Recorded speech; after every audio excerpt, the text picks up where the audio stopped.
What? A system? I jerked back from the edge of the dark, half-conscious mind snapping awake. Of course. Heaven doesn't starve a transmigrator. I dragged myself upright with the last of my arm strength and propped my back against the bed frame. System, come out. Let me see what you look like. Nothing. Hey, system, don't go all cold and aloof on me. We're family now. Say something. Host, please view the status panel directly. This system does not chat. A blue, half-transparent panel unfolded in the center of my vision, visible only to me. Host, Su Ming. Realm, first stage, black iron. Life form, first life form, carbon-based mortal body. True mass, 76 kilograms, rising. Mass points, 0. Ascension progress, needs 924 kilograms of pure mass to reach the next stage. Below the stats sat 3 slots glowing dark gold. Sequence 1, mass amplification. The evolved form of the old F-class talent. My true mass would increase by 1% of its current value every single day. No upper limit. Sequence 2, mass reconstruction. The repaired form of the osteoporosis side effect. My body's load-bearing capacity would rise in lockstep with my mass, and I could spend mass points to emergency repair injuries. Sequence 3, mass devouring. My body becomes a microscopic black hole. Through direct contact, I can devour any solid matter holding mass and energy, converting it into stored mass points. I stared for 10 full seconds to make sure I wasn't concussed and dreaming. Then I started doing the math, because I'm a theory student and numbers are where I live. Sequence 1, 1% a day. The old talent was 0.1%. I'd have crawled to 110 kilos in a year and died a soft, brittle blob. But 10 times that rate. I ran it in my head, and the answer made my back go cold. Starting from 76 kilos, compounding 1% daily, a year out I'd weigh nearly 3,000 kilograms. Almost 3 tons. Same daily, little increase. 26 times the result. A grown iron-armored boar tops out around 2 tons. So just lying on the floor doing nothing for a year, I'd become something heavier than a first-stage beast. And it kept snowballing. Year 2, over 100 tons. The panel said it plainly. No upper limit. Einstein called compound interest the 8th wonder of the world, and he wasn't lying. I didn't dare calculate year 5. Year 10. At a certain point, the number stops having physical meaning. Or rather, at that point, I become the physical meaning. Then it hit me. Mass was climbing, but my body looked exactly the same. Same lean kid, 1 meter, 85. Mass up, volume unchanged. So what was changing? Density. I sat bolt upright. A year from now, 3 tons packed into the same frame, my density would be 5 times steel's. Twice tungsten's. Every cell, bone, muscle, blood, skin, reconstructed into something ultra-dense. Ordinary bullets wouldn't break my skin. Alloy blades would shatter on contact. Other defensive awakeners coat themselves in rock or harden their skin into iron shells. I wouldn't need to add a thing. My flesh alone would sit at the ceiling of what carbon-based life can be, and the density would keep climbing at compound speed. I looked down at my right arm, at Xiaoqua's burn and the dull ache of the cracked bone. A few more doublings, and that prized S-class fireball of yours is going to feel like a cigarette lighter against an iron door. A line popped up on the panel. Right ulna fractured. Muscle tissue moderately burned, 18% damage. Repair cost, 20 mass points. I glanced at my balance. 0. Broke, I sighed. The best repair function in the world is useless when the account reads 0. But that was fine. Because of sequence 3, the most important one. Devour all solid matter, convert to mass points. I read it 3 times. All solid matter. I looked slowly around my shabby little room. In theory, I could eat everything in here. And then it really landed. Sequence 3 stacked on top of sequence 1's passive growth. The most important thing in a compound interest formula isn't the rate. It's the principle. This wasn't addition. This was cheating on the base of the exponent itself. I couldn't sit still anymore. I slapped my palm onto a thick theory textbook by the bed and thought one word. Devour. My palm went hot. A tiny black vortex surfaced in the center of my palm lines. The pages began to yellow and age. 1 second. 2. A full minute. The half-kilo book crumbled into fine gray-white powder that slid through my fingers like it had weathered 10,000 years. Ding. Paper book devoured. Mass points plus 0.01. 0.01. My eye twitched. System, are you running a discount scam? But fine. Paper's just plant fiber, low density. I turned to the broken wooden chair, the one with a leg held on by wire. Devour. Another long minute. The chair rotted and splintered to sawdust. Ding. Wooden chair devoured. Mass points plus 0.01. Same floor rate. My eyes landed on the red brick propping up my table. Fired clay, some iron in it, maybe. Devour. A minute later, the hard brick collapsed into a heap of dry yellow dirt. The table leg lost its support and crashed down, the enamel mug rolling off and shattering. Ding. Building brick devoured. Mass points plus 1. 5 pounds of brick for 1 point. I needed real material. I crouched and pulled something out from under the bed. A 20-kilo cast iron dumbbell, surface furred with rust, the hardest asset I owned, bought secondhand to get in shape, never used. I pressed my palm to it. Devour. This felt different. The little black hole in my palm sharpened, like a shark catching blood in the water. The iron dulled and grayed under my hand. A minute later, the dumbbell was gone. Just a small heap of stinking rust flakes and a few scraps of rubber grip. Ding. Low-quality dumbbell devoured. Mass points plus 14. 20 kilos for 14 points? System, you charging me a tax? I demanded an explanation in my head. This sequence is a microscopic black hole collapse. Once devoured, mass returns to the singularity. Ordinary matter cannot be restored. I rolled my eyes. Physics, cold and merciless. Balance, 15 points. Still short. My gaze drifted to the rusty iron-frame bed in the corner. Welded pipe, 10 plus kilos. Easily 7 or 8 points. My hand was already up. Then it froze. If I eat the bed, where do I sleep tonight? And rent was almost due. The landlady docked me $50 last year over peeling paint. If she found the whole bed gone, that was my $300 deposit, gone. System, any way to take just a little? Just the surface metal, leave me a frame to sleep on. Silence. 5 seconds of it. Nothing doing. Host is currently a first life form. Only basic devouring is open. This sequence is full collapse mode, no partial stripping. Reaching the second stage unlocks the system shop and the siphon sequence for partial, rapid devouring. My eyes lit up. Second life form, huh? First I needed 20 mass points. Done deliberating. Sleep on the floor tonight, be the boss tomorrow. I rolled the pathetically thin mattress pad onto the floor, pulled the bed planks out, and stacked them against the wall, then laid my palm on a rusty bed leg. Devour. The leg thinned visibly, the weld snapping first. 1 minute, and the frame that had taken up half the room was gone. The place actually looked roomier. Ding. Low-quality iron bed devoured. Mass points plus 22. Balance, 37. Mass points sufficient for repair. Repairing all damaged bone and tissue costs 20 mass points. Proceed. Repair. A scalding current poured from my chest into my right arm. Faint cracking from the fracture site. The burned skin sloughed off and regrew in seconds. Both arms, good as new, no scars. The reconstructed ulna even felt harder than before. I stood, rolled my arms, and looked toward the window. I licked my lips. The arena, 7 days out. This is going to be fun. But once the high faded, a very real problem surfaced. I was broke. Too broke to take even the first step in flipping my fate. 17 mass points. Less than 1,000 yuan in the bank. To put on a show at the exam, I'd need to devour a good ton of metal, and even the cheapest scrap runs 2 mao a kilo. A few tons would clean me out twice over. So that left a little creative sourcing. Where do you find that much free metal? Prying up city manhole covers gets you a cell with the Federal Guard. Then I remembered the jeer from this morning. Go be a counterweight at the scrapyard. The scrapyard. The Marshall Waste Plant. A mountain of destroyed weapons, scrapped alloy armor, shattered mech parts. All metal.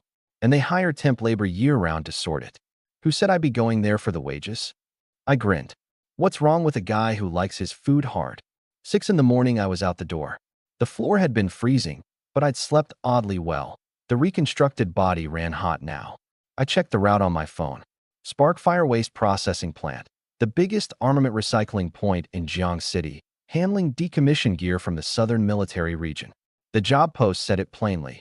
Long-term temp haulers wanted, D-class enhancement awakeners and up, 150 a day cash.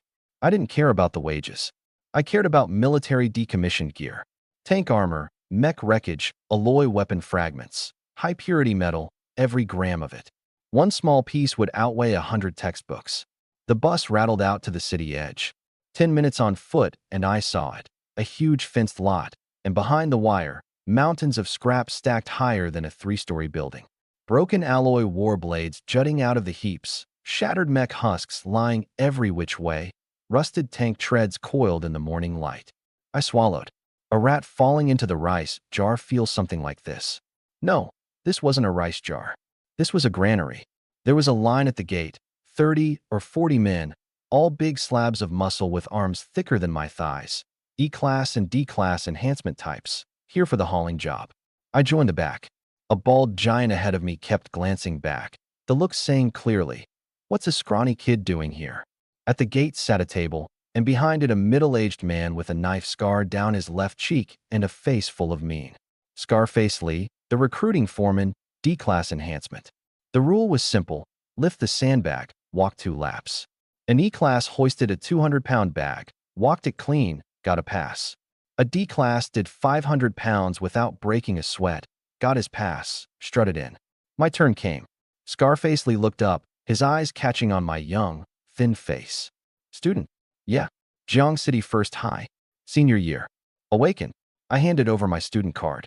He scanned it, and the second the screen popped up, his expression changed. F-class. Enhancement. Ever heavier. He said it just loud enough for the line to hear. Side effect, osteoporosis? The men behind me started murmuring. He slapped the card down and snorted. F-class. Side effect? Get lost, you little invalid. Don't go dying in my plant and shaking me down. Uncle Lee. Don't Uncle Lee me, I don't know you. He folded his arms. We haul scrap that runs hundreds, thousands of pounds. You'd get crushed, and I'd be filing the paperwork. Workplace injury or suicide. The laughter came. The first high-top student wants our rice bowls now. Skinny arms like that couldn't lift a sheet of scrap. F-class, totally useless, so much for books. I stood there, face calm. I'd heard all of it the day before. Zhao Kua, Lu Ruyan, Wang Jiangwo, my classmates, and now the scrapyard muscle. The absurd part was that these guys were the same as me. Bottom of the social ladder. To the real strong, an E-class is the same as an F-class. Oxen, all of us. Some oxen just carry 200 pounds more. The bottom stamps on the bottom, and it stamps hardest. But my eyes never left those mountains of metal behind the wire. That wasn't scrap. That was my standing up money in a world that eats people alive. To get in there, I'd take all the dirty looks they had. I softened my face, pulled out an 8 yuan pack of cigarettes I'd bought downstairs, and held one out. Uncle Lee, cut me a break. I know I'm weak, but my mental strength's solid. I can do fine sorting. Just feed me 3 meals. I don't want a cent. He looked at the 8 yuan smokes and shoved my hand away. I don't feed deadweight for free either. You break your own arm in 2 days, and I'm covering your hospital bill. Get. A low engine roar pressed down from overhead. Everyone looked up. A silver-gray hover flyer swept in from the city, all hard military lines, and set down on the plant's pad. The line of laborers went dead silent. The hatch opened. A long, straight leg stepped out, a black combat boot ringing on the concrete. The woman wore a sharp black nano-combat suit that traced a frankly devastating silhouette, but the lethal kind of beauty, the kind that strips out cheap suggestion and leaves only coiled, feral power.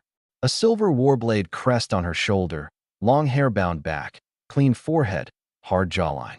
Maybe 1.78 m, the proportions absurd, the features carved sharp, brows like distant peaks, eyes like cold stars, with a current of someone who'd actually killed running underneath. Lu Ruyan's beauty was the kind that flatters you, that smiles so you'll take the bait. This woman was different. She stood there like a freshly quenched blade laid against your throat. All you wanted to do was stand up straight. Every laborer who'd just been roaring with laughter went mute. Young miss. Scarface Lee's mean face reorganized itself into a flower as he trotted over. She swept a glance across the gate and the crowd.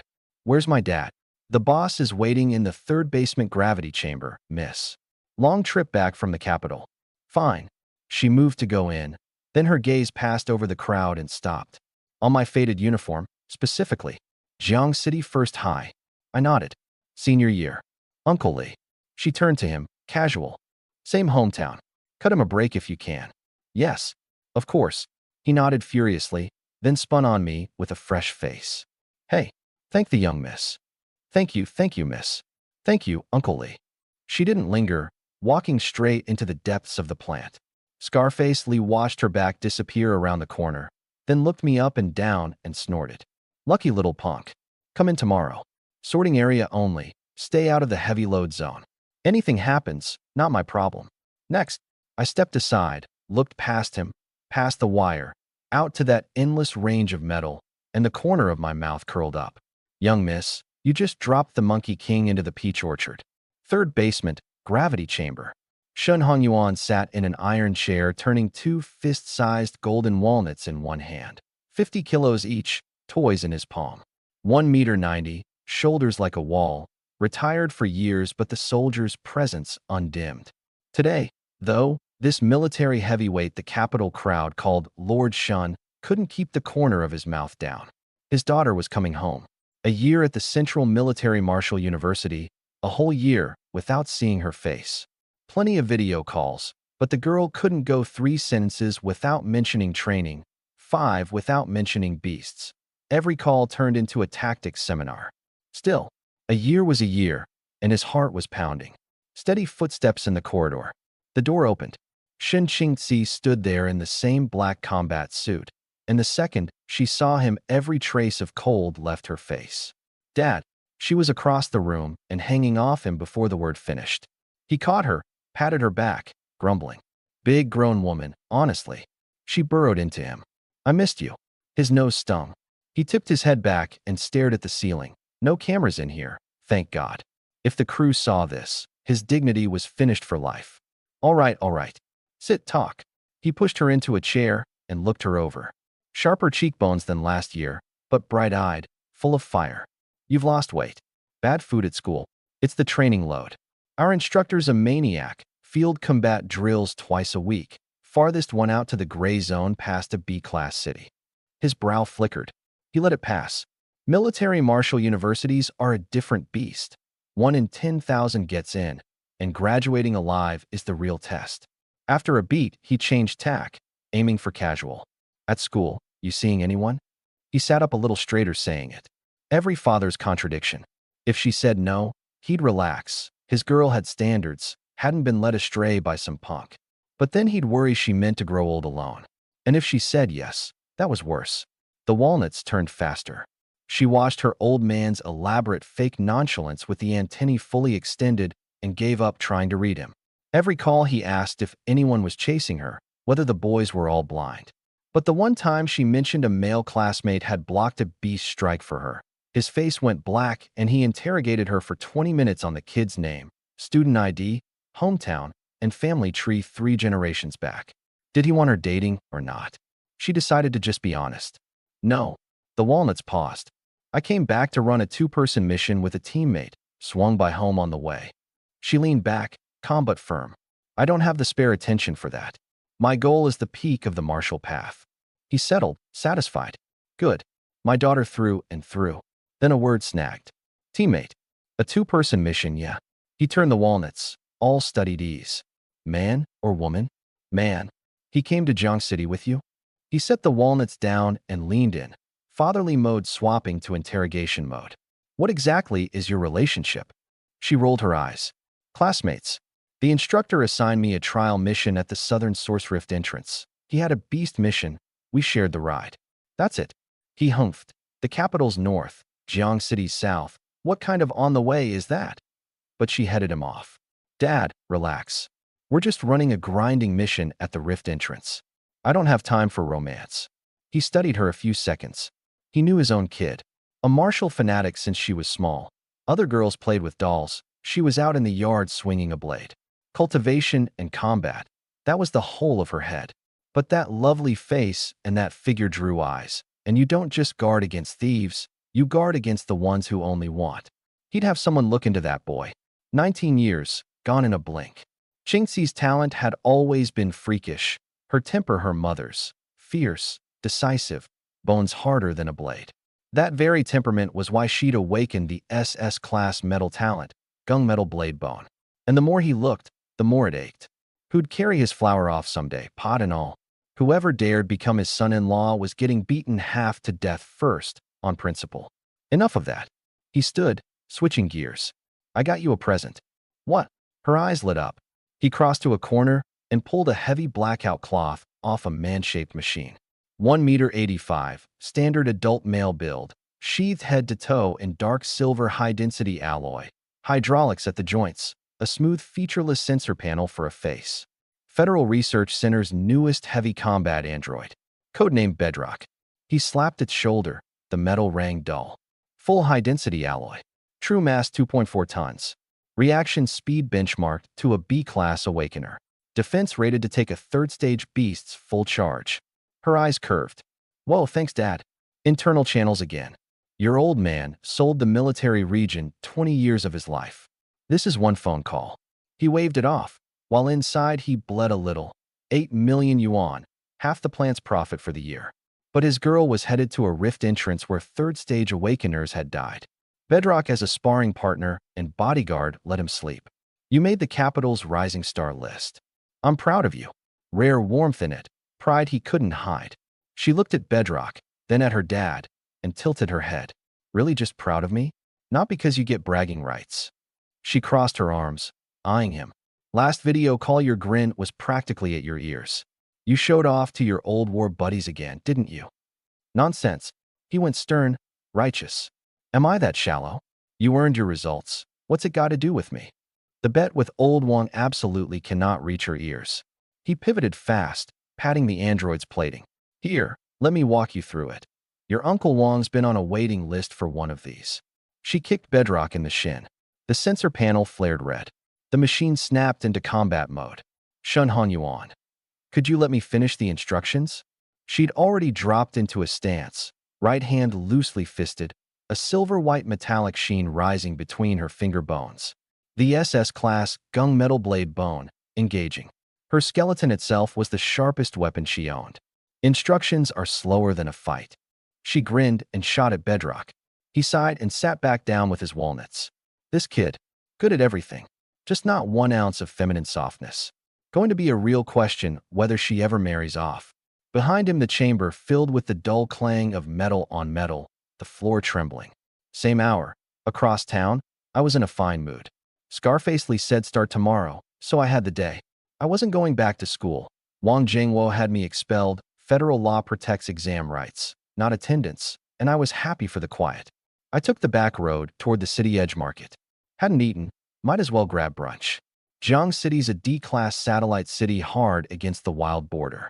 Upside, things are cheap. Downside, a beast breaks through now and then. 3 years in, I was used to it. Following the smell of fried garlic, I found a roadside stall with a line out front.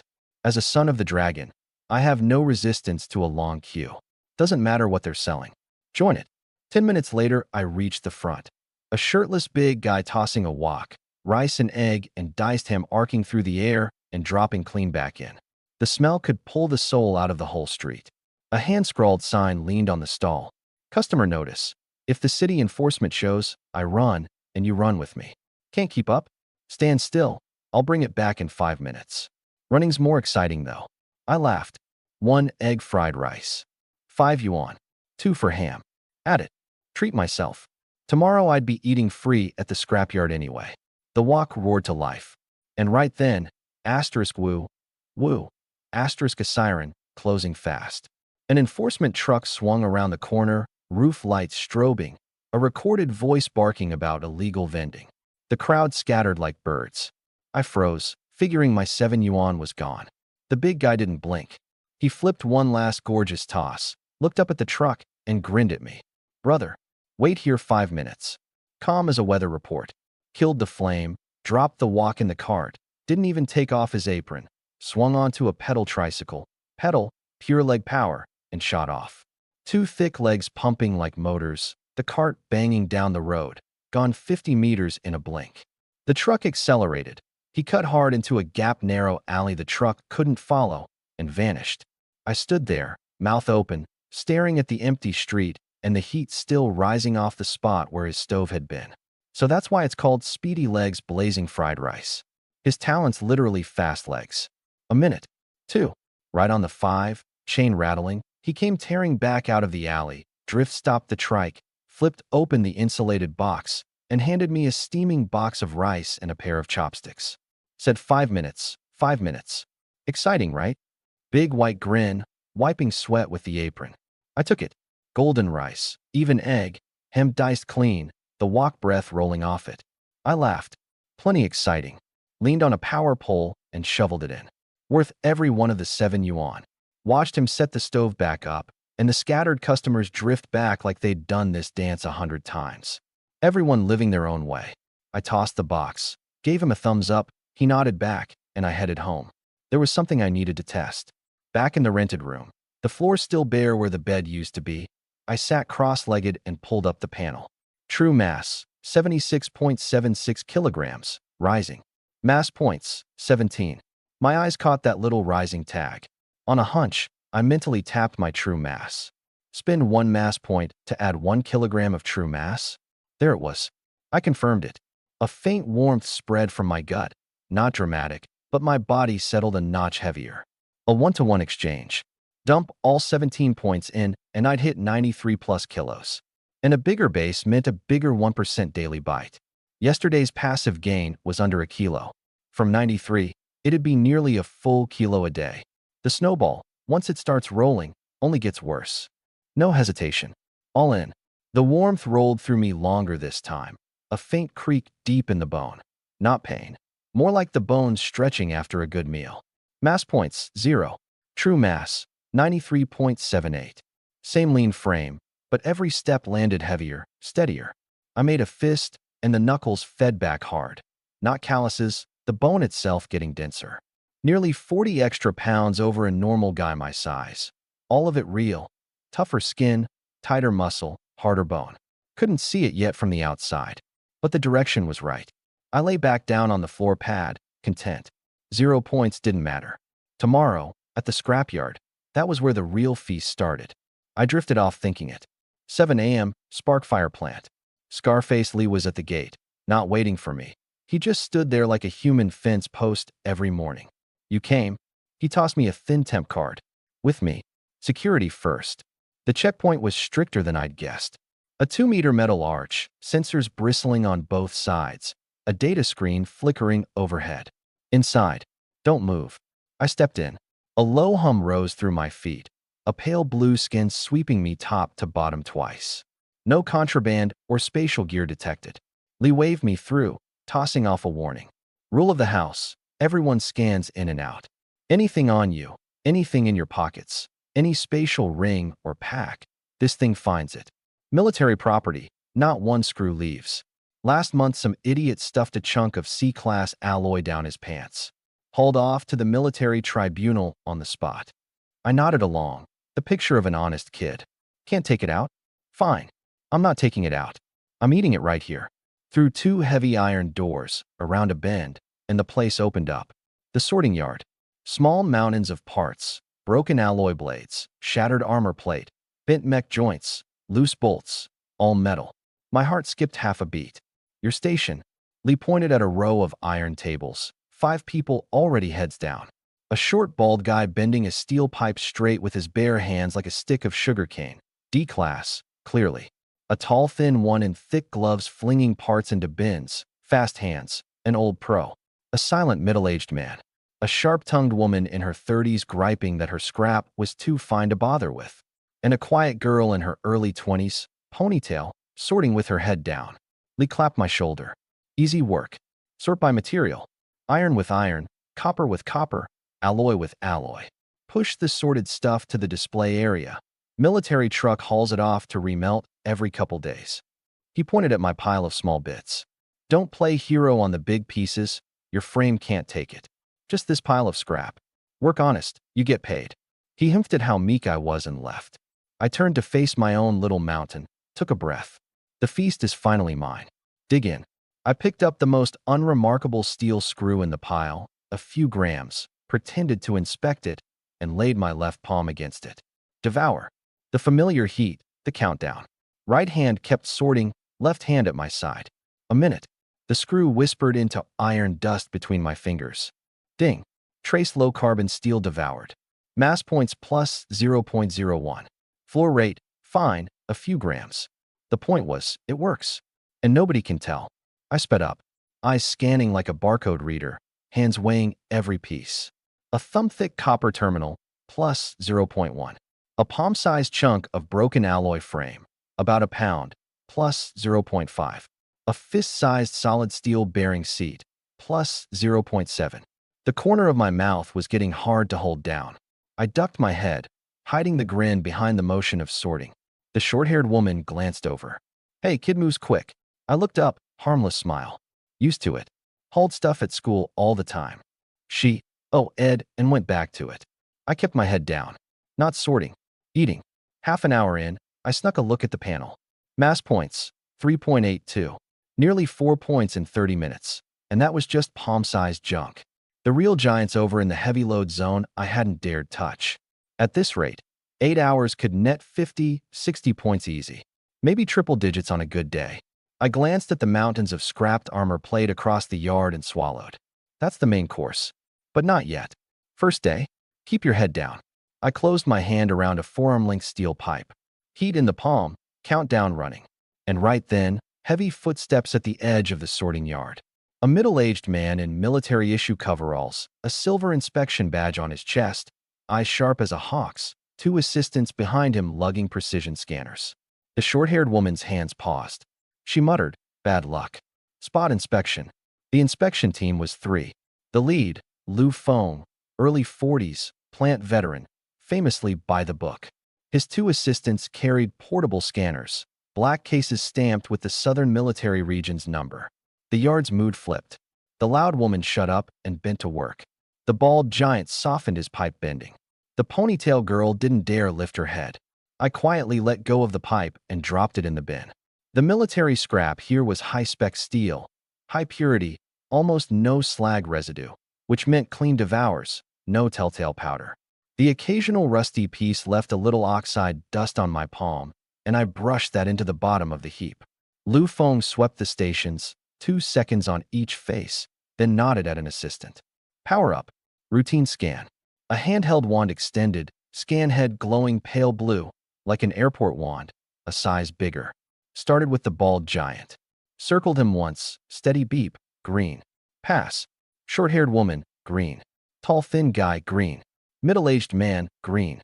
Ponytail girl, green. My turn. I straightened up, hands loose at my sides, classic honest student face on. The wand came down from over my head. Past the shoulders, green. Reached my chest. Beep, beep, beep, beep. Red, flashing wild. The wand hadn't even moved lower, and the alarm was screaming across the whole yard. Every head whipped around. The assistant jumped, figured the unit had glitched, ran it again. Waist, beep, beep, beep. Arm, beep, beep, beep. Thigh, beep, beep, beep, beep. Each pass more frantic than the last. Red light going off like New Year's. Lu Feng's face dropped. Stop. His hand went up. Both assistants stepped back, hands moving to their belts. The yard went dead quiet. The bald giant edged away from me. Scarface Lee came charging over from somewhere, face like iron. Kid, what VU got on you? I played baffled. Nothing. Nothing? You're the only one in the whole yard setting it off. Lu Feng's eyes were locked on the scanner screen, waiting for the readout. Ding. A line came up. High-density, anomalous material detected. Possible micro-armor-piercing ordnance core. Don't move. You brought a micro-armor-piercing round in here. His 2 assistants had stun guns out, leveled at me from both sides. Did I recruit a damn spy? Scarface Lee's face was thunderous. He felt personally slapped. He yanked a stun baton off his belt, blue arc spitting at the tip, and aimed it at my head. Kid, you want to die? Done for. That was the thought on every face in the yard. Get caught smuggling contraband in a military-backed plant, and you don't walk away whole. But here's the thing. The source of the alarm was my own skeleton. I knew exactly what I was, and I wasn't carrying anything. So I didn't panic, didn't argue. I just raised both hands, slow, face blank as a kid who'd wandered in from the countryside. 3 years of honor student acting, all of it pouring into this one moment. Armor-piercing core? Do I look like I've got that together? I ate the busted screws off your own workstation, man. I lifted my hands over my head airport style, looked around at everyone. landed on the furious Scarface Lee, and loaded my voice with grievance. What's going on, everybody? Uncle Lee, I'm just an F-class with ever heavier. You read my file yesterday. That one line froze his trigger finger. Right. F-class. Ever heavier. Side effect, osteoporosis. A poor wretch getting heavier and more brittle by the day. What's he going to do, spy? Who runs an espionage op on a suicide talent? Scarface Lee's face heated. He nearly fired on an F-class nobody. Lu Feng frowned. He wasn't unreasonable, but instruments don't lie. The scanner detected high-density material inside your body. His voice was cold. High density. I laughed like I'd heard the funniest joke of my life, then let the whole act crumple into a bitter smile. I pointed at my own legs, all tragic sincerity. Brother, my talent just keeps adding to my own mass. In plain words, I get heavier. I was 70-some kilos, awakened a few days ago, and I'm already near 100. Give it a few years, and it crushes me to death. 200 pounds, the short-haired woman blurted. On that frame. That's the perk, ma'am. Bitter smile. Weight climbs, body stays the same. Bones just get heavier till one day. I let it hang. The workers' faces softened into pity. Poor kid, looks decent enough. Why's his luck so rotten? Awakening's a gamble. Good thing I never did. I rode the mood, turned to Lu Feng. Brother, if you don't believe me, take me in and test it. Strip me down and test. Even, this body's just dead weight. Where would I hide treasure? Volunteering for the precise scan. The openness ate at the suspicion in Lu Feng's eyes. Come with me. He walked me into a small room marked precision detection. A large military medical scanner sat in the middle. On the platform, I lay down without a word. The machine hummed. A virtual screen bloomed in front of Lu Feng, a live see-through image of my body. The scan ran chest to ankle. A few minutes later, Lu Feng's eyes were ping-ponging between the screen and my thin frame, and the image had him stumped. I leaned in to look, and yeah, wild. A normal person's skeleton on a medical scanner is dim, semi-transparent. The dark hollow of the marrow cavity showing through like a hollow brick. Mine wasn't. The skeleton on that screen was an even, deep white. No gaps, no marrow shadow, packed solid. It looked like the most standard solid load-bearing component you'd find in a factory. All those mass points had gone somewhere, and the density change you couldn't see with the eye had nowhere to hide under a military scanner. Don't get me started, brother. I slid right back into the proud loser routine, all grief. Few days since awakening, and I've gained nearly 20 pounds. Body looks the same. Turns out it all went into the bones. I tapped my shin. It gave a dull thunk. Lu Feng ignored me and pulled up my school file. The room system was networked to the Federal Marshal Registry. Su Ming. F-class. Ever heavier. His brow nodded. Side effect, osteoporosis. He whipped around, crossed to the scanner, blew the skeletal image up 3 times its size. That solid cast iron skeleton next to the words osteoporosis read like a bad joke. Kid, your file and your skin don't match. His voice dropped half a register, more pressure in it now. A person with osteoporosis, bones like this? Explain. My stomach lurched. Forgot about that. I kept the blank face. Huh? No way. Wanna run it again? He did. Same result. Bone density abnormal, reference rating, pig iron grade. I scratched my head, picture of innocence. I dunno, man. Awakening day I was F-class, plenty of teachers and students saw it. And that day my bones did feel soft. But these last few days, they feel like they're getting harder. Now Lu Feng was stumped too. 15 years of inspections, never seen this. File says F-class trash, side effect osteoporosis. Scanner says bone density higher than a D-class enhancement awakener. A word surfaced in his head. Secondary mutation? He looked back at the slightly dopey kid in front of him, and the suspicion in his eyes was gone, replaced by deep self-doubt and a kind of you've got to be kidding me exhaustion. Secondary mutation. Lu Feng had only ever seen the term in the military's internal file of rare cases. The federal database did log instances of unknown talent evolution after awakening, but every last one happened to an A-class genius or higher. An F-class, mutating? From osteoporosis to bone overgrowth? What kind of mutation was that, leaping out of one ditch into another? He rubbed his temples, looked at my sincere, miserable face, looked at the absurd pig iron grade on the screen, and a ridiculous but internally consistent thought crawled up. This kid's F-class talent may genuinely have undergone some unknown secondary evolution. I watched him watch me and got nervous. Brother Lou, what is it? Did you find something? His tone carried a heavy, I don't even believe this myself. Your situation might be secondary mutation. What's secondary mutation? I asked, careful and small. I don't know much either. He looked at me like I was a rare zoo specimen. But if I'm right, you stepped in something lucky. No, you got the worst luck of 8 generations. You hit an extremely rare secondary mutation.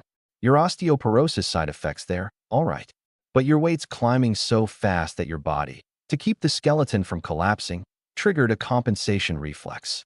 Simply put, your bones are frantically absorbing calcium, undergoing high-density overgrowth. He actually rationalized it for me.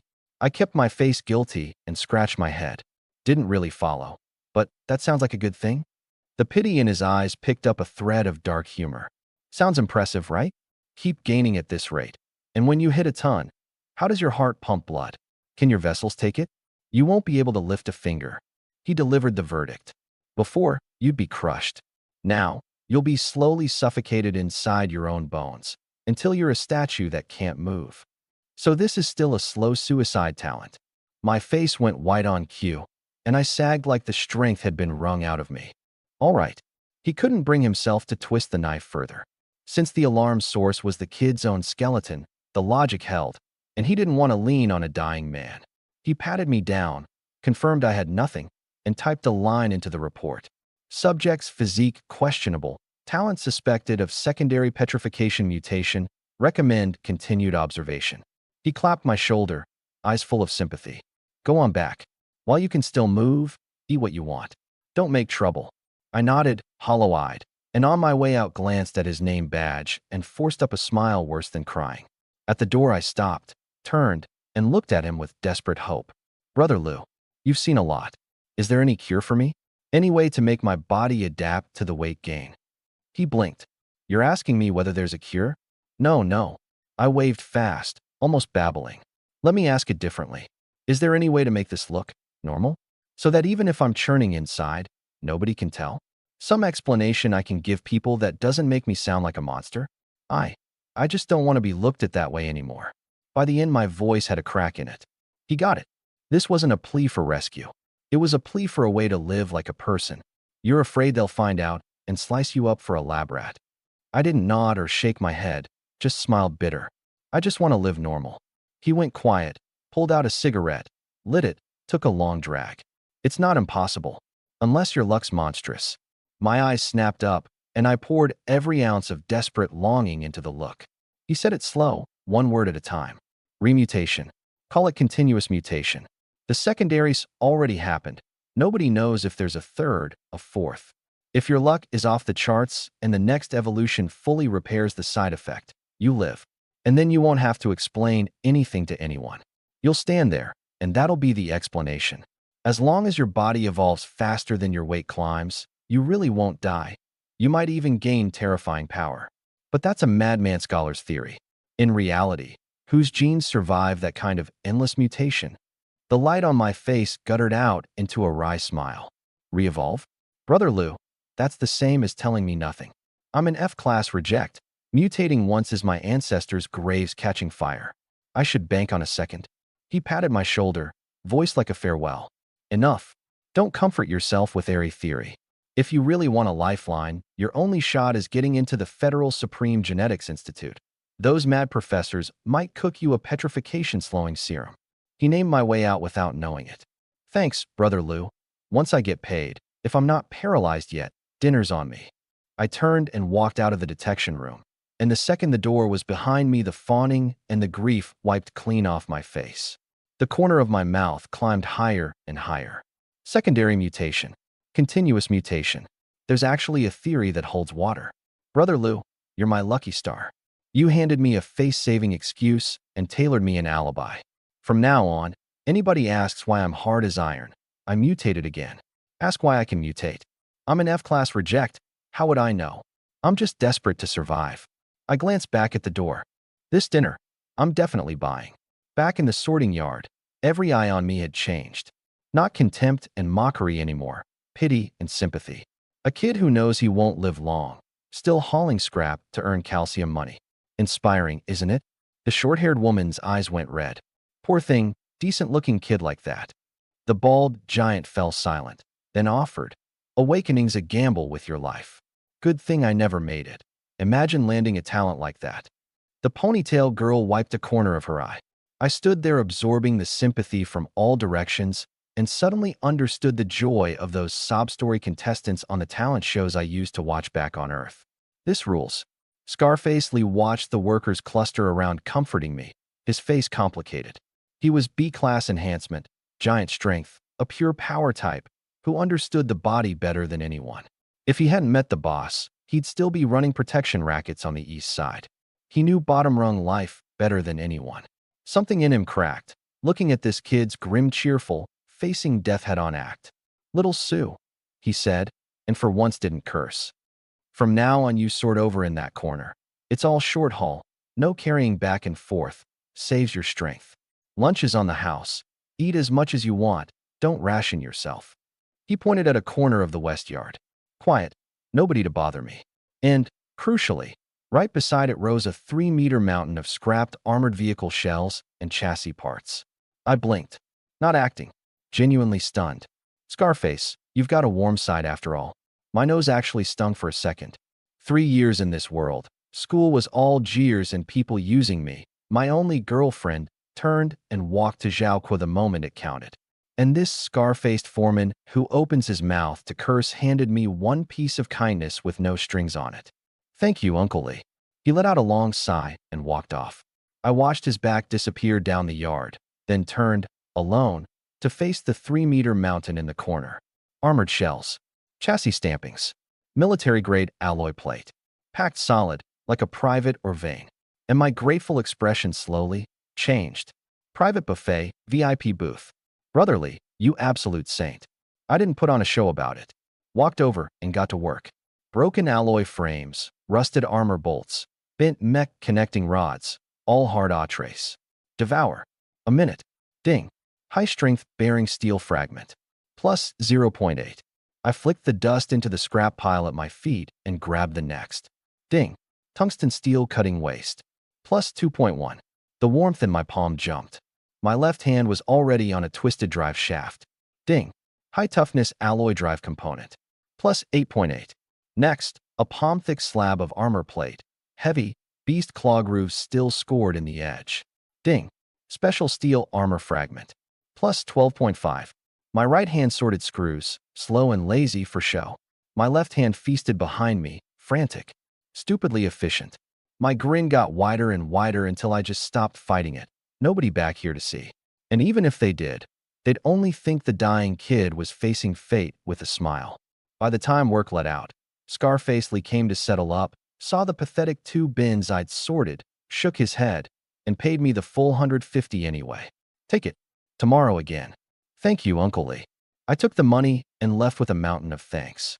Home, door bolted, panel up. True mass, 94.72 kilograms. Mass points, 198.65. Nearly 200 points. In one day? One day? As pure iron, that was almost 200 kilos. No hesitation.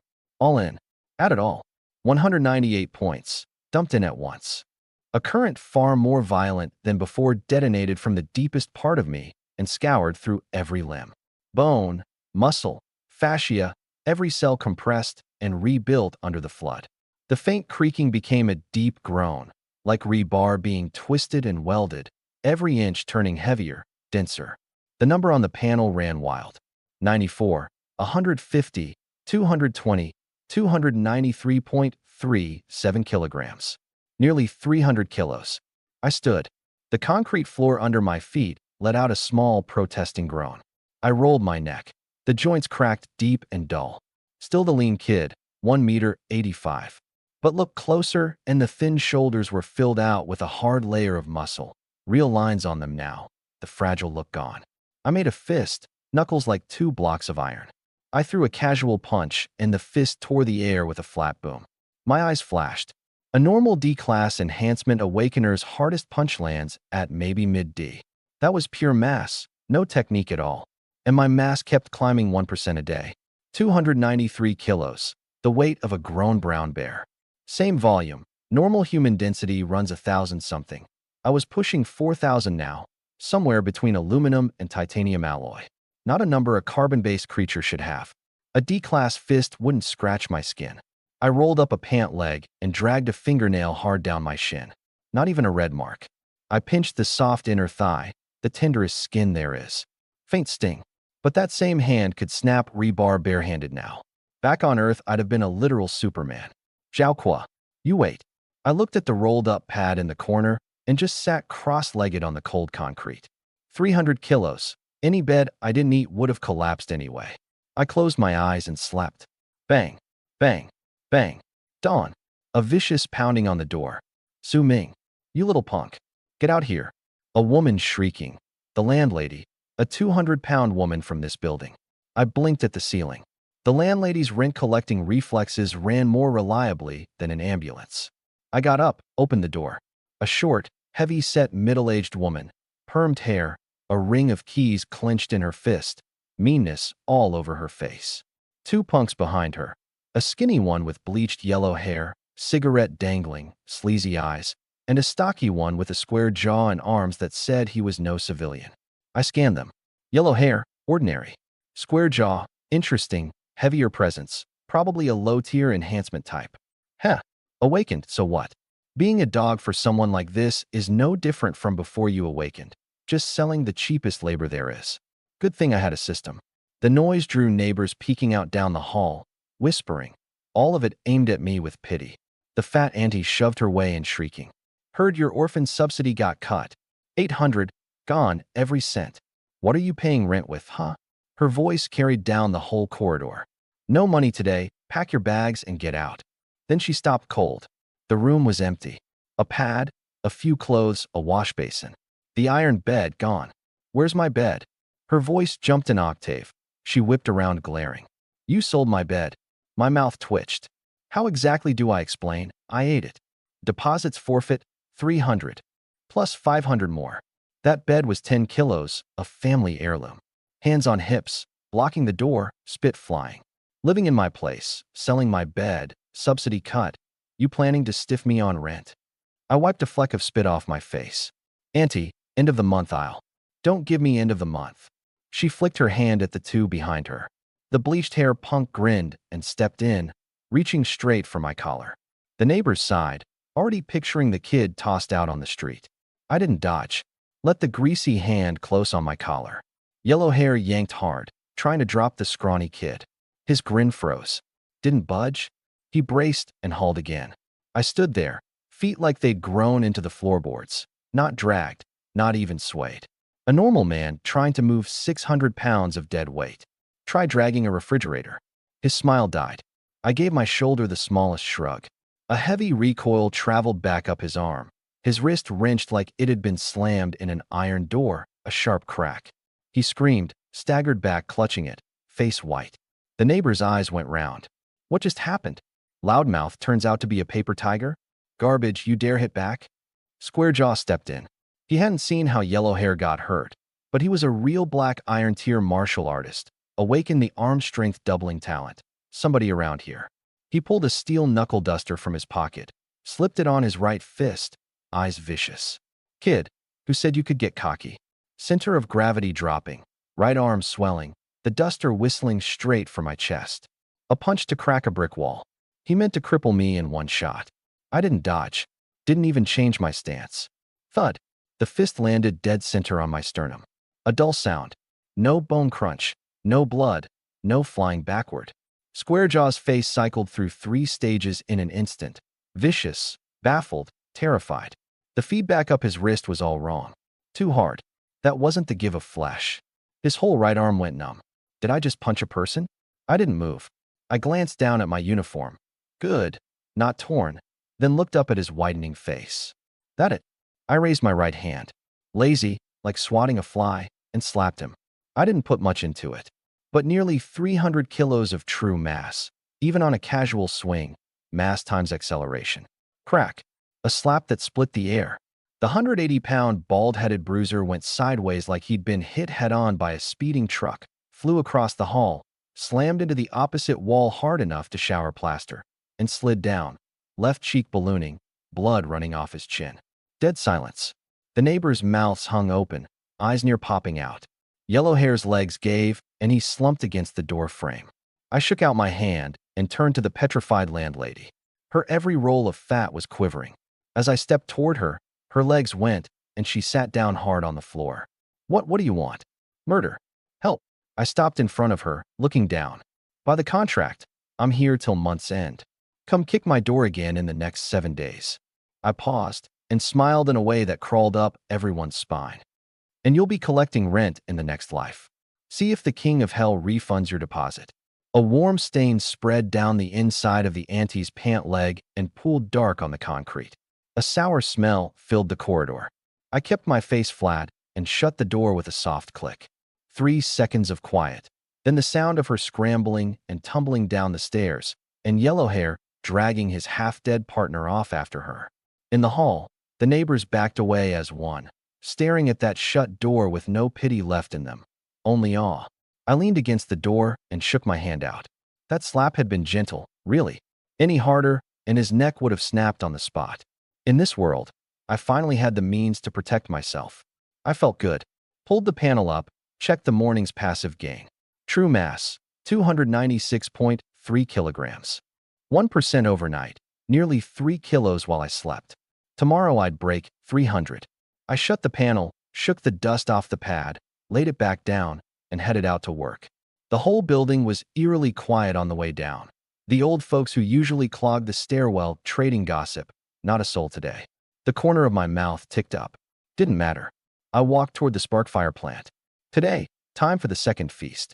Jiang City No. 1 courtyard, the priciest villa district the Zhao Group owned. A single house starting at 10 million.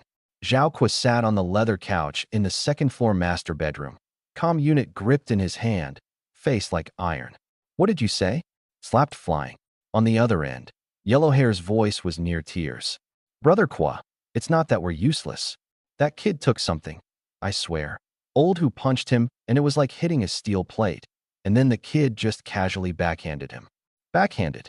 Old who flew across the hall, lost 3 teeth. He's in the hospital right now. Zhao Kwa hung up and slammed the unit onto the table. An F-class trash with osteoporosis had slapped a black iron tier martial artist out of his hands. He'd sent men to cut off the kid's housing, force him to kneel in the street, and beg. Instead, his men came back broken. Something's wrong. He paced, frowning. Su Ming's talent made walking hard. But Yellowhair said he was heavy. Very heavy. Did this reject's weight climb faster than the file says? He sneered. So what?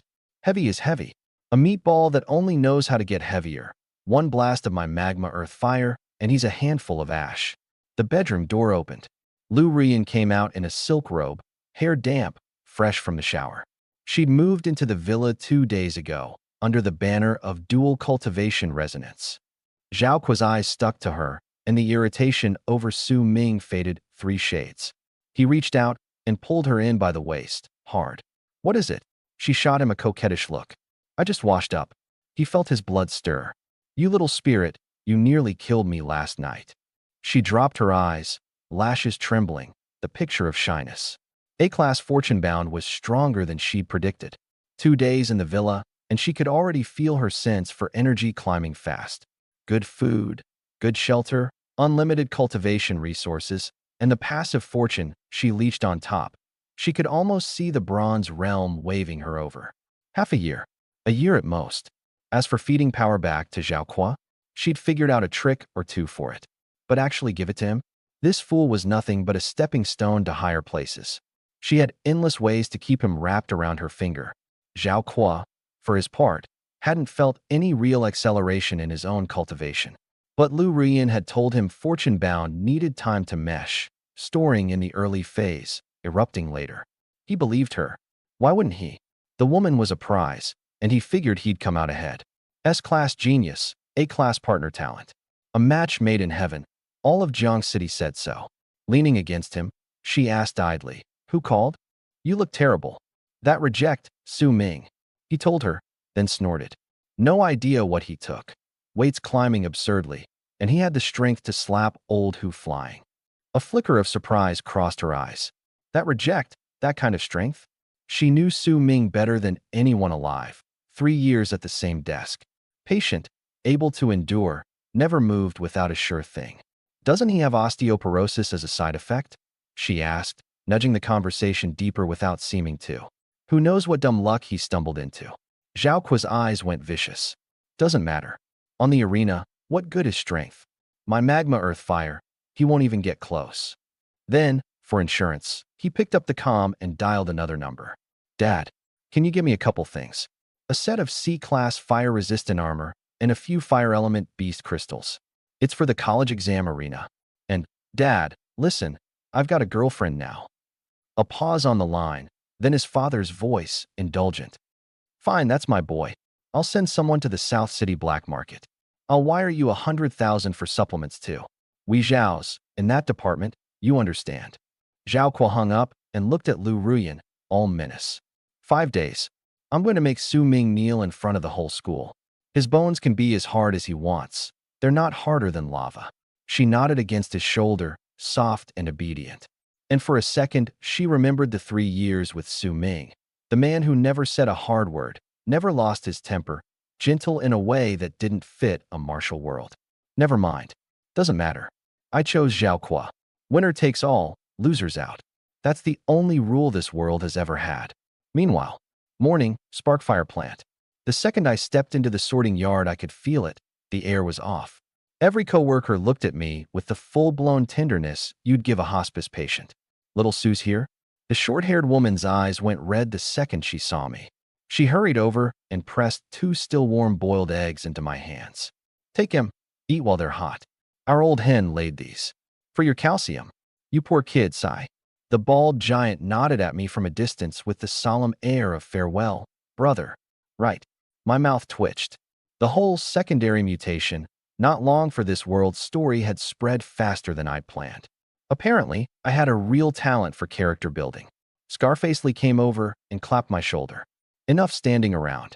Go back to your corner today. Take it easy. The tone was a man permitting a terminal patient to slack off on the clock. My little flicker of being moved got buried under the absurdity of it all.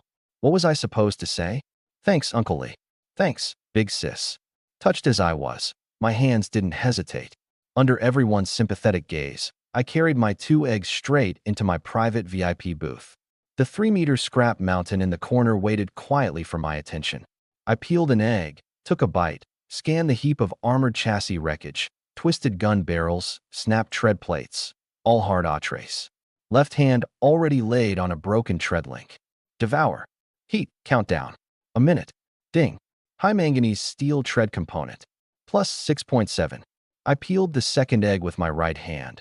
Left hand already on the next piece. Ding. High strength alloy hub. Plus 9.5. Ding. Military grade drive shaft.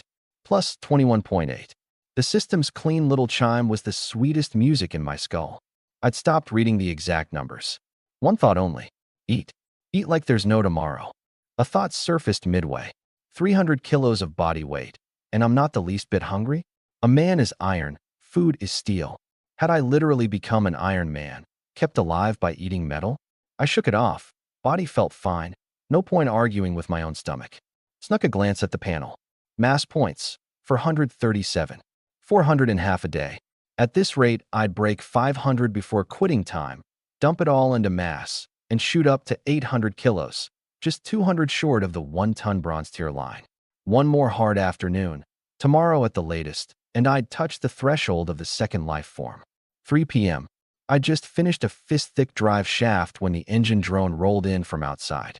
A silver-gray military hovercar settled onto the pad. The hatch opened, and a tall, sharp figure stepped out first.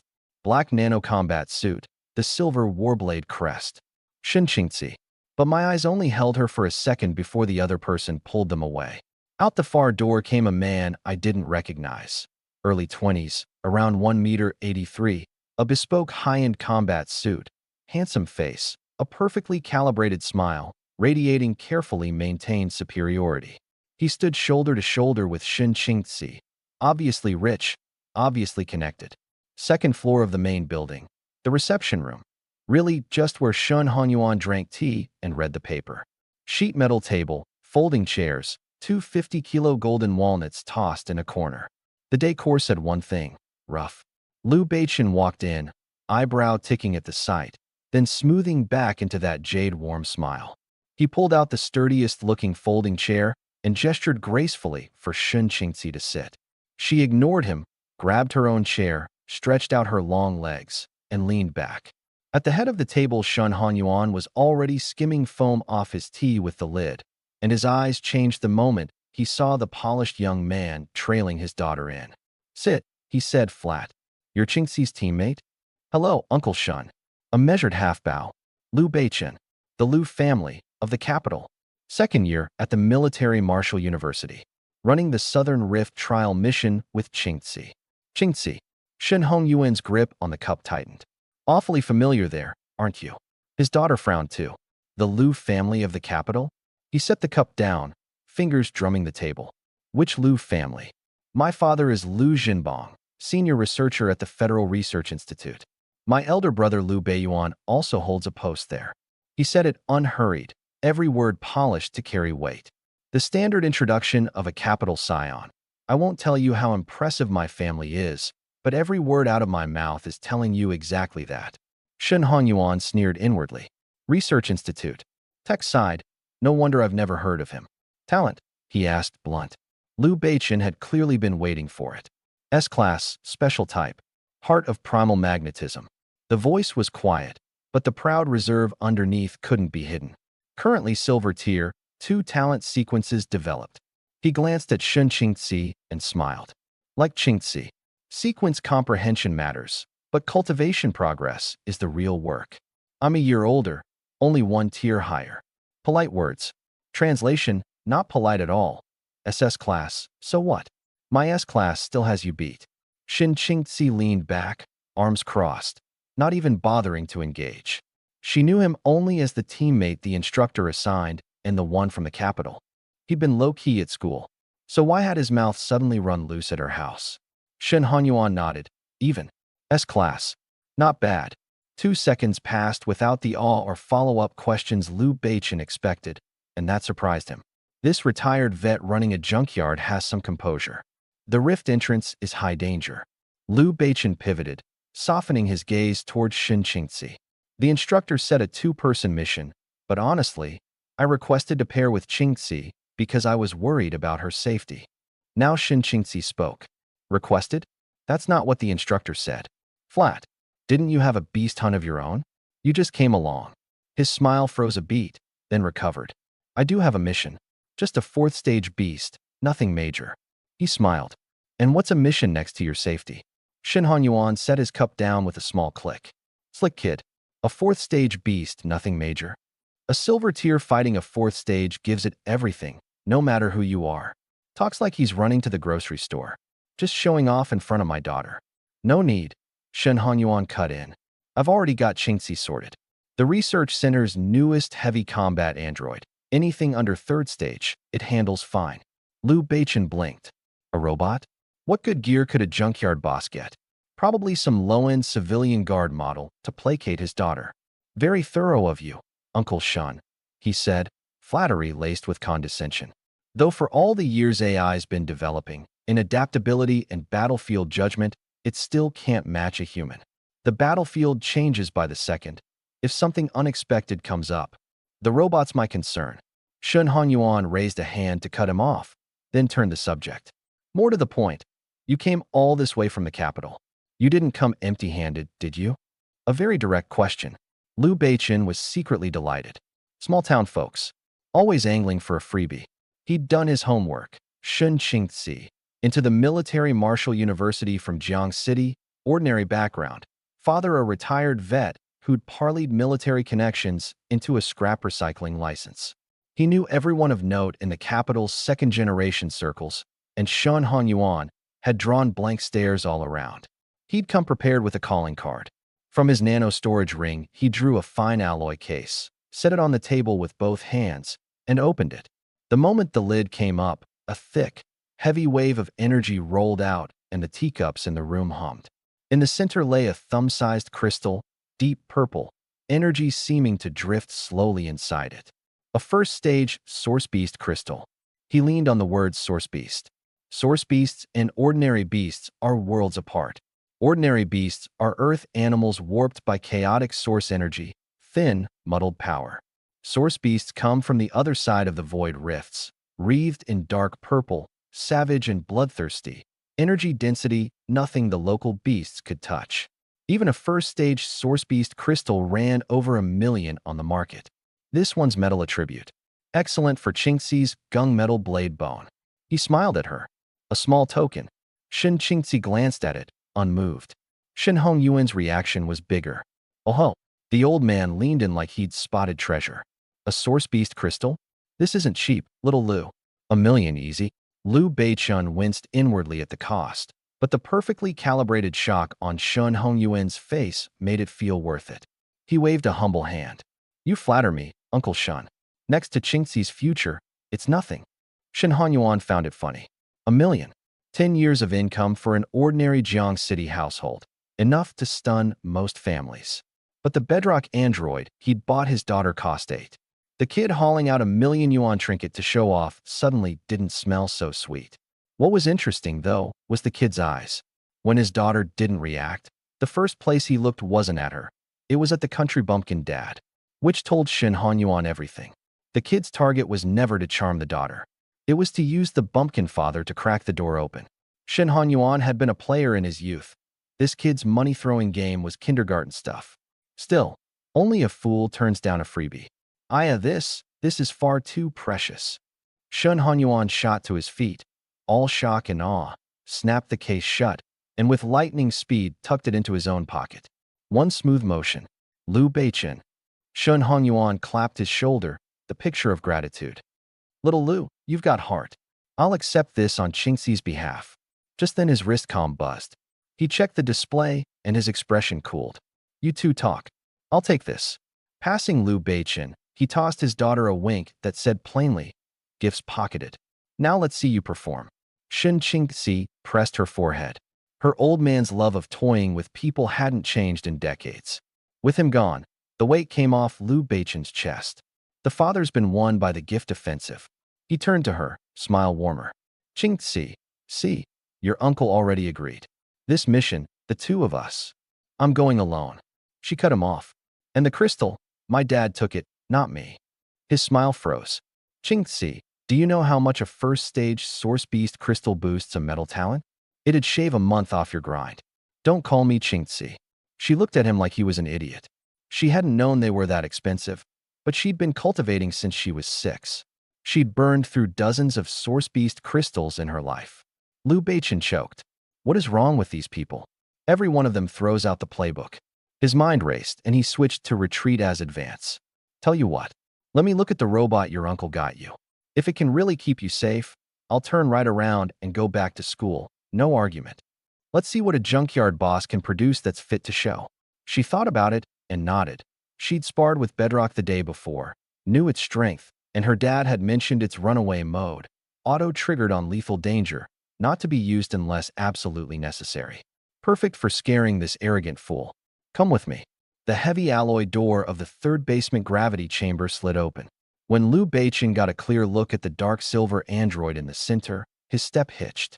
Sleek armor lines, precision hydraulic joints, a smooth sensor panel.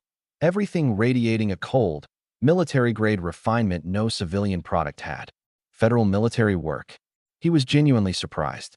His brother at the research center had mentioned a breakthrough in combat androids. He hadn't believed it. A junkyard guy got this. Maybe a decommissioned second-hand unit. He walked up and rapped the chest plate. Dull metallic thud. Come on, Shen Qingxi said, already in stance. Let me see how strong your talent really is. Pride flashed in his eyes. For a hunk of iron, I won't need a talent. He shot forward like a leopard, a fist straight at Bedrock's chest. Thud. Dull metallic clang. The android didn't budge. Liu Beichen's arm went numb instead. What the? How is it this hard? Before he could recover, Bedrock's mechanical arm became a blur, sweeping across. He retreated fast, barely dodging. For 10 minutes the chamber held nothing but dull clangs and sharp wind. Then he was backed into a corner, chest heaving, face ugly. Now he understood why Shen Hongyuan was so unworried. This thing's reaction, strength, defense, near third stage silver. In pure hand-to-hand, he couldn't get an inch. Well, Shin Qingzi asked, arms crossed, watching him with leisure. Strong, all right. He laughed, shaking his head, breath ragged. Uncle Shin's got heart. The smile held, but his eyes had gone dark. Strong, as long as it doesn't use a talent skill. His heart of primal magnetism. First sequence, short-range gravity compression. Second, a primal magnetic field, not fully mastered, but more than enough to scramble a robot's internal circuits. A vicious idea took shape. Crash Bedrock's recognition system. Send it into indiscriminate attack mode. A precision instrument like this, core program corrupted, takes at least 5 days back at the factory. By then, Qingxi's trial window is long gone. His eyes flicked outside, to the ant-like laborers sorting scrap.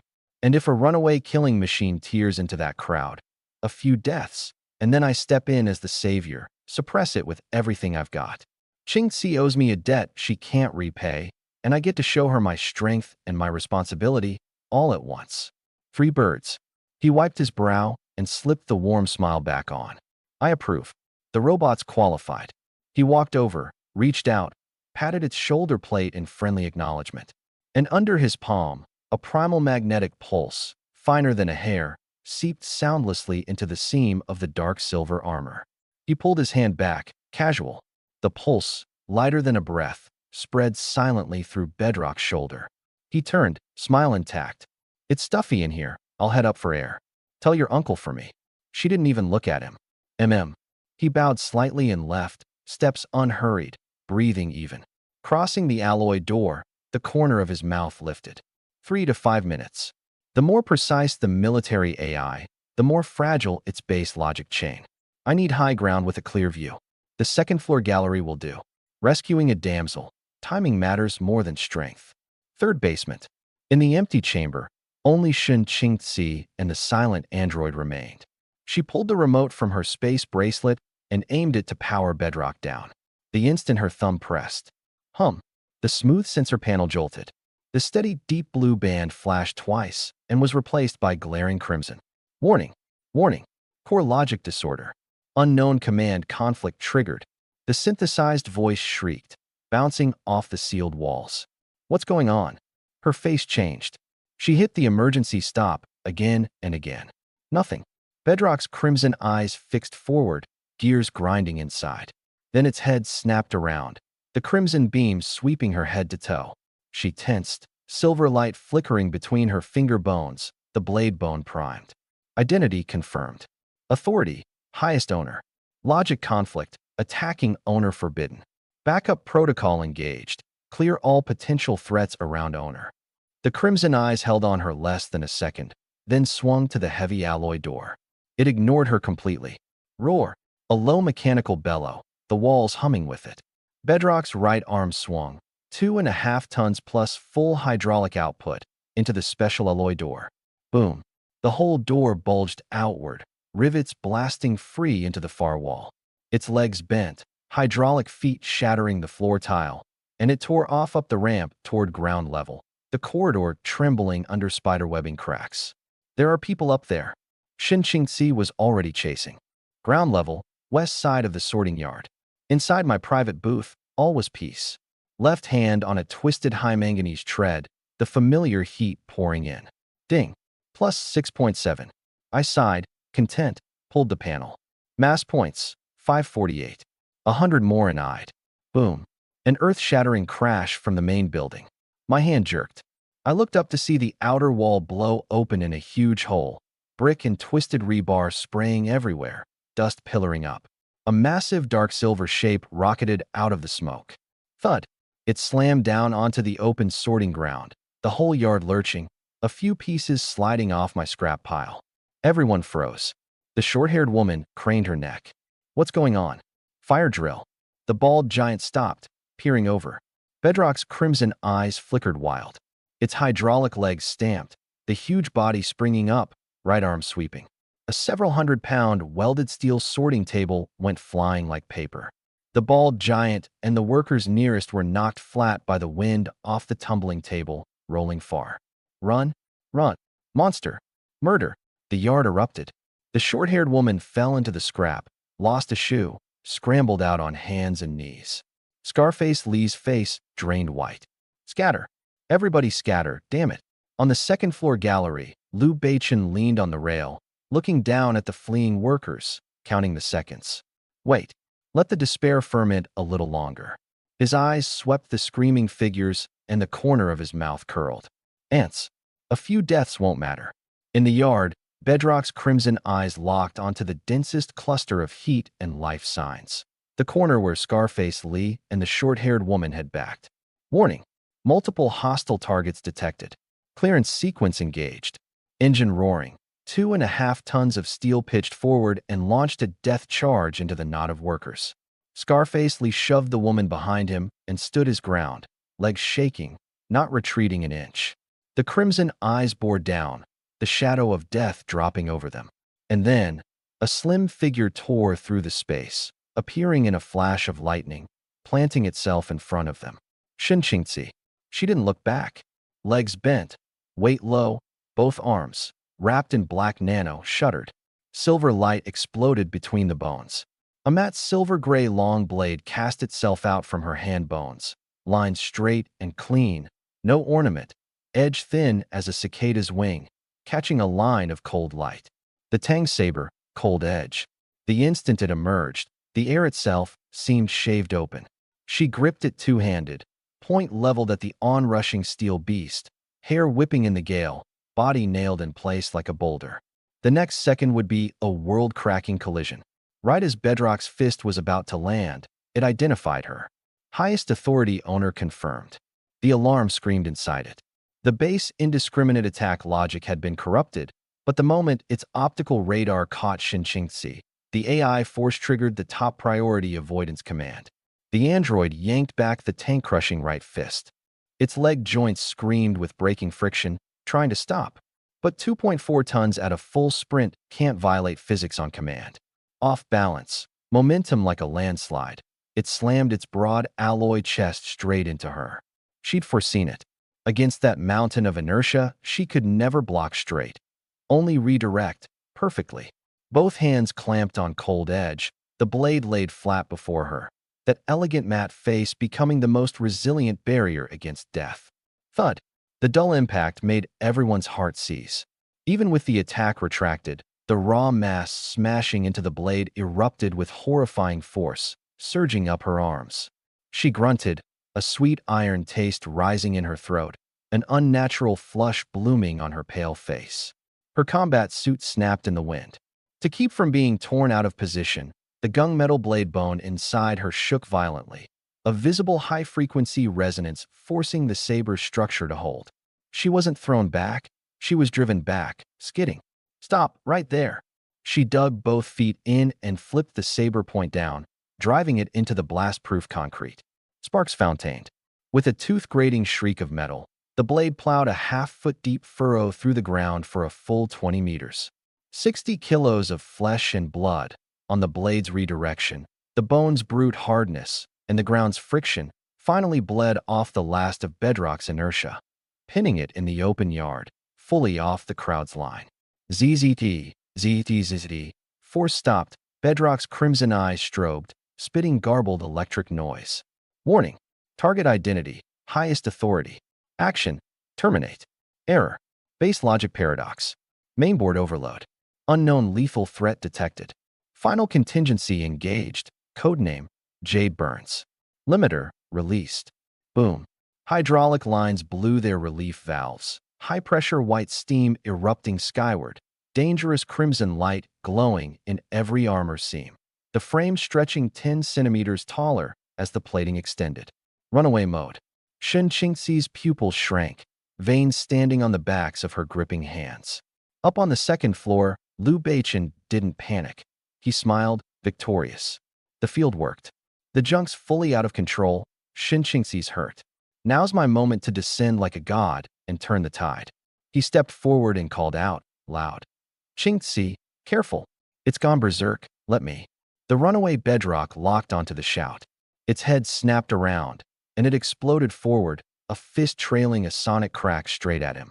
Liu Beichen had meant only to look effortless. Caught off guard, he could only throw up an arm to block. Boom. 2.4 tons of pure high-density mass at terminal velocity launched the S-class genius off his feet and into the alloy wall behind him. A mouthful of blood sprayed out.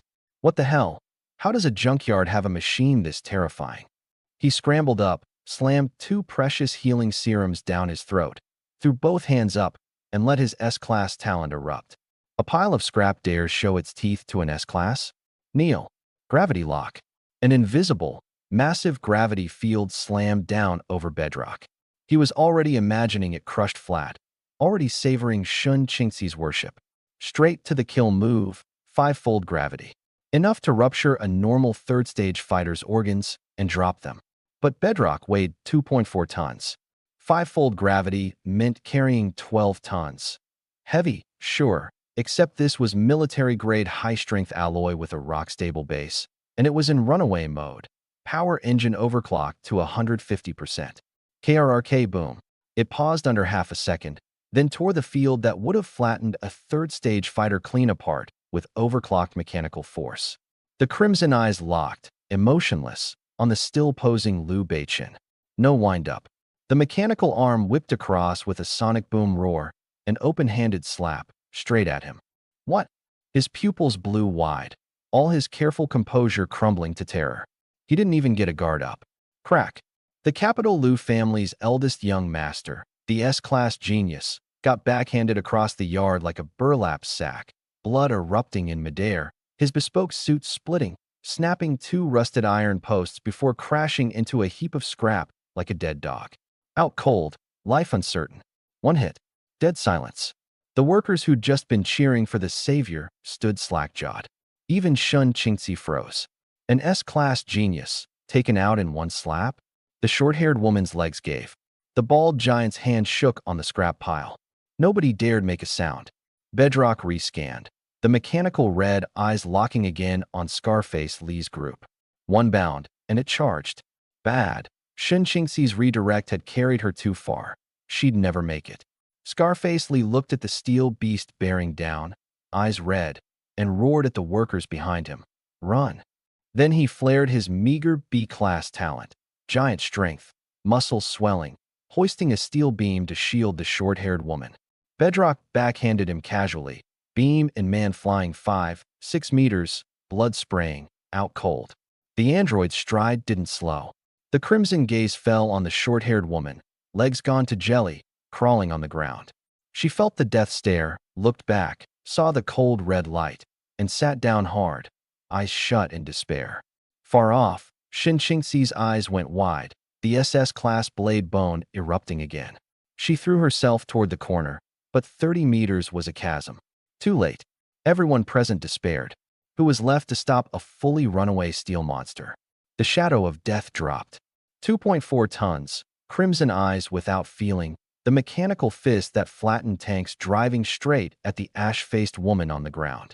Too late. Shun Qingxi tore toward them with everything she had. But 30 meters, in that instant, was an abyss. And in that 1/10,000th of a second, behind the 3-meter scrap mountain on the west side, a figure rose. TCH. What a pain. I spat out the grass stem in my mouth, squinting against the gale. I'd finally found a feng shui treasure spot where I could mooch metal in peace, planned to lie low here till the end of time, and this junk pile had to go and cause a scene. The short-haired woman gave me 2 eggs this morning. Watch her die and do nothing. How do I show my face in this plan again? This one had to be saved. I drove my mind all the way down on the panel. Mass points, 548. All in. Boom. The points zeroed. A torrential current detonated inside me, 10 times more violent than ever before. My true mass screamed upward from under 300 kilos. 400, 600, 844.5. Nearly 850 kilos. My whole body burned, bone density and muscle strength wrenched through another terrifying compression and rebuild. The robot was at least 2 tons. 300 kilos against 2 tons, and I'm the one getting sent off. I had that much self-awareness. I rolled my ankles, bent my knees, planted a horse stance at the edge of the scrap mountain, and slammed both legs down. The concrete under my feet went crack, a spiderweb tearing out instantly. Nearly 850 kilos of true weight plus solid tungsten steel bone density. I was a ground-skimming solid iron shell, blasting out with a flat sonic whomp. Not blazing fast, but the momentum punched a tunnel straight through the air. At the last possible heartbeat, my thin frame cut in and planted itself square in front of the woman. No time for a stance.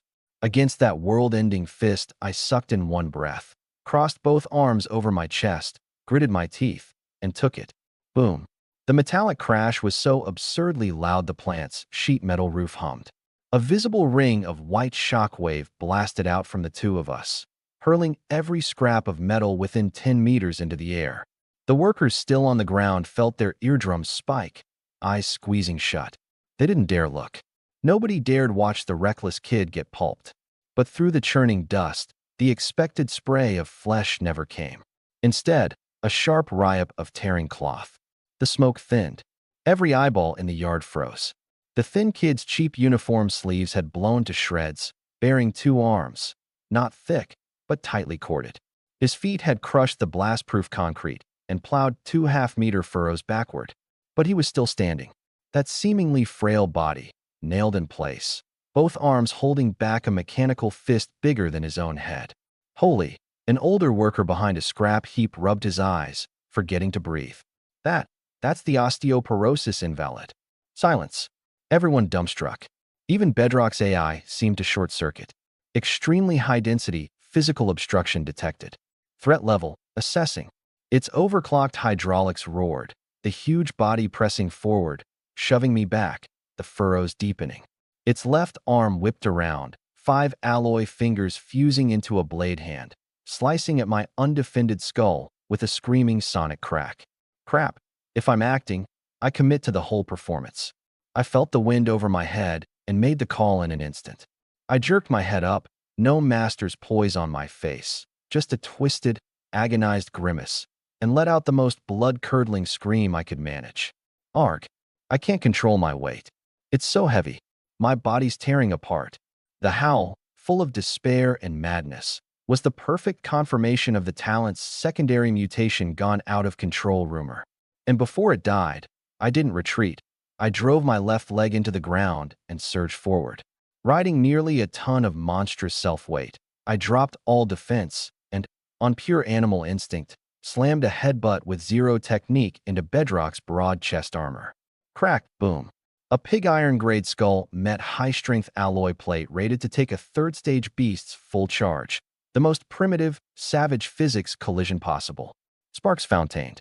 Under everyone's horrified eyes, Bedrock's unbreakable chest plate caved in around a shocking dent shaped exactly like my forehead. Warning: chest armor 17% damage. Core energy module shock. The beast's balance broke, its blade hand veering off my skull. It staggered back 3 steps, each one stamping cracks into the ground. And in that staggering instant, a streak of silver finally arrived. Xinqingzi appeared at Bedrock's flank, her eyes full of shock. One thought filled her head. This kid, is he even human? Which one of you is the monster? She didn't hesitate. The blade bone flared, cold edge ringing clear, aimed at the dent my head had punched, ready to drive into the core engine. And just as the point was about to touch armor, an invisible ripple spread through the air, and a calm voice carrying unquestionable authority cracked beside everyone's ear like a god's decree. Seal? Seal? One word.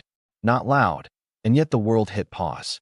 Centered on the runaway Bedrock, the space within 3 meters rippled in deep blue, like water. Then the ripples froze solid. A perfect translucent cube appeared from nothing, locking the 2.5-ton steel beast, its dust and gale and all, inside. A prehistoric insect frozen in amber, more or less. The whole plant went dead quiet. Workers stood mouths open, forgetting to breathe. Xinqingzi, blade in hand, froze too. In midair, a figure stood on nothing, Shun Hongyuan. At the edge of the blown-open wall, in dusty old army trousers and a wash-thin undershirt, half a golden walnut still in his hand. He didn't even glance at the chaos below. He raised his right hand and, lazily, snapped his fingers at the great blue cube of amber. Snap. Clear and pleasant. Inside the cube, At Bedrock's core energy bay, the space itself sheared with an eerie offset, as if an invisible hand had reached into the seam of space and pinched the power lines clean off. The shrieking alarm cut out. The crimson eyes went dark. The blue cube dissolved, and the steel beast, all power gone, crashed to the ground in a cloud of dust. Crisis over. While everyone was still steadying their nerves, lost in the godlike display of power, an off-key groan came from the scrap heap in the corner. Cough, cough, cough. Liu Beichen dragged himself up out of a pile of rusted parts, his costly suit in tatters, smeared with grease and blood, left arm clearly dislocated, an absolute wreck. The first thing he did wasn't check his injuries. It was fix his expression, forcing a defeated but glorious tragedy onto his blood-streaked face. Uncle Shun, he managed, weak and earnest, hand to his chest. I tried to stop the machine, but its power far exceeded my estimate. At least the workers are safe. My injuries are nothing.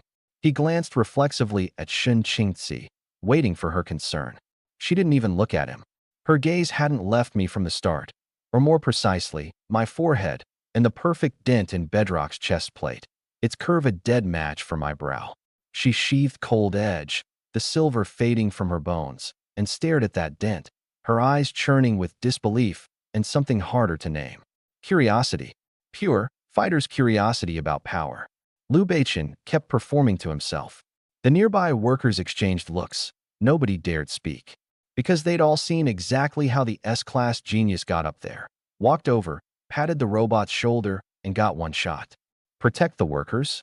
Brother, when you flew the wrong direction. Nobody dared say it. Shun Hongyuan drifted down from the air, feet touching ground near silently. 1 second the matchless powerhouse whose word was law, and the moment he strode over to the downed android, his lofty composure shattered. I owe my ancestors. He sprawled over Bedrock, inspecting, slapping his thigh. This is the top-spec model. 8 million. You know what 8 million means. This anti-magnetic plating, you scratch it, the repaint alone is 100 grand. Which heaven-cursed bastard pulled this? The whole yard turned to stone. Weren't you a descended god a second ago? One mention of money, and this is what we get? Shin Qingzi pressed her forehead. Dad, don't dad me. He crouched by Bedrock, hissing over the dent. Look at this hole. Who did it? Who punched this for me? He followed the curve of the dent, his gaze passing his daughter, landing on a figure not far off. Me, still frozen in my post-head but forward lean, legs plowed deep into the cracked concrete, planted like a nail. The whole crowd's focus snapped to me. Shun Hongyuan stood, the heartache on his face turning fast to wariness. He'd come out a bit late, but from the first thunderous clang, he'd watched a while from the breach. First stage black iron. F-class. Hard blocking at 2.4-ton third-stage machines full charge, and denting the armor with his head? Half a lifetime of experience said impossible. F-class or S-class, this was not something a first stage could do. Unless the kid was sent by an enemy? His face cooled. He strode at me, voice cold. You're the one who wrecked my robot.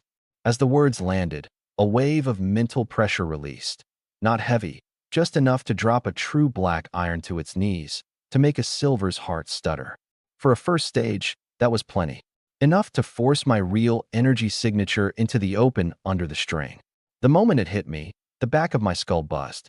Not because I couldn't take it, because my instincts caught the killing intent threaded through it. The old man's testing me. If I stand up unfazed, showing a composure that doesn't match a first stage, what's waiting for me isn't praise. I had to act, and act better than before. I didn't waste a thought. I rolled my eyes back and let 850 kilos crash straight backward. Thud. The cracked concrete punched out another crater, dust blasting up. I clutched my head and thrashed on the ground, wailing. It hurts, so heavy, my head splitting. It's crushing me. I can't stop it. Voice cracking, acting cranked to the max. Shin Qingxi's face changed. She stepped fast between us. Dad, it's not him. He saved Big Sis. He saved everyone. Her voice came out more urgent than usual. She didn't notice it herself. The short-haired woman recovered first and threw herself over me as a shield. Boss, it wasn't him. This boy took the hit for me. If not for him, I'd be a meat patty. Scarfacely dragged his half-wrecked body over too, planting himself at my side. Shin Hanyuan paused. He withdrew the pressure, stepped closer, crouched. I was still bawling on the ground, snot and all. Just then Lu Feng came panting up, called boss, and bent to Shun Hongyuan's ear, whispering fast. Secondary mutation, bone density pig iron grade. File says osteoporosis side effect, but the actual readings are the complete opposite. Talents devouring its own life force, petrifying and overgrowing. Shen Hanyuan frowned hard. He reached out and laid a hand flat on my shoulder. The instant he touched me, his face shifted. The surface still felt like human skin, soft, warm, elastic. But the toughness, the density, wrong. Completely wrong. What his palm pressed wasn't the flesh of an 18-year-old. It was solid tungsten steel. He stood slowly, looking at me whimpering on the ground, shock giving way to a deeply complicated pity. He'd seen cases like this. The military files recorded them. Certain low-tier enhancement talents, under extreme conditions, undergo an irreversible petrification mutation, flesh density spiking, granting terrifying power far above one's tier in the short term, at the cost of slowly losing all elasticity and life, until the body becomes a true statue. Doesn't live past 30. Most don't make 25. Everyone clear out, he said after a silence, waving the workers off, his voice dropping. Whole plant gets the day off. Full pay. He turned back to me, opened his mouth to say something, then just sighed. Such a shame. Bones this hard, growing on a dead man walking. The news of human cannonball Su Ming swept the whole plant inside 30 minutes. Face down on the ground, I let out a quiet breath of relief. Shun Hanyuan walked to Bedrock's wreck, crouched, ran a fingertip along the armor seam at the shoulder, and held there a second or two. His fingerpad caught something, an extremely faint energy residue that didn't belong to this machine. A primal magnetic wave. He rose slowly, brushed off his hands, and sighed like an elder watching a brat misbehave. Young Lu. The battered figure trying to quietly inch away from the scrap heap went rigid. Shin Hanyuan didn't release any pressure, didn't advance. He just stood and idly snapped his fingers. Lu Beichen's eyes flew wide in terror. The space around his limbs froze instantly. He was pinned in place like a specimen. Shun Hanyuan dragged over a beat-up folding chair, sat down with his legs wide, and lit a cheap cigarette. What's the rush to leave? He said. We've got an account to settle, don't we? The plant was dead quiet, wind hissing over the sheet roof. Shun Hanyuan sat on the busted folding chair, one leg over the other. Not far off, pinned by the invisible spatial seal, Lu Beichen had cold sweat soaking through the back of his ruined suit, face white as paper from the dislocated arm, body unable to move a hair. On the other side of the scrap pit, I wasn't content to lie there anymore. I crept up, poked half my body out over the scrap mountain, kept the petrification aftermath grimace going, and settled in. Best gossip is eaten from the front row. Of course, eating gossip doesn't mean eating stops. I shifted to a comfier angle and laid my left hand discreetly on a tungsten counterweight beside me. Ding. High-purity tungsten counterweight devoured. Plus 4.2. Delicious. Uncle Shun. Lu Beichen forced out a smile worse than crying, trying to break the suffocating silence. This is a misunderstanding. I swear I never touched your robot. The AI's base logic is just garbage. It glitched. I only meant to help stop it, and it caught me by mistake. He raised the dislocated arm, hissing, making the motion obvious. See? I'm a victim too. Earnest words, eyes darting to Shin Qingzi for a scrap of sympathy. I gave him a mental thumbs up. This guy crawls out of a scrap heap and the first thing he does is flip the blame. For sheer face thickness. I might still have him beat. Ding. Alloy drive shaft devoured. Plus 3.6. Shin Hanyuan said nothing, just flicked ash off his cigarette. The silence emboldened Lu Beichen. What are you so high and mighty about? You're a junk collector. He straightened, voice hardening 3 degrees. Uncle Shun, I'll be blunt. No longer the wronged victim, now condescending charity. Your plant's safety setup is hopelessly behind. A military robot goes berserk just like that? If it had hurt someone more important than me today. He tilted his head, joints cracking. My father is Lu Jinbong, senior researcher at the Federal Research Institute. We lose have people in the military. I can let today go, but you owe me an explanation. Medical fees, emotional damages, That's the bare minimum. Otherwise, one call to the capital and the Liu family has ways to get your plant's operating license reviewed. We'll see if this dump stays open. The reversal had Scarface Lee and the short-haired woman, just catching their breath, shaking with rage. This bastard nearly got people killed, and now he wanted compensation? They clenched their fists, eyes burning, but his name froze their tongues. The capital Liu family. The Federal Research Institute. Those two words landed heavier than Bedrock's punch. Shin Qingxi's eyes went round, veins standing on her saber hand, cold edge humming faintly. What she hated most in this world was exactly this kind of shameless creature who flipped right and wrong and treated lives like grass. Shin Hanyuan flicked his ash, unhurried. Done. 2 words, quiet. But Liu Beichen's mouth shut on reflex. Shin Hanyuan raised his right hand, pinched index and middle fingers, and gave a light twist. Above his fingertips, a faint thread of dark purple energy flickered into being, dancing like a wisp of ghost fire. At the sight of that familiar dark purple, Liu Beichen's face went bone-white. This, Shin Hanyuan said, idle. I pulled out of the seam in Bedrock's shoulder armor. Primal magnetic wave. Very pure.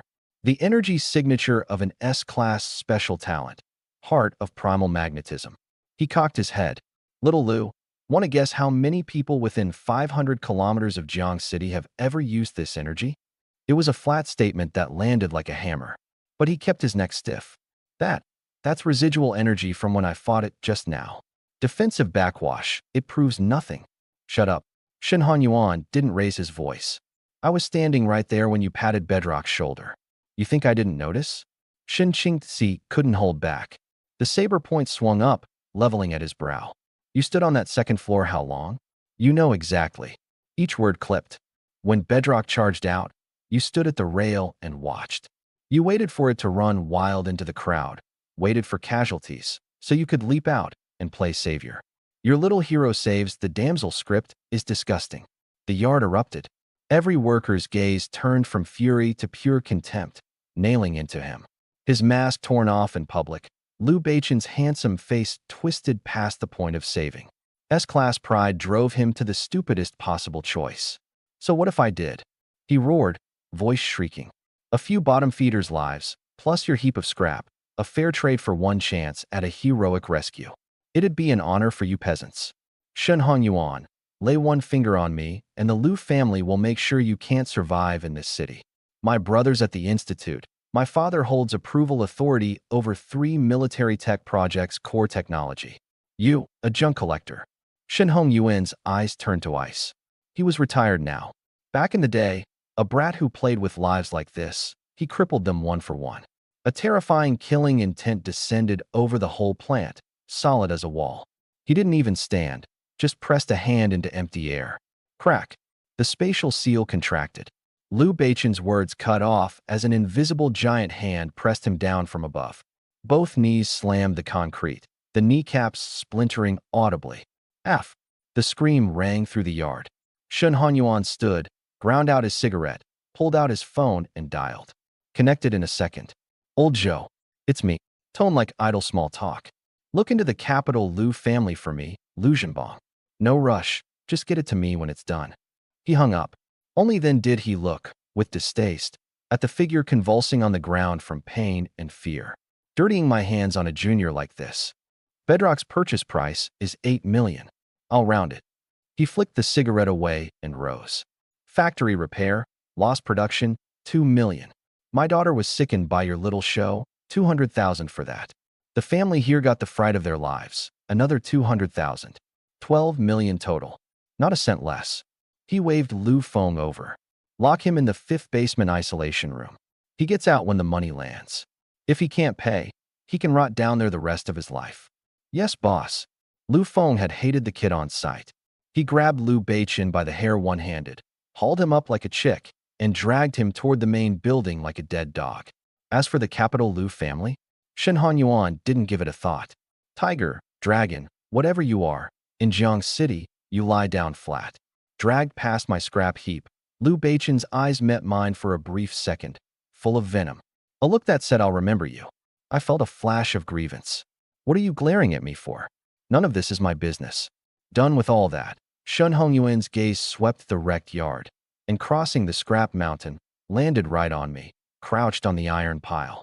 The boy who'd been moaning at death's door a minute ago was now propped on one hand, chin in palm, watching the direction Liu Beichen had been dragged off with an unmistakably that was a good show look.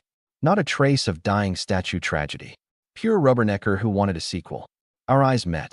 The air went quiet. I clearly realized I'd been made. My mouth started twitching, brow furrowing, working up the grimace. Ow wow. Shun Hanyuan. Am I dealing with a seasoned stage veteran here? Ow wow, my head. It's splitting, my body's tearing apart. Stop. Shin Hanyuan cut me off, face dark. Can you make it at least a little convincing? The grimace stuck on my face, caught halfway. So awkward. Busted. I slid down off the scrap heap and dusted off my backside. He shot me a sour look and turned to the still-dazed workers. Nobody breathes a word of today. Everyone gets the rest of the day off. You've all had a scare, so this month, everyone's pay doubles. Now clean up and go home. A beat of silence, then the yard exploded. Boss is the man. Boss Shun's incredible. Scarface Lee, 2 ribs broken, hauled himself upright on the stretcher to throw a thumbs up. The short-haired woman cheered through tears. A pack of dust-caked laborers stampeded for the exit, terrified he'd change his mind. Under a minute, the huge yard was empty. Just Shun Hanyuan, Shun Qingzi, and me. Shun Qingzi, sheathed cold edge, the last silver fading from her bones. No haughtiness, no SS genius airs. The Military Martial University's top student brought her feet together, straightened her spine, and bowed to me, deeply, formally. Thank you for before. If you hadn't hard-blocked that, a lot of people would have died today. She looked up, eyes bright. I'm Shin Qingzi.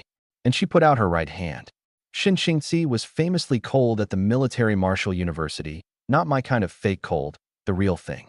Toward anyone, anything outside her blade and her cultivation, her attitude was 3 words: don't need it. The people she'd offer a hand to, you could count on one palm. Up close, her features carried a faint down in the sunlight, the years of martial training lending a sharp, bright edge, and right now, for once, a little of the youth and softness of a girl her age slipped through. I cleared my throat, scrubbed my hands hard on my faded uniform trousers, and reached out, touching her fingertips lightly, gracefully, then withdrawing. Sense of propriety dialed in. The cold, aloof honor student persona, right on schedule. Don't mention it. I tilted my chin slightly, eyes calm with just the right composure. Any man with real strength would have done the same. How could I stand by and watch a coworker die in front of me? That'd violate my Tao heart. Her hand hung in the air, fingertips still holding the trace of that brief contact. Strange. While her father and Liu Feng talked, she'd caught the gist of my story. F-class, some terminal petrification mutation, not long to live. Yet facing a fate that could kill him at any moment, facing a steel beast that flattened tanks, he'd thrown his life in the gap, and saying any man with real strength, not a shred of a dying man's grief in his voice. She lowered her eyes, closed the hand that had shaken mine, knuckles tightening slightly. Shin Hanyuan strode over, face unfriendly. Cut the posing, kid. He raised a finger and tapped my forehead. The military's highest-grade hydraulic blast-proof body, and you had but a 17% combat loss into it. You're a carbon-based human. Where's that kind of kinetic energy coming from? Explain. The old man's not easy to fool. I scratched my head, stammering. Maybe I evolved again. Evolved? Maybe. Why, yeah. I delivered the nonsense with a straight face. I feel like I got several times heavier, and my bones keep getting harder. I just get hungry a lot. And now when I see high-density metal, I feel a kind of fondness. Hint. Furious hinting. I want to eat metal. His eyebrow rose. He plainly didn't buy the absurd line. And then, with no warning, he brought his right hand down in a knife-edge chop, a shriek of torn air, straight onto my left collarbone. The strike was too fast to track, hard enough to split C-class alloy plate barehanded. Clang. The collision rang like a great bell through the open plant. A massive force slammed my shoulder. I staggered 2 steps back. Didn't hurt, just left me a little numb. Shin Hanyuan stood frozen, eyes locked on my collarbone. Not even a white mark. The edge of his own palm tingled. Freak. This is a pure freak. Now he believed it. Not talent camouflage, not external buff. The kid's body density had simply hit this monstrous level. Confirmed I wasn't an enemy's assassin, he let the questioning drop. In a high martial world, everyone has secrets, and the talent system was less than 200 years old. Too many things it couldn't explain. He just looked at the boy harder than superalloy, thought of him possibly crushed to death by his own weight before long, and felt a pang. Bones this hard, and it's a countdown. He sighed, reached into empty air, and pulled out a syringe glowing faint green, tossing it to me. The barrel bore the Southern Military Region's red serial number. Military-grade high-tier life nutrient solution, he said, flat. For improving constitution. No telling if it helps you. Try it. I pocketed it backhanded. Thanks, boss. You saved everyone. That's a service. He clasped his hands behind his back. Name your reward. A reward too? My eyes lit. Free is free. Who turns down free? If the boss is offering, I open my mouth wide. My gaze drifted sideways. Shin Qingxi stood 3 meters off, looking right back at me. Our eyes met. She blinked. The sun fell through a gap in the sheet roof onto her shoulder, the silver crest on her suit flashing. Long lashes, I noticed. She shifted, a little uncomfortable under my look, big eyes blinking back at me. She hadn't looked closely before. Now she noticed that for all his leanness, the boy had unusually deep-set features, a sickly handsome kind of striking. Miss Shun, the way you swung that blade just now, prettier than the war goddess in the federal recruitment films. I said it earnest, eyes clear. To stand and fight beside you was my great honor.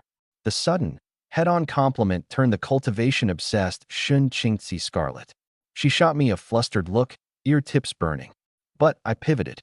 A gift from an elder mustn't be refused. To decline would be disrespectful. Hey. Shin Hong Yuan's old face dropped.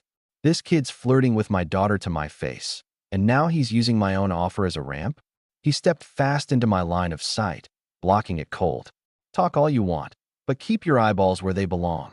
I take you on as an employee and you want to be my son-in-law? Dream on. I didn't fluster, met his eyes, neither cringing nor cowed. Boss, I've decided. What I want is Miss Shun. Shin Qingxi's mind went blank. Heat climbed from her ears down her neck. How could he say something so brazen in front of my dad? We met today. She stepped back on instinct, heart in disarray, and snuck a glance at her father's profile. His face had gone black as a storm, temple veins jumping, fist cracking. Just as the father-daughter blood pressure hit critical and he was about to swing, I let the back half of the sentence out, unhurried. S-robot. That one. I pointed at the powered-down steel beast on the ground. Can I have it? A breeze rolled a plastic bag awkwardly between the three of us. Shin Qingxi's held breath jammed in her throat. She nearly passed out. Her expression went from flushed to furious to I want to draw my blade in 0.3 of a second. She rolled her eyes at me and turned on her heel. Shin Hong Yuan's fist hardened too. He ground his back teeth. You like the dramatic pause, do you? I blinked, innocent. Huh? What? I just feel like this robot, and I have a connection. First fight, want a keepsake. He really wanted to deck me. 8 million. The kid opened his mouth and asked for 8 million. He was about to refuse when his phone buzzed in his pocket. He pulled it out, glanced, and his face changed. On the screen, a bolded red war readiness alert wiped the last of the teasing off Shun Hong Yuan's face. A pinned message from the Southern Military Region Readiness Group. Grade A warning. Southern Rift entrance anomaly. Source Rift expansion rate up 3.7% from last month. Border garrison forces have entered second-level readiness. Retired, but his military registry was still active, and he'd never left the group. Every percentage point of Rift expansion meant the number and strength of source beasts seeping through both jumped. Source beasts especially, more terrifying, more uncanny than ordinary beasts. He looked instinctively at where his daughter had stormed off. Her trial mission was at the Southern Rift entrance. Bedrock was supposed to be her bodyguard, and that Lou bastard had wrecked it. His teeth itched. He wanted to go down to the 5th basement and kick Lou Bachin twice more. He put the phone away and looked at me, still standing there with an innocent face. His mind turned 3 full circles. A wildly bold idea surfaced. I felt my skin crawl under the stare. That looks not right. He's not thinking of slicing me up for study, is he? You heard that just now, Shin Hong Yuan said, hands behind his back, tone suddenly all business. Bedrock. 8 million. A Federal Research Center limited edition, fewer than 20 in the country. You think the little stunt you pulled today is worth 8 million? I knew full well it wasn't worth 800,000, let alone 8 million. I never actually wanted the robot. I wanted the price anchor nailed at this absurd height so I could negotiate down. Even trading it for the right to sort in the heavy load zone would be a massive win. I was working out how to gracefully drop my ask. He spoke first. I could give it to you. Sure. I blinked, the prepared speech jamming in my throat. Huh. On one condition.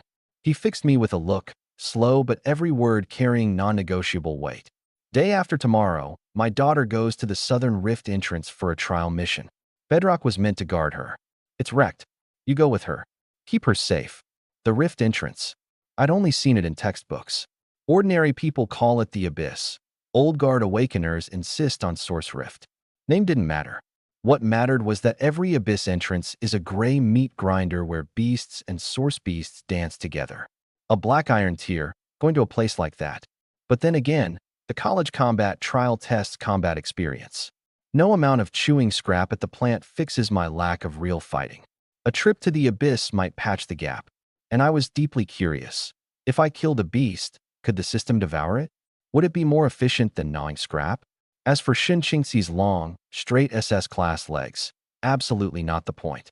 I, Su Ming, a grown man, would never be led by mere beauty. I merely wished to make a close, comprehensive, academic observation of a high-tier war goddess's force-generation technique in real Abyss combat, purely for the martial path. I wiped a traitorous bit of drool from the corner of my mouth. Boss Shun, it's not that I don't want to go.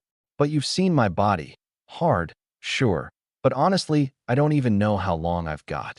I glanced around and dropped my voice like I was confessing something embarrassing. And I wasn't lying. I really do feel a kind of fondness for heavy metals. His eyebrow ticked. I gritted my teeth like I was making a big decision. Give me one day. Let me stay at the plant one more day. I'm confident I can break through to bronze tier. Then I'll have a much better shot in the Abyss. He nearly laughed out loud. One day to bronze. Black iron to bronze in a year is genius pace. But he remembered the feel of that shoulder under his palm, solid tungsten density, and Lu Feng's report, bone density already pig iron grade and still climbing. A mutation rate like that couldn't be judged by common sense. One day, I held up a finger. And one small request. Speak. Tomorrow I'd like to be in the heavy load zone outside the sorting area. Working. There it is. Shen Hongyuan sneered inwardly. All that runaround. And this is what the kid actually wanted. The heavy load zone was piled with scrapped armor plate, mech wreckage, military-grade alloy, any single-piece tins or hundreds of kilos of high-purity metal. If the kid's secondary mutation really did need high-density metal to stay alive, the heavy load zone was his life-sustaining pharmacy. The two of us stared at each other 3 seconds. An old fox and a young fox, each knowing exactly what the other was scheming. Shen Hanyuan blinked first. Qingxi's talent is all offense. I do need a shield hard enough, freakish enough, to protect her. Gamble on it. Done. He nodded. One day, tomorrow, the plant's outer grounds, heavy load zone included. Come and go as you please. He watched my eyes light up. And the robot's yours too. Then he added, if you do well on this mission, when you're back I'll let you into the Dark Vault and pick anything you want. Dark Vault? What's that? Come back alive and you'll find out. A mysterious smile, no further explanation. Departure the day after tomorrow, 3-day mission, back just in time for the college exam. I stuck out my hand. Deal. He shook it, that same feeling. Normal skin on top, hair-raising ultra-density underneath. He let go, beckoned at the downed bedrock, and the 2.5-ton beast floated up to hover in the air. How are you carrying it? I walked over and wrapped both arms around its waist. Hips and stance fused and heaved. In Shun Hongyuan's suddenly contracting pupils, the 2.4-ton robot came up off the air in my arms. Steps a little wobbly, but I lifted it, no question. Not that heavy, really. I grunted, face red, still stubborn. Shun Hongyuan. Absolute freak.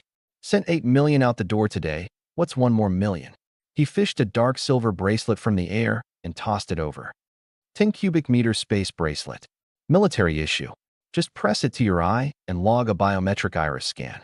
For a top-tier space awakener, Opening an independent storage space was a flick of the wrist. I was grinning ear to ear. Thank God military gear's advanced and not some blood-binding nonsense. With my body, I'd have a hard time bleeding.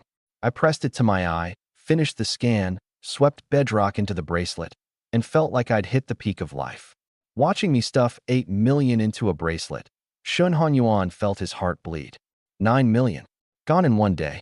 I slipped the bracelet on, flashed him a sincere smile. Thanks, boss. I'll be in first thing tomorrow. And bolted, before the old man could change his mind. Out of the plant, I hummed a tuneless little song and headed for the city edge market, light on my feet. Today called for a treat. The Speedy Legs fried rice stall had its usual line. The shirtless big guy was tossing the wok, sweat flying off with the wok breath. A few minutes, and it was my turn. Little brother, back again. Speedy Legs recognized me instantly. Usual. Add egg. Add ham. Add an extra meat. Good mood today. He kept tossing while we chatted. College exams soon, right? Yeah. After you kids test, I'll probably pack the stall in. He ladled the rice into a box, drizzled on house chili sauce. My sister's testing this year too. After, I'm taking her to the capital. Been saving her tuition out here 2 years. I took the box, ate a couple quiet bites. The rice tasted especially good today. Big bro, what tears your sister's talent? He wiped his sweat and gave a mysterious, proud grin. S-class, support type. S-class support? I nearly choked my mouth full of rice across the street. I thumped my chest, eyes wide. Brother, you've got an S-class family member. The city subsidy alone could buy you a villa, and you're out here flipping rice? An S-class is rare across the whole Federation, a treasure every power coddles. His sister being S-class while he ran a street stall was about like a tech mogul's brother selling phone screen protectors under an overpass. Absurd. Force of habit. He banged the wok down on the stove. Liked working since I was a kid, can't sit still. She's in class. I'm out here with the stall. Keeps me busy. I chewed quietly. The man's attitude was, frankly, ahead of its time. I asked casual, what talent? And regretted it instantly. Asking someone's specific talent is roughly like asking their bank PIN, a social minefield. But he didn't mind. He grinned, leaned in, dropped his voice like it was a great secret. Something to do with luck. My chewing stopped. Luck related? A face flashed in my head. Lu Ruyan. Her talent brushed up against luck too. But Lu Ruyan was only A-class. And this man's sister was S-class. I took a slow breath. Luck-type talents are the most mysterious, the hardest to handle. Anything tied to the word fate is, in the Federation's known sequences, a hair-raising thing. I shoved the last bite in and asked, muffled, what's her name, big bro? Lin Warner. His pride saying it outshone even his pride in the talent. I filed the name away quietly, scanned my payment, and stood, brushing off my pants. Heading out, big bro. Take care. I'll buy you fried rice in the capital sometime. He waved with the wok, the smell of fire and food trailing far. I turned for home. Real business tonight. Back in the rented room, door bolted. I sat cross-legged on the pad and pulled the panel. True mass, 844.5 kilograms. Mass points, 32.7. Ascension progress, 84.45%. 155.5 kilos to bronze.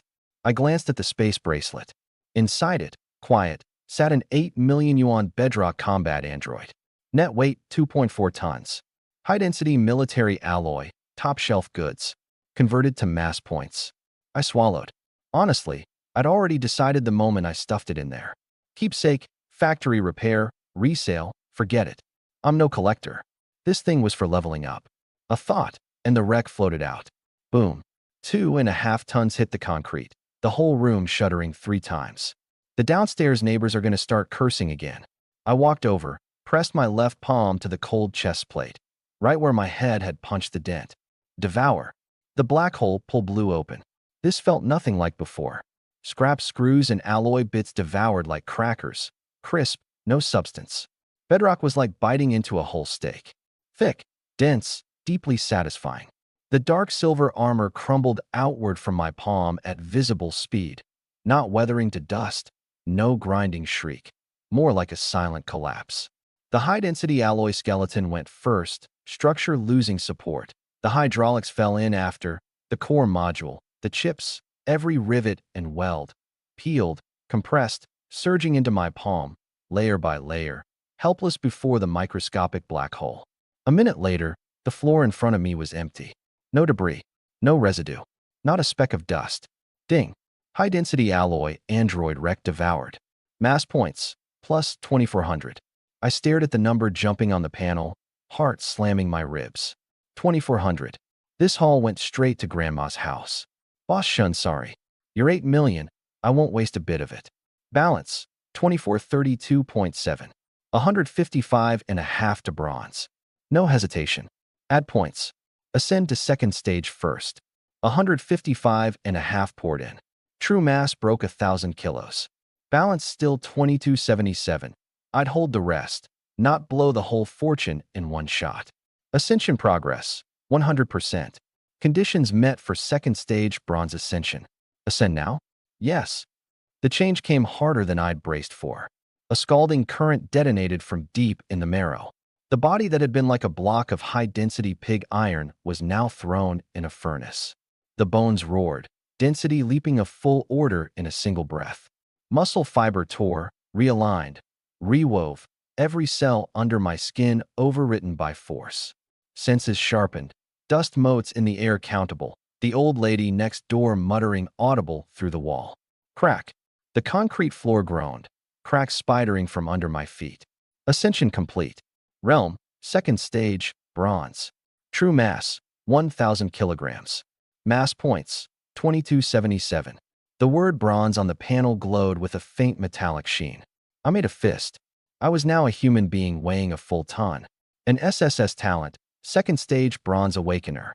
Still the lean kid's frame, still 1 meter 85, but my density had broken 13,000 kilograms per cubic meter, nearly twice steel. And then I saw the life form line. Still, first life form, carbon-based mortal body. System. Get out here. Is this a bug? I hit second stage bronze. Why am I still first form? System prompt. Life form classification is based on the universe's source laws, unrelated to this world's awakener tier system. Second life form activation condition. True mass reaches 100 tons. 100 tons. I was at 1 ton. 99 to go. At 1% compounding daily, devouring nothing, never mind. Not calculating that. Calculating it would ruin my mood. 3 days ago, I was 70-some kilos. 70-some kilos to a ton took 3 days. If 100 tons looked astronomical to the me of 2 days back, then standing here at 1 ton looking up, it didn't seem so impossibly far. The road is long, but walk it and you'll arrive. The mass is heavy, but devour it and you'll reach. I fed myself the pep talk and felt marginally better. System shop now open. With a mechanical chime, 3 skill icons gleaming with cold metallic light lined up before me. I tapped in. The interface was stark. 3 icons in a row, no flashy effects, no limited time discount pop-ups, not even a first purchase, new user coupon. Cold, merciless, refuses to haggle. Under each, in bright letters, exchange price, 2,000 mass points. First icon, mass dominion, total command over your own mass and density laws. Every exertion produces kinetic energy at 1.5 times your true mass, with a 30% chance to trigger full true damage. Second, mass containment. Perfectly suppress your true weight to a normal person's level. This state only alters external terrain feedback and weight perception. It does not affect any kinetic conversion or burst. Third, the explosive one. Mass engine. Instantaneous compression and release of muscle fiber, converting massive weight into extreme directional thrust. Peak from the first step, full speed the instant it fires. System, are your prices a little out of touch with the masses? My mouth twitched hard. I looked at my pitiful balance and my heart sank. 2,000 each, 3 is 6,000. I'll be saving until the cows come home. I'm a grown man. I don't want to take a multiple choice test. Mass points, 2277. Pick one, 277 left. This dog system is doing it on purpose. Make me filthy rich overnight, then roll out 3 sky-priced goods to harvest me clean. Not coincidence. Calculated. I looked down at the spiderwebbed concrete. Mass containment was a must-buy. I was a walking demolition order. Everywhere I stepped, I shattered. Don't buy it. and a stroll through a mall is a few thousand yuan a footstep. Before I even sit the exam, I'd be selling the rest of my life to the property office as a security guard. But that left a choice between Dominion and Engine. I stared at Mass Dominion, eyes brightening. I was hard, but my offense was one-dimensional. A 1.5 times kinetic bonus? A basic jab becomes an ultimate. Every punch a fully loaded SUV at full speed. Plus 30% true damage on trigger. Too good. And Mass Engine made my eyes go feral. A man can be unhandsome, but he must not be slow. And scarier than fast, a several-ton iron lump with an ejection booster strapped on. A heavy tank running supercar speeds. The heavier I am, the faster I go. It read like a fight with the physics textbook. Fine by me. Newton can spin in his grave, not my problem. I dug out paper and pen, tore 3 strips, wrote stronger, better, faster, balled them up, weighed them in my palm. 3 directions, each a wholly different style. Dominion, overwhelm skill with force. Containment, play the pig to eat the tiger. Engine, catch them off guard, win by speed. For the rift entrance, which did I need? I shut my eyes, tossed the balls overhead, reached to grab, and my feet drove down on reflex. Boom. Half the floor caved. I dropped into the gap, everything below the waist hanging, nearly punching through the downstairs ceiling. 2 of the paper balls blew away on the shockwave. 1 spun lazily down and landed on my face. Wedged in the crack, head tipped back, I made out the single word on it. I bought mass containment first regardless, non-negotiable, or I couldn't function. Then, with what was left, I bought the one the paper had picked for me. No point fighting fate twice in one night. The paper ball lay quietly on my face. I peeled it off and stared at the single word for 5 full seconds. Faster. Mass Engine. My brain locked up for 3 solid seconds. I'd pictured every other outcome. Draw Mass Dominion, great. 1.5 times kinetic, 30% true damage. Walk into the rift tomorrow and backhand a source beast across the skull. No defense matters. 1 punch, and it's pulp. Zhao Qua's an S-class nothing. I'd vanish his health bar on the arena.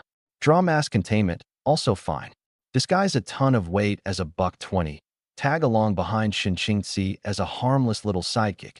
Then crack the earth at the critical moment and save the damsel. I had the script written. But no. Mass Engine. A pure burst sprint skill. I wasn't signing up for the Olympic 100 meters. I jammed the paper ball into the floor crack. I knew I shouldn't have trusted superstition. Annoyed as I was, I gripped the edges of the gap to haul myself out and heaved. Crack. The gap split another 2 inches. I sank further down. Great. Wonderful. I froze in place. Downstairs, the old lady had already started her first round of cursing. It took me 3 full minutes to pull myself out like a stubborn radish, crushing 2 more floorboards in the process. 3 more rounds of cursing, none of which I heard. Pop out at last, pants and all. I looked down at the ruined paper ball with faster on it. Silent 2 seconds. Forget it. Balance 2277.2. Enough for 1. Poor men don't get a second draw. I griped, but my brain was already turning. Mass Engine. Peak from the first step, full speed the instant it fires. Turn it around. Force equals mass times acceleration. Mass a ton, acceleration maxed. The impact off that first step. I froze. Today, a ton, and I'm a cannonball. 10 tons. 100? The bigger the mass, the more violent the engine. This wasn't a tractor with a rocket strapped on. This was an ejector bolted to a meteor that keeps growing. The ejector doesn't change, but the meteor gets bigger, the energy more terrifying. I clenched my fist and a slow grin pulled at my mouth. Fine. Not optimal, but not a loss. I'm a bullet. Just a small caliber for now.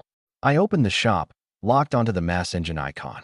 It felt less like redeeming a divine skill and more like signing my body away. A warrior cutting off his own arm. I pressed redeem. Spend 2,000 mass points to redeem the sequence. Mass Engine? Yes. The number plummeted. 2277 to 277. 2,000 points, gone. My chest seized. 2,000 mass points, 1 per kilo, a full 2 tons, 2 days of gnawing scrap, and the 8 million bedrock, evaporated in one breath. It stung worse than the old lady punching a broom handle through the ceiling. Then a cold flood of information crashed into my brain. Not text, not images, a complete force generation pathway carved straight into muscle memory. Every fiber compressing to its limit in 1/100th of a second, every joint locking at a precise angle, force routing from sole to hip to spine to shoulder and out the contact point, start to finish under one breath. Not acceleration, detonation. A combustion engine firing, compress, ignite, do work, all in one. The body is the cylinder, mass is the fuel. The heavier I am, the bigger the blast. The annoyance drained out of my eyes. I clenched and released my fist, muscles tightening and letting go on their own. It was like an engine had been crammed into me, idling, waiting, one thought, and it fires.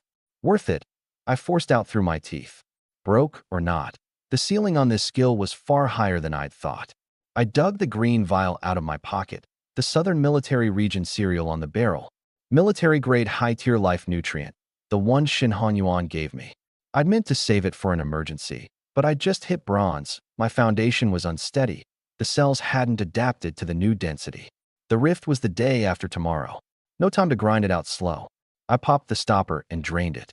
The moment it hit my throat, I knew I'd underestimated it. Not a nutrient solution. Lava. A scalding current detonated down my esophagus and spread through my veins. Bones cracking, joints cracking, even my teeth chattering. I curved into a shrimp, veins bulging across my forehead like little snakes squirming under the skin. My marrow boiled. Threads of impurity blacker than ink were forced out of the depths of my bones and incinerated by the violent medicine. Cells shattered and were rewrapped in pure energy. Gray-black sludge wept from the surface of my skin. 18 years of a carbon-based mortal body's metabolic waste peeled away by force. It went on nearly 10 minutes. I lay there covered in gray-black filth like I'd crawled out of a sewer, jaw clamped, not making a sound. The pain ebbed. I stood, still a ton, but where before I'd been carrying a ton as I walked, now I was driving it. The difference between hauling an anvil over mountains and sitting in the cockpit. I went to the bathroom, ran the tap, washed off the gray-black crust, looked up at the cracked mirror over the sink. Stranger, for a second, my skin had changed.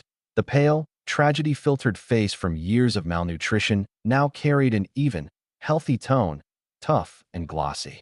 The jawline sharper. Same features, completely different bearing. Before, a curio on a shelf waiting to be appraised. Now, a blade that's been given its edge.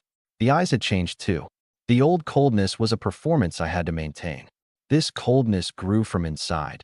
Deep, bright, with a sharpness I couldn't quite name, like it saw through everything and couldn't be bothered to say so. I stared 3 seconds. Whoa. Tilted left 30 degrees. Handsome. Right 30. Still handsome. For the first time I felt a crisis about my own face. Not that it wasn't handsome enough. Too handsome. To get photographed on the street kind. The old cold genius persona was a good but pale face. Now the first reaction was probably going to be this guy's so good-looking it should be illegal. I killed the tap and made a fist. No sound below. Floor intact. I could feel the precise position of every muscle, every joint, like I'd been handed the controls to a precision instrument that weighed a ton, but that I could actually drive. Walking would still leave prints in the floor, but at least I wouldn't punch a hole through it. Probably. I came out and looked at the wreck of the rented room. Cracked floor, no bed, a chunk of plaster dangling from the ceiling corner. The place looked like a demolition crew had visited. I laid the pad in the bathroom doorway, sat cross-legged. 277.2 to my name. Add tomorrow's all-day feast in the heavy load zone. Add the daily 1% compounding. By the time we left for the rift, what would my true mass be? I ran the rough math and my mouth curled. Enough. Enough to be a fit shield for Shinchingzi. I lay down, and the floor under the pad let out a horrifying creak. I froze instantly, dropped my movements to the absolute minimum, held an awkward pose, terrified that one twitch would bring the old lady climbing up through the ceiling in her pajamas to settle accounts. And like that, I slowly drifted off. 5:17 a.m., barely light. The alarm hadn't gone off. My eyes were already open. Second stage bronze. 3 hours, fully restored. I got up, put on the only jacket that wasn't shredded, pushed the door open. The cold morning air poured in, carrying the grassy reek and dewy damp of Jiang City's outskirts. I headed for the wasteland beyond the city. A concrete step cracked under my foot, leaving a print. The troubles of the strong are humble like that. Before, I feared being stepped on. Now I feared stepping the road out from under everyone else. From the rented room to true no man's land was barely 3 kilometers. I walked it like the Long March. Every step I tested with my toe first, then eased a ton of weight down, terrified of leaving some supernatural footprint on a city road and making the next day's headlines.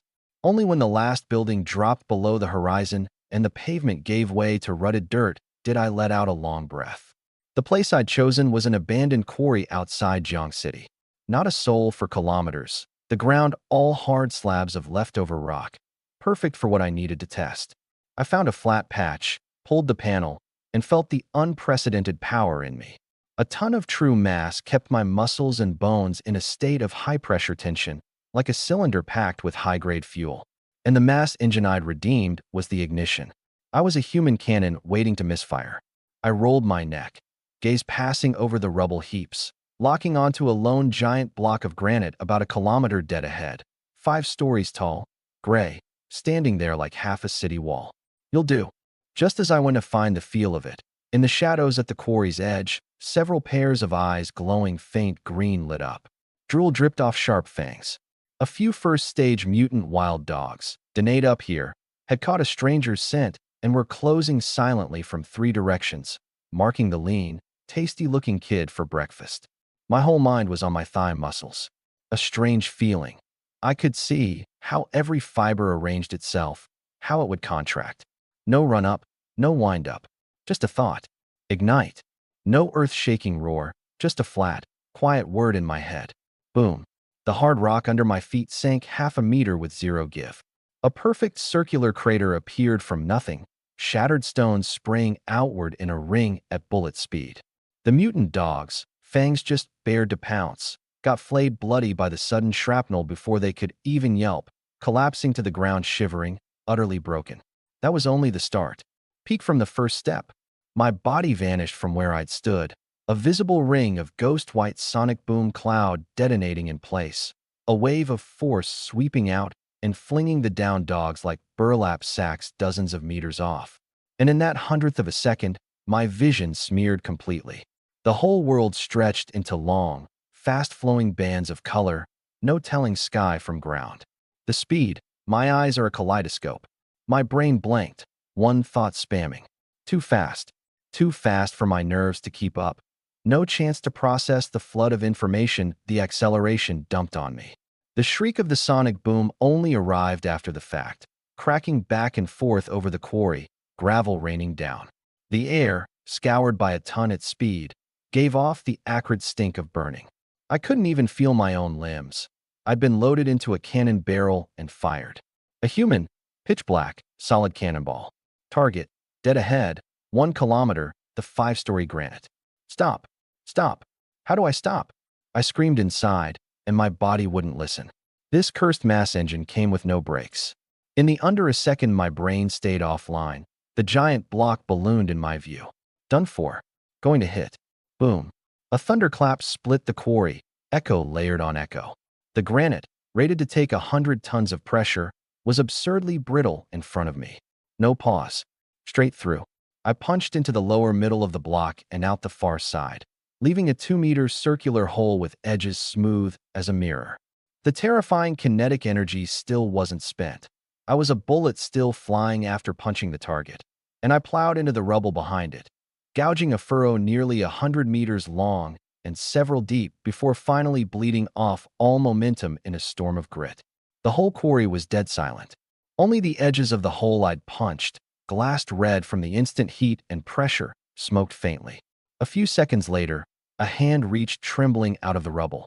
I crawled out filthy and sat down hard, gasping. My cheap jacket had burned to ash in the friction, only a few strips of cloth still hanging on me. I looked at the tunnel I'd made and then at my own undamaged body, and the back of my neck went cold. Absurd opening the door for absurd. Destructive power, no problem, absurdly strong. But the flaw was just as lethal. Once I ignited, I became a cannonball that only goes straight. No turning, no dodging, can't even see. In a real fight, the enemy just shifts half a meter off my line, and I'm a live target smashing myself dead against a wall. This skill, the drawback's a little big. I frowned, thinking. And off in the quarry where I wasn't looking, the surviving mutant dogs dragged their half-wrecked bodies away, tails tucked, fleeing in every direction like they'd seen a ghost. Climbing out of the pit, I had one thought. Again, I stood, brushed off the stone dust, looked at the punch-through granite 100 meters off, dawn light spilling through the round hole, edges still glassed dark red and smoking. 100-ton rated granite. I'd headbutt straight through it. I clenched my fist, something burning in my veins. Not pain. Excitement. Destructive power was fine. The problem was control. That first run was pure straight line, fixed direction, no offset, couldn't stop. But what if I could veer just a little mid-sprint? Not a hard turn, 5 degrees, 10, enough to dodge a pillar or skirt an obstacle in a fight. A ton at speed has terrifying inertia, sure. But I was second stage bronze now, muscle fiber reconstructed by mass, strength far past a normal person's. In theory, if I drove from the hip mid-sprint, leaned my center of gravity like a sprinter taking a curve, I should manage a micro-adjustment. I scanned the quarry and locked a perfect test route. 200 meters ahead, a 3-meter-thick abandoned stone column, a support remnant from the old quarry. 500 meters past that, the natural cliff face on the north side, gray-white rock steep as a cut. Simple plan. Ignite, charge the column, at the approach drive from the waist to dodge it, round it, keep going to the cliff. Success means the skill's salvageable. I rolled my neck, joints cracking, feet planted, hips and legs slightly bent, center low, a ton sinking into the contact between sole and rock. The engine's pathway surfaced on its own. I added one instruction. At the column, right foot splays 15 degrees, hip twists left, force a lateral component. Theoretically workable. I clamped my back teeth. Ignite. The rock detonated. Not a flourish. Physically detonated. The half-meter crater again, gravel spraying, the sonic cloud blooming behind me like a white flower. I vanished. The air tore into a visible vacuum trail. Vision smeared into flowing color again, but I was braced this time, forcing down the vertigo, all focus on the column ballooning ahead. 200 meters. 150. 100. The column filled most of my view. Now, my brain gave the turn command. Right foot splay, hip twist, weight shift. The command reached every fiber. And then, nothing happened. No, something happened. My right foot did try to splay. My hip did try to twist. But 1,000 kilos times near sonic speed makes an astronomical inertia. My muscles strained to change direction, and inertia replied with the physics of the entire universe. No. Sorry. Newton says no. My body went into a profoundly bizarre shape. Upper half developed a faint leftward lean, maybe 3 degrees, while the lower half stayed welded to the original line, feet like they were spot welded to a rail. I twisted into a slightly deformed cruller and, in that ridiculous contortion, slammed dead straight into the column. Boom. The 3-meter column didn't last half a second, snapping and pulverizing from the middle, rubble blasting out, a sky-blotting cloud of gray dust. I came out the other side, speed undiminished, the cliff 500 meters off closing at a hopeless rate. Too late. No time. I didn't even get a full curse out. Boom. The whole quarry shook. Not a metaphor, actually shook. I slapped face first into the cliff in a spread-eagled pose. 1,000 kilos and near-sonic kinetic energy punched a human-shaped crater over 2 meters deep into the hard granite face, cracks webbing out from the center to cover a dozen meters of cliff. Rock rained down for a while. The dust cleared. A perfect spread-eagle imprint in the cliff, me embedded in it, chest to stone, limbs splayed, head turned, left cheek pressed to cold rock. Not moving. 3 seconds. 5. 10. Cough.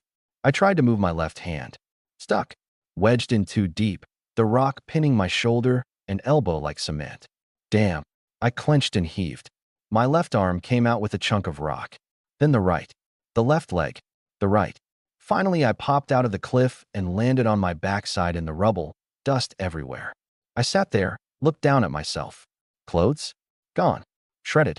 Just my belt hanging. Body? Untouched. A ton of true mass and bronze tier bone density. Not even a red mark. I looked at the spread eagle crater in the cliff 3 seconds, then started cursing. System. This mass engine you sold me. Can't turn. Host's phrasing is imprecise. Mass engine provides extreme directional thrust. Direction is set by the force vector at the instant of launch. Once fired, it cannot be changed. So it can't turn. Correct. You knew the whole time. I nearly punched the ground, thought better of it, didn't want to dig a mine pit and make the news. 2,000 mass points. 2 tons of pure mass. Skimped and scraped, dumped a whole 8 million bedrock into it. And I get a suicide skill that only goes straight? Tell me. In a fight, the other guy steps half a meter aside and I headbutt a wall and kill myself. Host is advised. Advise my ass. Refund. I want a refund. Consumer protection law. Ever heard of it? Product severely mismatched from description. 7-day no questions return. The system shop does not support returns. My chest jammed. Fine. Just fine. I stood, dusted off, mouth twitching. 2,000 points. Gone like that. Emotional fluctuation detected. Clarification, Mass Engine is the base version sequence, designed for straight-line maximum burst. Host is currently 2nd stage bronze. Muscle fiber strength is insufficient to overcome inertial lock at peak velocity. I paused, meaning, upon ascension to 3rd stage silver, the shop will unlock the companion sequence to Mass Engine. A dark gold icon surfaced, silver-white edges flowing. Name, Inertial Drift. 1 line of description.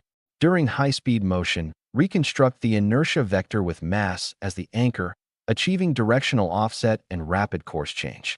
I stared, pupils tightening. Inertial drift. Not brakes, not decile turning. Changing inertia direction at full sprint. If Mass Engine made me a cannonball, inertial drift was the guidance system. Straight-line shell to guided missile. My mouth twitched. Inertial drift. Are you going to give me an AE-86 paint job next? No response. I rubbed my face, pushed the irritation down. Cursing aside, the brain doesn't stop. I sat cross-legged and reviewed. Mass Engine, base version, straight-line directional burst. Peak from step 1, punches through granite. Destruction, no problem. Absurd, even. Flaw obvious. No turning, no braking, no veering. Once lit, an uncontrollable shell. But tactical value isn't zero. Narrow terrain, corridors, tunnels, canyons, city alleys. The enemy's got nowhere to run, just eats it. A ton of solid human at sonic speed cracks, even full S-class armor. And the opening ambush. Before the enemy reacts, a straight-line charge into their face, too fast for their nerve signals. My mouth slowly curled. A one-shot kill skill. Not for attrition, for wiping the other guy off the board on turn 1. Paired with future inertial drift. I didn't dare keep fantasizing anymore, and I'd float off.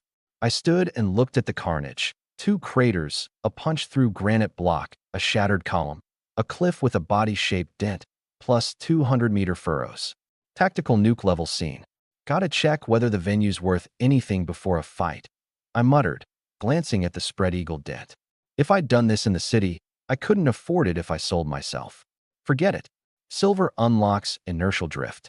Bronze to silver needs 10,000 kilos of true mass. I was 1,000 and change, balance 277.2. Long way off. But Shun Hongyuan had already promised the heavy load zone today. Scrapped armor plate, mech wreckage, military-grade alloy. Not the corner scraps. Tons of high-purity military metal, 1 piece worth a whole day at the sorting tables. I turned for the exit, the rising sun stretching my shadow long. The Sparkfire plant's smokestacks and scrap mountains glinting cold in the morning light. I licked my lips. Today I was eating the heavy load zone down to the dirt. When I walked back through the plant gate in a new uniform, the whole sorting yard went quiet for a beat. Scarface Lee, mid-bark assigning tasks, choked on get a move on, eyes bulging like bells. Where was yesterday's kid? Handsome but sickly, pale as a ghost. Who was this?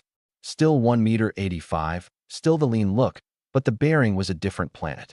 Skin with a healthy glow like fine jade. Features like they'd been recarved, every line just right. And those eyes, deep and bright, calm and sharp like they saw through everything. Whoa, Little Sue. A worker who'd talked to me yesterday dropped his wrench. That's Little Sue. Did he eat a beauty pill? Wasn't he supposed to be a secondary mutation dead man? Why's he look better than us? The short-haired woman looked me up and down, clucking. Little Sue, with a face like that, you walk through the red light district and the rich aunties go feral. I kept the aloof genius blank on my face like the all rolled right off, but inside I was over the moon. Smug. Deeply smug. Worth it. That nutrient vial was worth every drop. A double upgrade. Looks and strength. A flash of Lu Rian's cold face crossed my mind. If she saw me now, what expression? Regret, probably. So what? Even if she crawled back on her knees, I couldn't be bothered to look twice. My good days were just starting. Cough. Scarface Lee recovered, cleared his throat. What's there to stare at? No work to do. Little Sue, come with me. He led me to the heavy load entrance, a thicker metal checkpoint, armed guards beside it, faces grim. Boss says you've got free run of the heavy load zone today. He pointed. One thing, all spatial gear comes off, into the lockers there. Military rule, dead serious, stops anyone from self-dealing. I nodded, peeled off the dark silver space bracelet, dropped it in a lead locker. I didn't need to carry anything out. My stomach was the best storage there was. Through the checkpoint, the view opened up. The heavy load zone was 10 times the sorting yard, a vast steel canyon. Mountains of scrapped armor plate, tank treads, mech wreckage glinting cold in the dawn. Dozens of meters tall cranes crept along, hoisting multi-ton alloy plates. The metal shrieked deafening. Workers in matching coveralls cut, dismantled, hauled. The whole zone full of heavy industry noise and force. More people than usual today? I asked casual. Scarface Lee lit a cigarette, dropped his voice, a touch of resentment in it. It's the front making trouble. He jerked his chin south. Word is the southern rift's been restless. Friction with those source beast bastards is getting frequent, not the small-scale stuff anymore. Yesterday alone, heard several 5th and 6th-tier military big shots took heavy wounds, sent down a few truckloads of scrapped gear. He took a hard drag and ground the butt out. Damn beasts. If I had the strength, I'd go to the front myself, take one down with me, call it even. I looked at his flushed face, a little surprised. Didn't expect the bully the weak, freeloading foreman to have a hot-blooded side.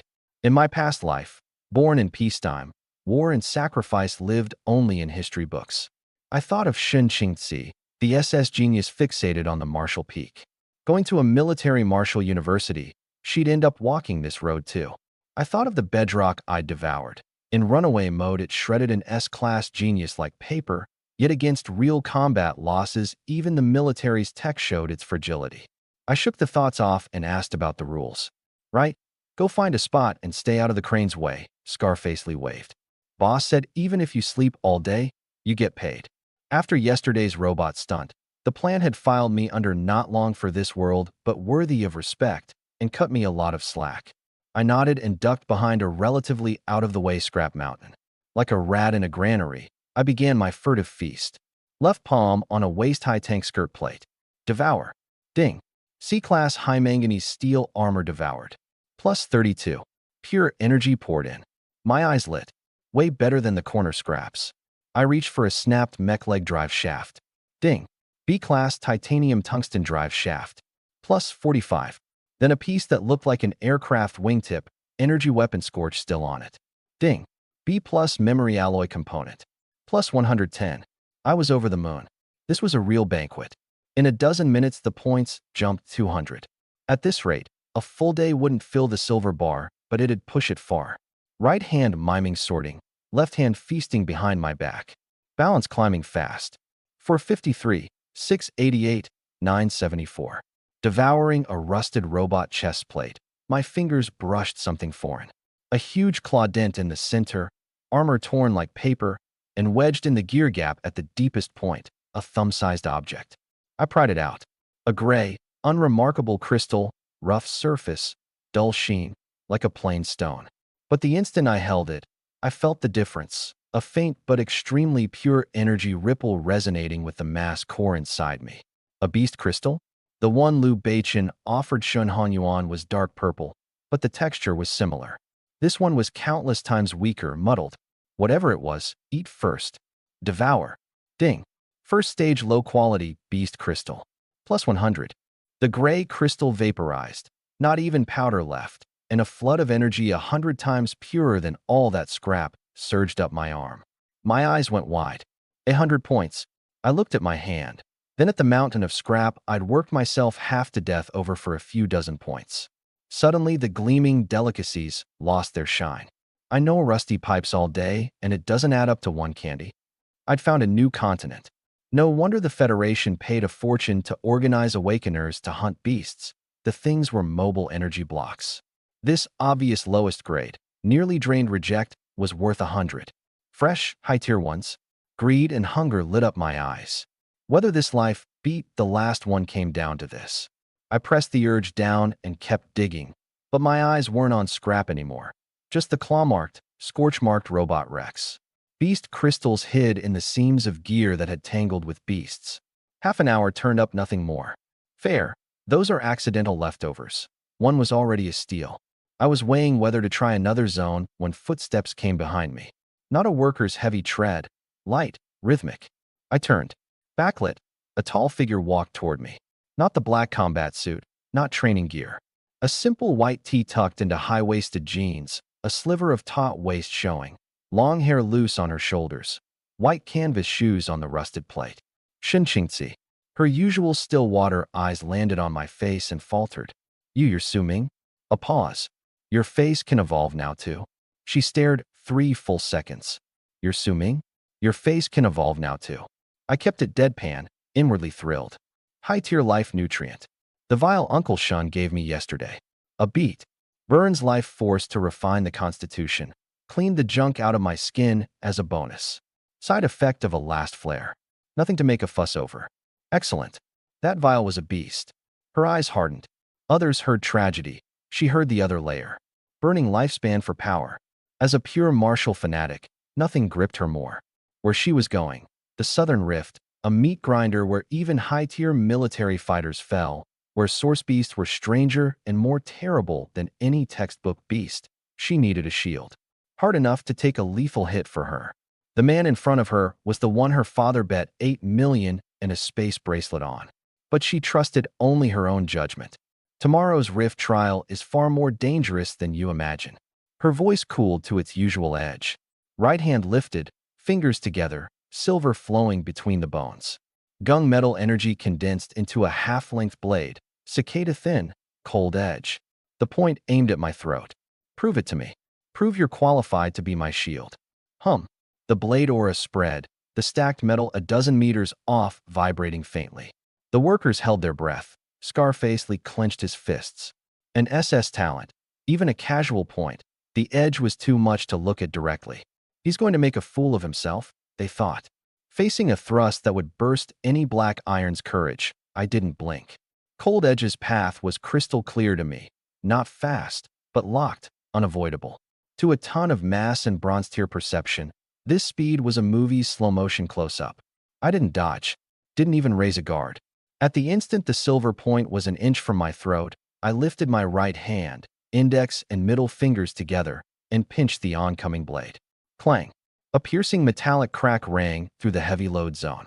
The cold edge held fast between 2 long, pale fingers, point hovering an inch from my Adam's apple, unable to advance a hair. Far off, Scarface Lee's hand jerked, the cigarette burning his knuckle. He didn't notice, eyes round. A few workers rubbed their eyes, jaws on the floor.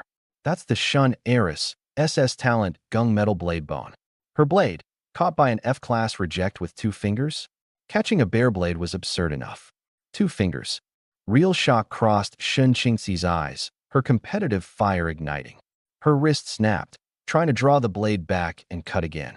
My 2 fingers didn't budge. She couldn't pull it free. My mouth curled, tone insufferably casual. Miss Shun, put some muscle in it. Didn't eat. She snorted, eyes sharp. In that case, her slender wrist twisted. The gunmetal energy in the blade transmuted. The silver edge went near transparent, a hair-thin silver thread drawing off the edge, light itself bending around it, the blade's temperature plunging. Far off, Scarface Lee's face changed.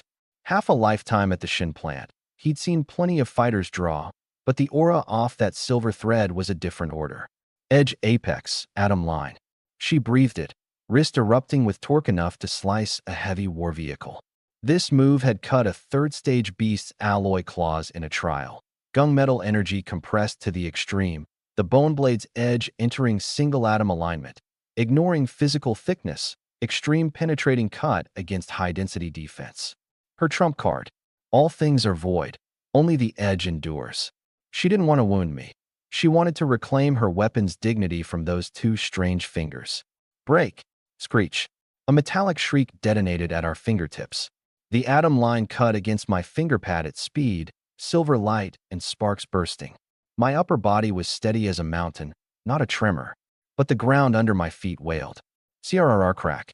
With my feet at the center, the high-strength blast-proof steel plate, rated to take a heavy tank, got two deep footprints stamped into it, the metal warping up around them.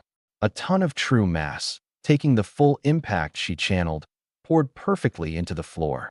But those two fingers didn't move. 1,000 kilos of true mass concentrated at the fingertips, the atomic arrangement at physical lockup, every atom squeezed to minimum spacing, seamless, airtight. The atom line was sharp to the material limit, but found no gap to slip into. Not insufficiently sharp. Nowhere to cut. A strong recoil surged back up the blade. Shin Qingxi's tiger's mouth went numb. She retreated half a step before steadying.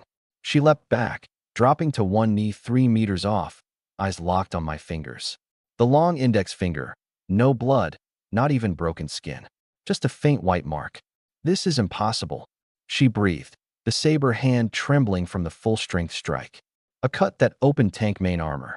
The most lethal armor break of the two sequences she'd mastered. The atom line that opened a third-stage beast scales couldn't break an F-class Awakener's skin. She looked down at the nearly invisible micro-curl on her edge, chest heaving. She was Shin Qingxi, holder of the SS talent Gung Metal Blade Bone. Since awakening, her blade had never been hard-blocked head-on by any same-tier peer, let alone with 2 fingers. And this man pinched her blade with 2 fingers, took her atom line with bare skin, and walked away untouched. I glanced at the white mark on my finger, looked up, mouth curling. Thank you for going easy, Miss Shun. Going easy? That was her full-strength strike. Her breath caught, heat climbing from her neck to her ear tips, her face flushing scarlet. She bit down softly, refusing to look at my damned face again. She lowered her eyes to the wrecked steel plate. 3 seconds. She looked up, voice back to cold. Your body, it's hard enough. No more questions.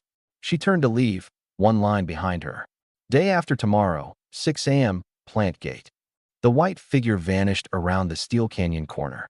The dead silence broke into a tidal wave of chatter. I ignored the stunned stares, looked at the 2 perfect footprints, one thought in my head. Please, God, don't make me pay for this. Same time, top floor of the main building, monitor room. Shun Hung Yuan, a cup of top-grade tea, legs crossed, watched the screen. Seeing his daughter go test the kid, draw her blade, he felt a flicker of pride. Let the little punk see what an SS talent is. Then I pinched the edge with 2 fingers. His mouth started twitching. Then the atom line came out, and he sat up.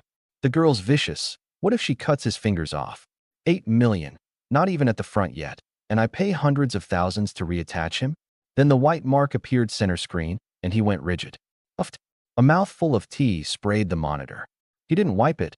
Old eyes locked on the mark. The atom line didn't even scuff the kid's skin. He shot up, chair sliding back. What kind of monster is this kid? F-class. You've got to be joking. The view cut to the footprints, 2 craters in the pricey blast-proof plate. He fully accepted it now, a human source beast. He picked up the warped cup, took a sip, eyes not leaving the screen.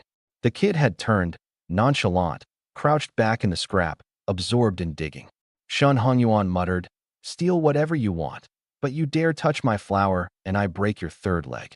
Just then his phone buzzed, the screen lighting up with the Southern Military Region's internal line. He stared at it 3 seconds, then answered, voice flat. Talk.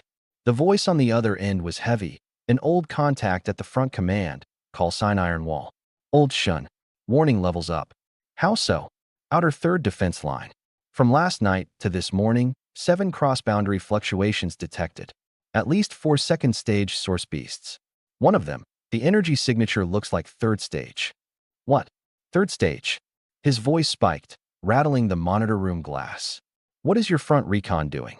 A 3rd stage source beast pushed from the abyss core to the outer line, hundreds of kilometers, and your warning nets a decoration? The defenses? The patrols? Those staff officers asleep or blind? 2 seconds of silence, no rebuttal. There wasn't one. Iron Wall's tone went bitter. Old Shun, this is on us, I won't argue. That third stage, it's a mountain-cleaving iron spine rhino. Last night, 2:17 a.m., it broke the third line's outer cordon, smashed 2 recon teams, totaled 5 of 7 armored recon cars, 14 awakeners wounded and sent back. By the time reinforcements arrived, the beast had turned and gone back into the abyss. It comes and goes as it pleases? Shen Hanyuan ground his teeth. Iron Wall's voice was low. Under 12 minutes, the whole thing. It wasn't foraging. More like testing. A chill ran down his back. Source beasts don't translate to human tiers evenly. Naturally stronger bodies, far higher energy efficiency, same tier curb stomp is normal. A third stage source beast's real combat power rivals a human fourth tier. And the Iron Spine Rhino was an apex predator among third stage. Metallic bone armor, a horn that pierces any known alloy, a temper that brings down hillsides when it runs. The kind that used to stay obediently in the abyss, never crossing. Now it was paying frequent visits. Iron Wall sighed. Old Shun, you know the abyss rifts are all over the southern theater. Over 100 entrances big and small. Nobody can predict which point a source beast pours out of. We've only got so many troops. Cover the east, the west goes bare. Robbing Peter to pay Paul, we've done it for ages. He didn't speak. He understood. 13 abyss entrances to guard across the whole region. The line too long, awakeners never enough. Centrals rushed 2 mech companies to reinforce Jiang City's line. East and west are escalating too. All rift expansion rates are still climbing. Up 5.2% from last month. His pupils tightened. Not 3.7 anymore. Up again. The rifts widen, source energy spills, high-tier source beasts' range pushes outward. Strung together, these were the omens of disaster. Your daughter's trial mission. A pause. Leaving tomorrow. Straight talk. Old Shun, have her hold off. Not from fear. This wave's abnormal. Those things look driven out, not expanding territory. He was silent a few seconds. He could have her hold off. A call to her instructor, any excuse. But he knew his daughter's temper better than anyone. If she learned the more dangerous the front, the more she got protected, she'd skip the trial application and go volunteer at the front outright. The stubbornness she got from her mother, 10 oxen couldn't drag back. Understood. I'll think about it. He hung up, set the phone down, looked at the monitor, tea still wet on it. The lean kid crouched behind scrapped mech parts, furtively rummaging. The kid's body density couldn't be called like superalloy anymore. It was something past his understanding. Half a life with a space talent, countless monsters seen, never an F-class this hard. Secondary petrification mutation? His confidence in that had dropped from 90% to 60%. But whatever the kid was, one thing was certain, he'd bet right.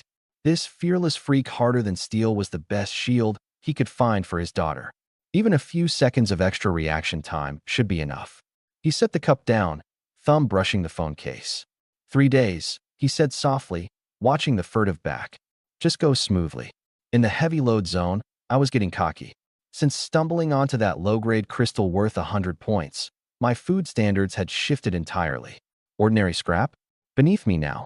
The first half hour, I dutifully gnawed high manganese armor and titanium tungsten shafts, 30 or 40 apiece, savoring it. Now it was like getting used to A5 Wagyu and being handed a steamed bun. Edible, but my palate had gotten picky. The claw-marked, scorch-marked mech wrecks were my targets, because beast crystals hid in the seams of gear that had traded blows with beasts. Crystal fragments too small for the military to bother extracting. Dried high-tier source beast blood crusted on a frame. Garbage to them. All natural organic meals to me.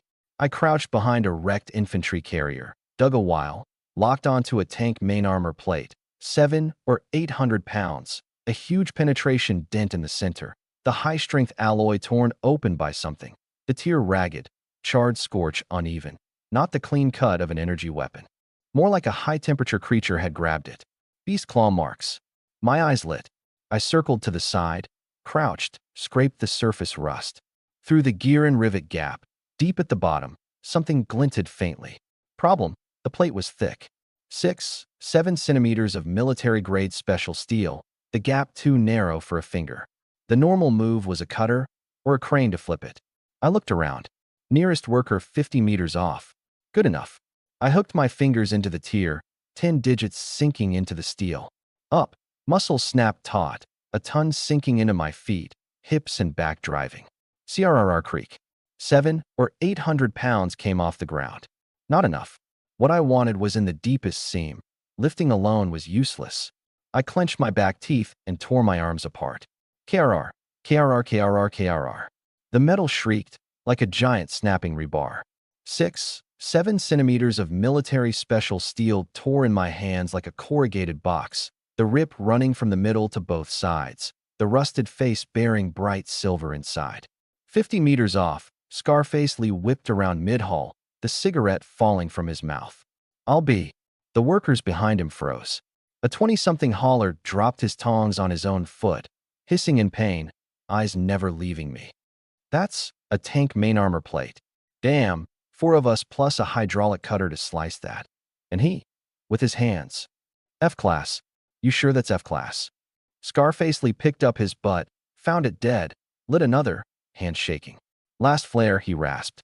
The inspector said it. Secondary petrification. The closer to the end, the harder the burst. A pause. Kid's really not got long. Silence a few seconds. The young hauler muttered. Hell, a dying man this strong. How brutal was he alive? No answer. I tuned out the chatter behind me. The plate torn open, the seam's contents lay in the sun. 4. For thumbnail-sized gray crystal shards, dried dark brown blood on them. Faint but real energy. And beside the shards, a fingernail-sized piece of black hardshell matter. Not metal, not ore. I leaned in and sniffed. Fishy. Very fishy, with a hair-raising wild edge. Source beast blood scab. Whatever, eat first. I pressed the torn plate back to block the view and laid my left hand on. Devour. Ding. First stage low-quality beast crystal shard, times 4. Plus 75, 82, 91, 68. Ding. Second stage source beast dried blood scab, residual, refined. Plus 340. 340. A fingernail of dried blood scab, 340 points. A fresh, intact second stage source beast corpse? I didn't dare think. Any more, and I wouldn't sleep tonight. I devoured the torn plate too. Ding. B-class military special steel plate. Plus 87. The chimes wouldn't stop. I felt like a gambler feeding coins into a slot machine. Jackpot every pull. Current balance, 1480.8. I rubbed my fingers. Add the rest of today, layer the daily 1% compound. By departure, I might redeem another sequence. As for the 10,000 kilos for silver, a long way off. But the direction was right. And I was now very, very sure of one thing. The Rift trial wasn't just a meat shield job for Shinhan Yuan. It was my buffet. Beast corpses, source beast wreckage, scattered crystal shards. The meat grinder the military dreaded was, to me, an unmined gold vein. I licked my lips and went hunting the next claw-marked wreck. Human excavator, back to work. Same time, Jiang City No. 1 courtyard. Second basement, the Zhao family's private cultivation room. 2 black iron bodyguards snapped the last dark red scale onto Zhao Kuo's shoulder clasp and stepped back 3 paces. He stood center and spread his arms. The C-class fire armor, Scarlet Flame, hugged his body, dark red scales tracing faint fire runes, lava seeming to flow slow inside the plate. Third stage Fire Lizard Belly Hide, special tanning, 30% physical absorption, 20% fire talent boost. For million his father had thrown down for it. He rolled his shoulders, the plates whispering, and his mouth curled. Well, the 2 bodyguards traded a look. Young Master Zhao is mighty. Cut the flattery. He said it, chin already up. He crossed to a corner safe, keyed in 6 digits, the latch popping. Velvet-lined, a pigeon egg crystal at the center, deep red, liquid light drifting inside like a shrunk lava ball. A second stage fire element beast crystal. He pinched it in his palm and turned to the corner. In a spirit-gathering array, Lu Rian sat cross-legged, hair loose, eyes half shut, slender fingers tied in complex seals, running the A-class special talent fortune-bound. She looked calm and focused. Inside, she was sneering. Fortune Anchor was already latched onto Zhao Kuo's source. Private Siphon was primed. When the fire energy from his crystal absorption came through the dual cultivation link, she'd take 90% and leave him 10% of dregs. She'd run this countless times. Smooth. Feedback? Huh. She'd never planned to give Zhao Kuo a thing. This man had an S-class talent, family resources, a top cultivation environment. All she had was this body that naturally drew fortune and a heart colder than anyone's. In 5 days, on the arena, Su Ming would die. Standing on these two men's fortune, she'd hit bronze in half a year, silver in 2. At that height, whether the Zhao heir was fit to tie her shoes would be up to her mood. Ruyan, Zhao Kuo's voice cut in. She opened her eyes and produced a gentle smile, perfectly timed. I'm ready. He strode over, held the crystal to her face, smug. See this? Second stage fire crystal, took my dad 3 layers of connections. Once I absorb it, plus your feedback, he leaned to her ear, voice low and feverish. I touch bronze tonight. A pause. 5 days, and I'll burn that reject Su Ming's bones to ash, inch by inch, in front of the whole school. The cold in her eyes flickered and vanished, the gentle curve of her mouth unchanged. I believe in you. He stepped back, satisfied, and clenched his right fist. Shatter. The crystal burst in his palm. Scarlet violent energy erupted like a micro-volcano, the S-class magma earth fire flooding out of him, dark red liquid fire seeping from every pore, a searing wave sweeping out. The room's temperature spiked. The 2 bodyguards and 3 lackeys at the door staggered back, one slow guy's eyebrows singed. Whoa! Lackey 3 covered his face. Young master's wild this time. S-class is S-class. One punch, and the whole street melts. A bodyguard barked them quiet, but couldn't hide his awe. At center, wrapped in dark red flame, scarlet flames runes blazing to their peak, Zhao Kuo was a fire god crawled up from underground. The power was immense. He could feel his energy swelling, the bronze threshold closer. One step. One last step. Ruyan. Feedback. She tied her seals, the sequence engaging. Fortune anchor. Locked onto his source, success. Private siphon, drawing the fire energy. The aberration hit with no warning. The base energy that sustained her talent, the trace fortune she'd siphoned off Su Ming for 3 full years, suddenly began to collapse. Not slow drain. Implosion. Her face went bone white. What's happening? No time to analyze. That fortune was the bedrock of her awakening. The trump she'd accumulated thread by thread off Su Ming over 3 years. Without that foundation, her A-class talent was a tower on sand. And now the sand was being pulled away. What she'd siphoned for 3 years was being yanked back by its original owner. She didn't know Su Ming had broken into second stage bronze last night, but her talent knew. At the other end of the fortune anchor, the reject she'd drained dry was now strong enough that ownership corrected itself. The fortune was flowing back. She couldn't stop it. The sequence convulsed. Fortune anchor, its foundation gone, snapped.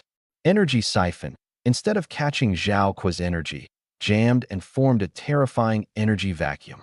Vacuums need filling. The talent's base instinct made the most primitive response. Pull. Not Zhao Kuo's fire energy. Zhao Kuo's source. Zhao Kuo went stiff. The magma fire flowing over him stalled. Scarlet flames glowed, dimming 3 shades. What? He looked at his hand. The flame was shrinking. Not him pulling it in. It was being drawn out, surging back up the dual cultivation link, a bottomless pit devouring him. Ruyan. He whipped around. Her face was bloodless, cold sweat beading, her seals shaking violently, swaying. She was fighting the backlash with everything. She couldn't hold it. Zhao Kuo, something's interfering, she forced through her teeth. He couldn't hear it. The energy was bleeding out, in front of his bodyguards and lackeys, at the very moment he was about to break through. Worse than killing him. Get back here, he roared, force driving his S-class source to drag the leaking fire back.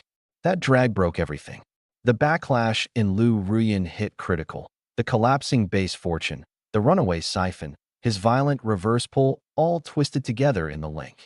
The A-class fortune bound triggered its most primitive parasitic instinct, self-preservation at any cost.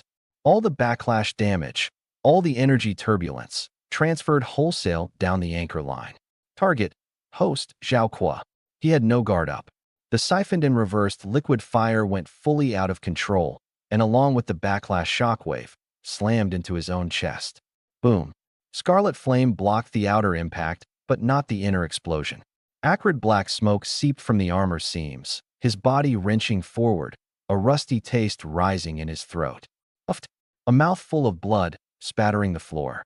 His knees buckled, one cracking onto the cultivation room tile. Dead silence. The bodyguards reacted fastest, rushing to catch him. The three lackeys stood dumbstruck, awe-curdling to terror. Young Master Zhao. He braced against the floor, shaking, blood on his lips. He didn't understand. Everything had been fine, energy rising, bronze waving, and then suddenly, he turned to look at Lu Ruyan. She'd already collapsed, conveniently, into the array, the picture of total exhaustion. But her mind raced. Fortune backlash. Base foundation collapsed. In under 2 seconds, she had the cause. Su Ming, the man she'd siphoned fortune from for 3 years. He'd gotten stronger. Strong enough that the stolen fortune was auto-returning. But she couldn't say that. Absolutely not. Saying it meant admitting her A-class talent was stolen. She pushed herself up, eyes bloodshot. Genuinely, the backlash had burst capillaries, and threw herself to Zhao Kuo's side, all alarm. Zhao Kuo, it's not the technique, she said, voice trembling, every word precisely calculated. I sensed it just now, a karmic force carrying death energy interfering with the feedback. That signature, like the byproduct of a mutated talent. He wiped the blood, the smear stretching long. What do you mean? She bit her lip, just the right hesitation and fear. Su Ming, that secondary petrification of his, it's not just physical petrification. Remember? His talent is ever heavier, at its core, devouring his own life force to gain weight.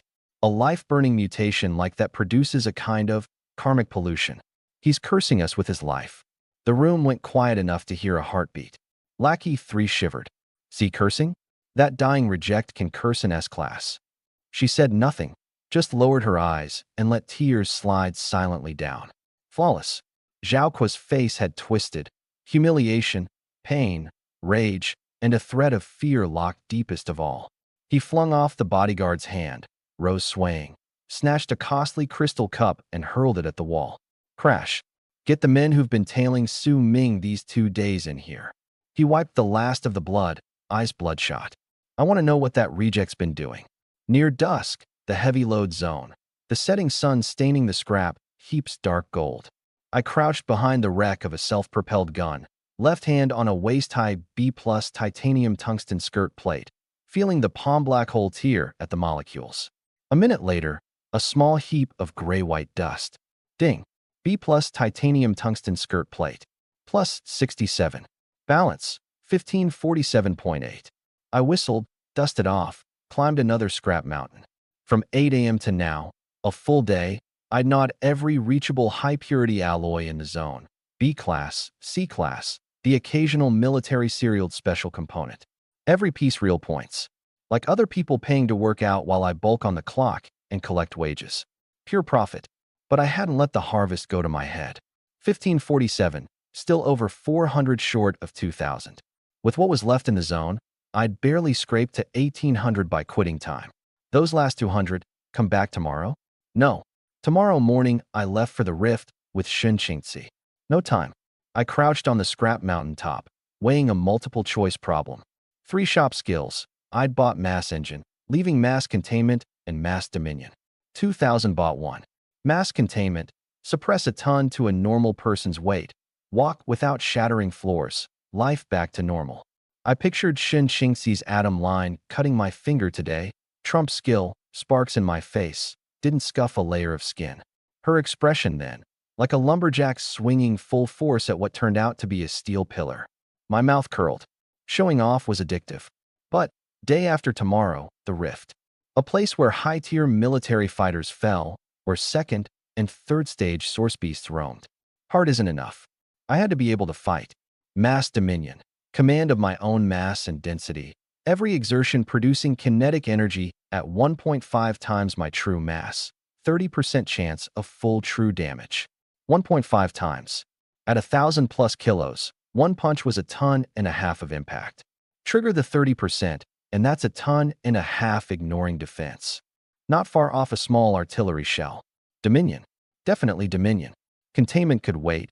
Worst case, walk carefully. Decided, I jumped down, the landing punching 2 more craters in the blast-proof concrete. I looked at them, expressionless. Later, these plates serve the people, serve the nation. The nation serving me a little is fine. I ducked into the deepest corner, where a few scrapped mid-sized military command vehicles sat, hauled in fresh, pulled from the front, not yet sorted. I peeled open the first chassis barehanded like a delivery box. Chassis armor 3 times normal, pure military high manganese steel. Devour, plus 38. Second, Devour, plus 41. Third, my hand stopped. A hidden recess inside the chassis, masked by charred armor fragments, invisible unless you opened it. Wedged in it, a ping-pong ball-sized crystal. Deep red, liquid light drifting inside. My pupils tightened. I pried it out, turned it in my palm. Energy purity far higher than the low-grade shards in the tank seams. A second-stage fire element beast crystal. Intact, probably embedded when the vehicle was destroyed, the sorters never noticed. I swallowed. No hesitation, palm black hole wide open. The crystal's dark red glow flickered violently 2 seconds, then collapsed silently like ice in boiling water, pure energy pouring in. Ding. Second stage fire element beast crystal, intact, extreme purity, 0 loss conversion. Mass points, 450. I froze half a second. 450. Single transaction. Outside the 2400 bedrock, the biggest windfall since I started. I looked at the panel. Balance, 2076.8. Broken. The 2000 mark, broken. I stood behind the dim scrap, breathing deep, deeper. I wanted to howl at the sky. Couldn't. Patrolling workers nearby. Persona intact. I pressed the aloof mask back on, dusted off, walked out casual. Passing Scarfacely, he offered a cigarette. Little Sue, good work today? Coming tomorrow? No. Got something on. All right. Take care of yourself. That petrification, sigh? Don't push too hard. I nodded, face calm, singing inside. As dusk settled, I walked out the plant gate. Space bracelet and valuables stored per the rules. School jacket on, 30 yuan in my pocket. Tonight, instant noodles. Why? Because I couldn't wait. I needed to get home and redeem Mass Dominion, then sleep, leave at dawn. Perfect plan. Cutting into a narrow alley on the city edge, flashlight beams flared ahead. 5 big men blocked the mouth, all in black tees. The lead, a bald giant, held a cold, gleaming short baton, a dagger at his waist. I stopped. I knew him. Leopard. One of the Zhao family's guard dogs, a black iron enhancement awakener, a local protection racket boss on the city edge. He'd blocked me at the school gate before, sent by Zhao Kuo to collect my movements. A few passing laborers recognized the Zhao man, went pale, slid along the wall. Leopard tapped the baton in his palm, metallic clinks. Su Ming. He tilted his head, smiling, the smile ugly in the flashlight. Young Master Zhao says, you offend him and still expect to walk into the exam in one piece? The baton pointed at my arms. Today I'll take both arms. Call it interest. His men chuckled, daggers coming out. I looked at the baton. C-class alloy. Decent. Worth 8,000. Then at Leopard and his crew. Black iron. All black iron. I felt a little sorry for Zhao Kuo. Paying black iron to fight a bronze tier. That's not buying a banquet. That's catering one for the other side. Go ahead, I said, hands in my pockets. The attitude enraged him. Death wish. He roared, enhancement aura flooding his arms. The C-class baton screaming down at my left shoulder, full Tintin's force, enough to shatter a bull's spine. I didn't dodge, didn't raise a hand, didn't blink. Clang. A deafening metallic crash, echoes bouncing. Leopard's smile froze. The baton hit my shoulder, no snapping bone. The baton bent into a clean V from the middle. The recoil tore his tiger's mouth open, blood running down the grip, his whole right arm numb. Not a man. What is this? His brain hadn't caught up when I moved. No skill. I just drew my right hand from my pocket and backhanded him like swatting a fly. Casual. Not even fast. But 1,000+ kilos of true mass behind it. Leopard felt a fully loaded dump truck hit his face from the side. Boom. He flew, a dozen meters in half a second, slamming back first into the red brick wall at the alley's end. The wall came down, shattered brick. Dust, snapped rebar bursting out. He was embedded in the rubble, eyes rolled white, out cold. The alley went silent. That eerie, breath-gone kind of silent. The other four still had daggers up, hands shaking. Their brains were refusing the image. One backhand. One. Black iron leopard, slapped through a wall by a thin kid in a school uniform. I shook out my wrist, about to check leopard for anything valuable, when a strange feeling came up through my feet. Cold. The ground was freezing. A thin white frost crept from deep in the alley, slow but wide. The water stains on the walls crystallizing, the air dropping a dozen degrees. I frowned. Not even autumn, and it was icing over. Unhurried footsteps came out of the dark, soles crunching on frost. A figure stepped out of the shadows. In the deepest shadow, Li Changhe idly straightened his collar, brushing a few splash droplets off his B-class waterproof trench coat. A modestly famous bronze-tier water element assassin in Jiang City, he'd always held that killing was an art, to be done with elegance. He'd just pulled back from the Southern Rift 2 days ago, watched 2 same-tier awakeners torn to shreds by rioting source beasts, cursing his luck. Back in Jiang City, he'd taken the Zhao Heir's 100,000 contract. Target: Su Ming. Jiang City First High Senior, F-Class, terminally ill. When he got the file, he'd thought it an insult to his career. 100,000 to kill a high schooler, like picking money up off the road. But just now, he'd watched the Zhao family's black iron enforcer leopard get backhanded into a brick wall by this supposedly terminal F-Class reject. One slap, the wall down. His hand paused on his collar, a flicker of alarm in his eyes. The file's wrong. That's force an F-Class black iron puts out? A backhand throwing a black iron a dozen meters? That's at least an early bronze power type. Zhao Kuo, you fool. 100 grand for a bronze tier's life? He cursed inwardly, but didn't panic. Bronze had its grades, and he was a water assassin. Armor break, one-hit kill. However strong the body, slice the main artery, and it's a bleeding meat rack. This 100 grand, he'd earn. Saul's crunching frost. He stepped into the dim lamplight, the temperature dropping further with him. The 4 enforcers, legs gone weak a second ago, latched onto him like a lifeline. Li Changhe, young Master Zhao called even him. The lead one stuttered back 2 steps, shouting, Brother Changhe, this kid's got a trick. He's hiding his strength. Finish him. Li Changhe ignored the cannon fodder, gaze falling on me from on high, a mocking sneer at his lips. I hadn't moved. He felt slighted. He snorted, raised his right arm, fingers closing on empty air. B-class water talent. The ice frost path was his entrance ambience. High-pressure water blade was the kill. A near-transparent arc of light formed in his palm, the spinning water shrieking like a jet engine, rippling the very air. He flicked his wrist, the blade grazing a rusted lamppost beside him. No resistance. The top half sliding off silently, the cut mirror smooth. The enforcers gawked, then roared approval. Locked. Totally locked. A water blade that slices steel like tofu, cutting flesh is chopping vegetables. He savored the awe. His form blurred, a watercolored afterimage trailing, toes tapping the frost, crossing a dozen meters in an instant to press close. Too slow, he judged, watching me not even raise a guard. A muscle-bound target. With a metal-cutting shriek, the high-pressure blade drew a lethal half-moon at my carotid. Over, he thought, already picturing the head launching skyward. Right then, he heard me sigh. Your cement splatter dirted my last clean school shirt. The blade slammed into my neck. Clang. An eardrum-piercing crack. No spray of blood. The instant the water blade touched my skin, it shrieked like a heavy angle grinder grinding high-carbon steel, transparent ripples bursting off my neck, the water shattering into white foam under the extreme physical recoil. Li Changhe felt a stab through his wrist, his tiger's mouth splitting, the huge reverse force staggering him back 5, 6 steps before he steadied. Dead silence. The 4 enforcers' cheers jammed in their throats, eyes near popping. He stared at my neck.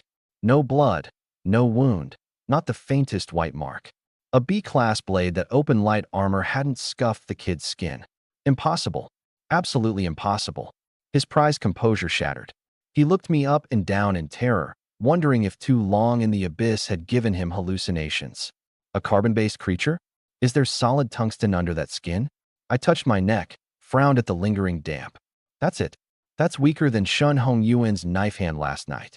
Water assassin? I gave a faintly menacing smile. Squirting people with a water gun? A ton of true mass channeled into my right foot, the soul erupting. Boom. The blast-proof bricks cratered, and on that terrifying directional thrust, I was a pitch-black solid shell, teleporting into Li Chang's face. Too fast. Only an afterimage left on his retina. Extreme survival instinct made him scream. His bronze source surged. A foot-thick, deep blue high-pressure water shield condensed before him. His Trump lifesaver, once used to block a second-stage source beast's full charge. I didn't blink. I swung my right hand. No fancy technique. Just a plain slap. Slap.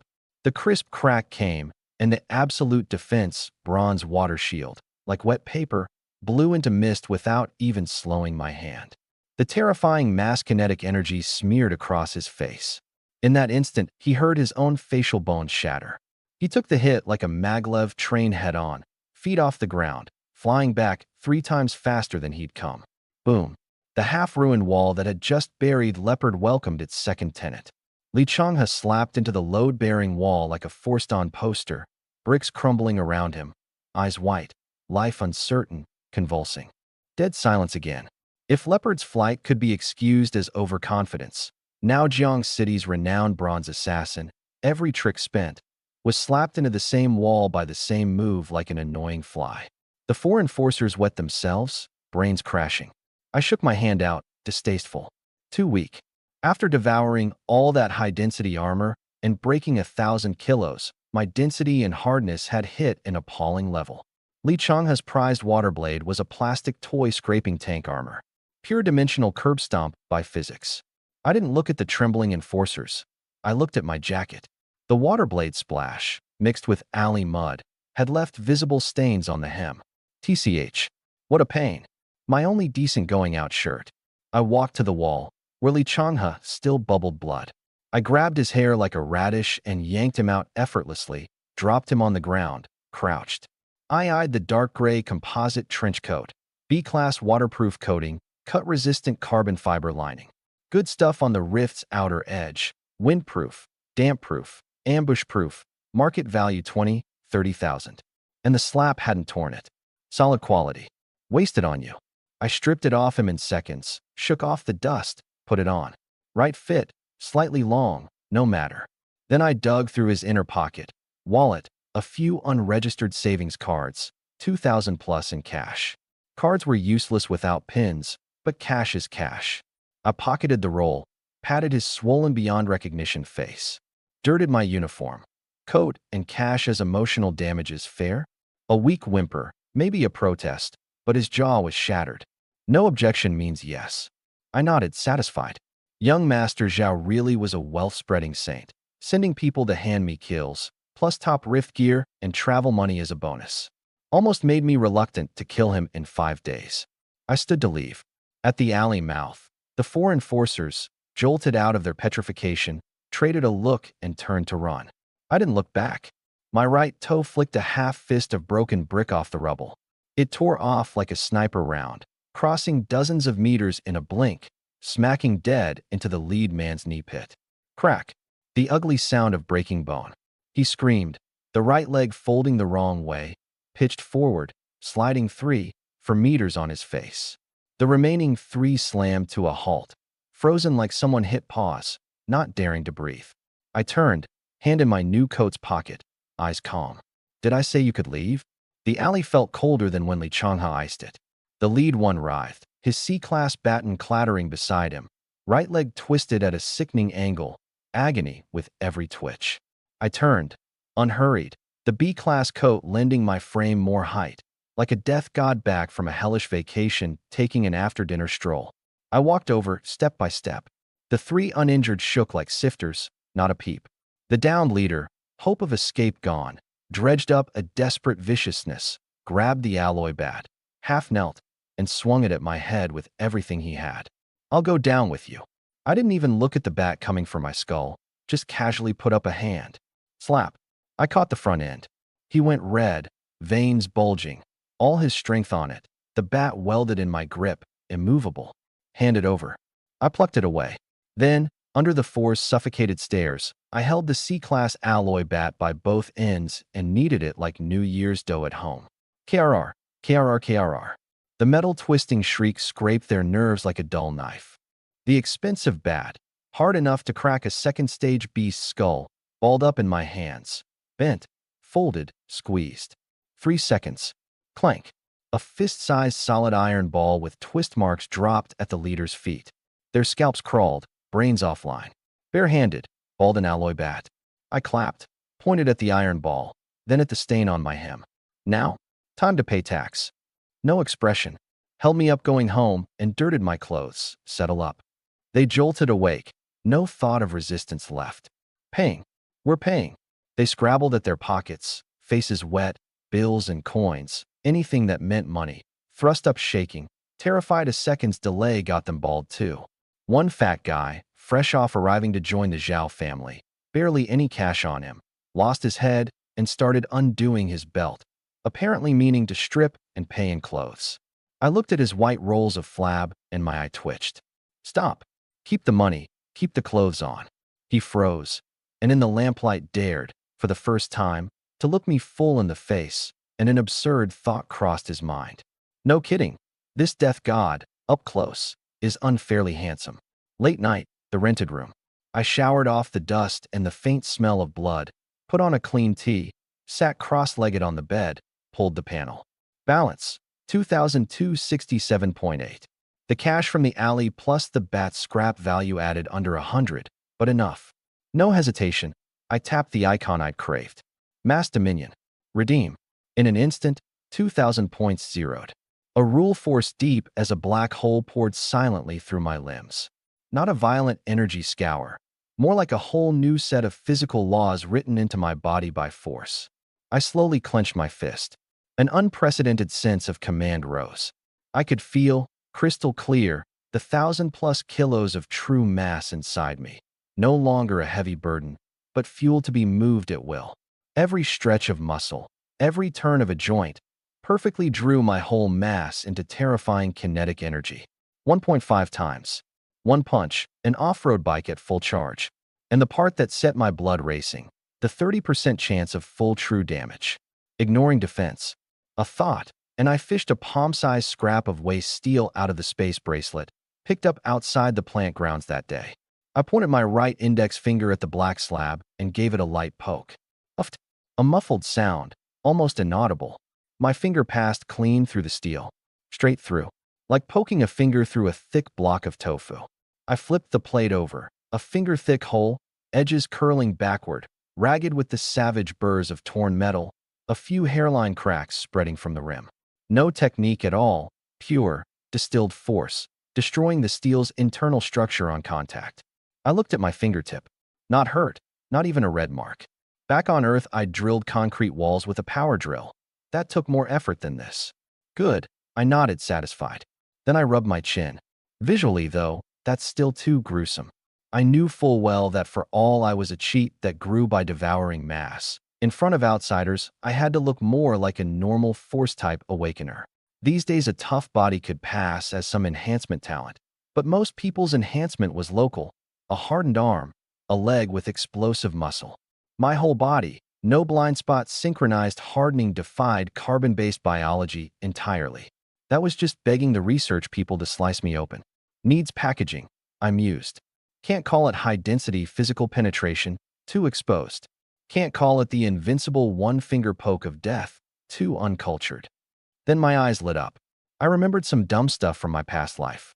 As a 90s-born guy on Earth, I'd been a martial arts fanboy as a kid, pot lit on my head, burlap sack for a cape, dreaming of finding a secret manual and fighting for justice. I'd poked walls daily to train an iron finger and flipped my own fingernail off. I'd kicked steel pipes following a kung fu channel and nearly snapped my own leg bone.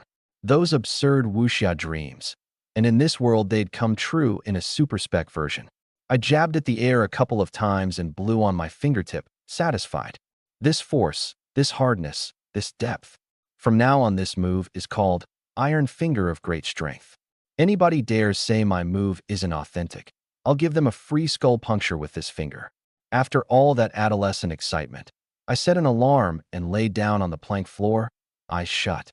5:30 tomorrow, the plant gate, Shinqingxi would come for me. Destination, the Southern Rift, the number 7 abyss entrance. My mouth curled. Dining in the wild's going to be a real pleasure. Same time, Jiang City number 1 courtyard, second basement cultivation room. Uffed, Zhao Qua, just revived by a medic's healing serum, heard his men's report and choked, spraying another mouthful of blood onto the carpet. The bandages on his chest soaked red in an instant. What did you say? Eyes bloodshot. He grabbed the messenger's collar. Leopards crippled? Li Chang'a too. The man was so scared his legs wouldn't bend, a wet warmth at his crotch. He stuttered out a full sentence. Why yes, young Master Zhao. We saw it ourselves. Like he was kneading dough. Zhao Kui shoved him off, staggered back into a rack. He didn't believe it. An F-class talent. A dying reject. How could he need C-class alloy in his bare hands? He whipped around to look at the pitiful Lu Ruyan in the corner. Right. The curse. That karmic curse must be it. She'd said Su Ming's petrification mutation, while burning his life force, produced karmic interference. The reject was burning his last few years of dog life for this inhuman strength. Fear and venom twisted together in his eyes, finally curdling into hysterical madness. Su Ming. He grabbed his phone, finger hovering over the contacts, hesitating several seconds. Then he dialed. The next day, 5:30 a.m., barely light. I stood at the Sparkfire gate in the B-class black waterproof trench coat, sharp and alert. The cut of the coat was leagues above my ruined uniform, the dark gray fabric playing off my newly bladed bearing. Standing in the thin mist, I looked like I'd walked off a military magazine cover. A few early workers passing by kept glancing over. Screech. A black off-road vehicle with military plates roared in and stopped dead in front of me. The door opened and Shun Qingzi hopped out of the driver's seat, a fitted black combat suit, high-waisted belt cinching a clean waistline, long hair in a high ponytail, a sliver of pale neck showing. Sharp, capable, with a cold weapon edge. She saw the black coat, and a flicker of something bright crossed those ice-cold eyes, gone in an instant. Get in. Her voice was clipped as ever, metallic and cool. Frontlines just sent the latest report. The area we're heading to, the rift doubled overnight. I dropped into the passenger seat. The engine roared, and we tore off, south out of the city. She tossed me a military tablet. On it, a freshly updated top-secret brief. The southern military region had raised the warning to Grade A overnight. The number 7 entrance's stable expansion rate had spiked to 5.2%. Radar had picked up at least one third-stage source beast, a mountain-cleaving iron spine rhino, prowling the cordon's edge. A simulation image was attached, the rhino sheathed in dark gray shell, its single horn a rust-red steel spike, body bigger than 2 military trucks. Caption below, real combat power comparable to a human 4th tier. Horn pierces any known alloy. Survival rate below gold tier, 5%. I stared at it 3 seconds. The thought in my head wasn't how do I fight it. It was, that thing's huge. Thick, dense hide armor. How many mass points if I devour it? I handed the tablet back, said nothing, leaned into the seat, shut my eyes, and went to sleep. Shin Qingzi stared. Have a little respect for a third-stage source beast. You're nothing but guts from the neck down. An hour later, the vehicle was stopped at a heavily guarded steel defense line, 30 kilometers from the entrance, the outer checkpoint. The window came down, and a thick, sharp stench of blood and gun smoke rolled into the cabin. I opened my eyes. Not far off, rows of white-sheeted stretchers were being carried from the front to the rear. Where the sheets didn't cover, charred, severed limbs showed. Dark red bloodstains ran from the gate all the way back to the field tents, like a stream that never ended. The officer checking credentials was a one-armed middle-aged man, his empty left sleeve pinned at the shoulder. He took Shin Qingzi's pass, flipped it twice, brow nodding. He looked at her info, then bent to look at me in the passenger seat, his gaze lingering a second. Too young. Miss Shun, command didn't notify you? His voice was hoarse, like he'd shouted orders all night. The front took a small beast tied an hour ago. Our line is contracting. Go in now, and even we can't guarantee your safety. Handing the pass back, he gave me another look. Too young. Shin Qingzi glanced at the stretchers, her grip tightening on the wheel, but her eyes didn't waver. She started to speak. Roar. A beast's roar detonated from the gray horizon, the sound carrying across dozens of kilometers, still loaded with a pressure that bored into the bone. Not the physical shake of sound waves, Something more primal, more violent, a life instinct declaring territory. Every soldier's face changed at once, and the blast-proof glass of our vehicle, at that distant roar, gave a sharp crack. Snap! A spiderweb split open from the center. The blast-proof glass cracked, fine lines spreading. Then, all across the steel line, sirens tore the sky. Level 1 alert. Sonic targeting engaged. All turrets to auto defense. The one-armed officer's roar was ragged, eyes fixed on the gray horizon. Right then, medics carrying stretchers came charging out of the trenches like madmen, the white sheets soaked through dark red, unable to hide the twisted shapes beneath. A burned black arm, bone showing, slid off a sheet's edge and dragged a stark, bloody streak across the ground. Wails, the urgent beeping of equipment, gunsmoke wrapped in the reek of blood, all of it poured through the window. The one-armed officer went bone white, eyes flooding red. He spun and slammed a palm onto the vehicle's hood. Bang! The huge dull thud shook the whole frame. You see that? He pointed at the stretchers being rushed to the field hospital, roaring at us, spit nearly hitting Shin Chingxi's face. 1 hour ago, the exact same roar. My squad, 12 brothers. Less than half of them are coming back whole. His voice carried a rage and grief bottled too long. Now, right now, get back to Jiang City. This is no place for greenhouse young masters and ladies like you. The veteran defenders around, just recovering from the alert, threw cold, disgusted looks. That kind of look, I knew it well. The bottom rejecting the privileged, no reason needed, carved into the bone. We're not here to play, Shin Chingxi said, grip tightening, voice cold but pressing down fire. Play. The officer laughed like he'd heard the joke of the century. He jabbed at the line on her pass reading Federal Central Military Martial University, trial mission, his smile worse than crying. You know what a trial is? It's filling a grave with your life. Not having my elites, men who crawled out of mountains of corpses, nanny you, be your cannon fodder. I don't care who your father is, how much pull your family has in the Federation. Here, it doesn't work. My bottom line as a soldier is that my brothers don't die patting some rich kid's resume. The words landed hard. The soldiers gathered silently, saying nothing, but those cold gazes formed an invisible wall. I leaned back in the passenger seat, the aloof genius blank still on my face, silent. Inside, I wasn't offended in the least. This rotten age really did have too many tycoon scions treating the abyss as a gilded playground. The lives of bottom-rung soldiers nothing to them, but low-value consumables.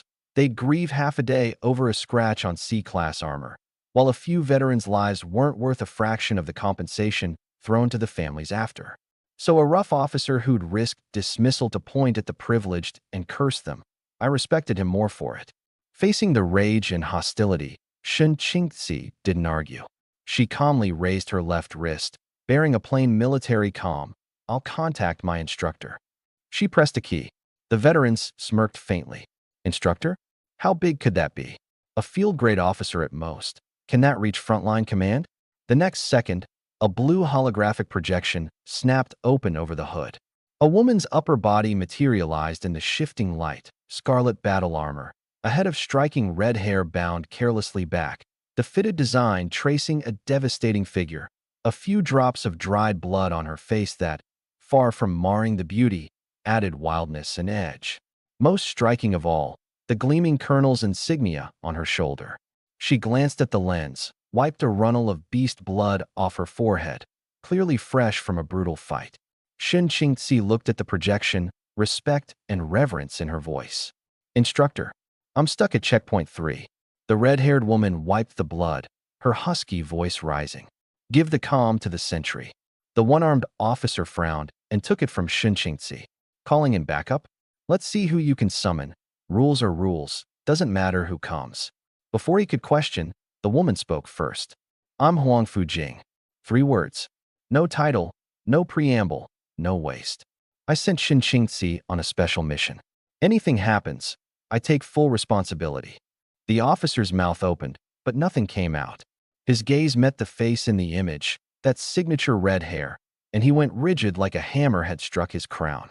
Huang Fujing. In the southern military region, especially among the frontline troops who lived alongside the rift, that name was a living legend, a taboo carved out in blood.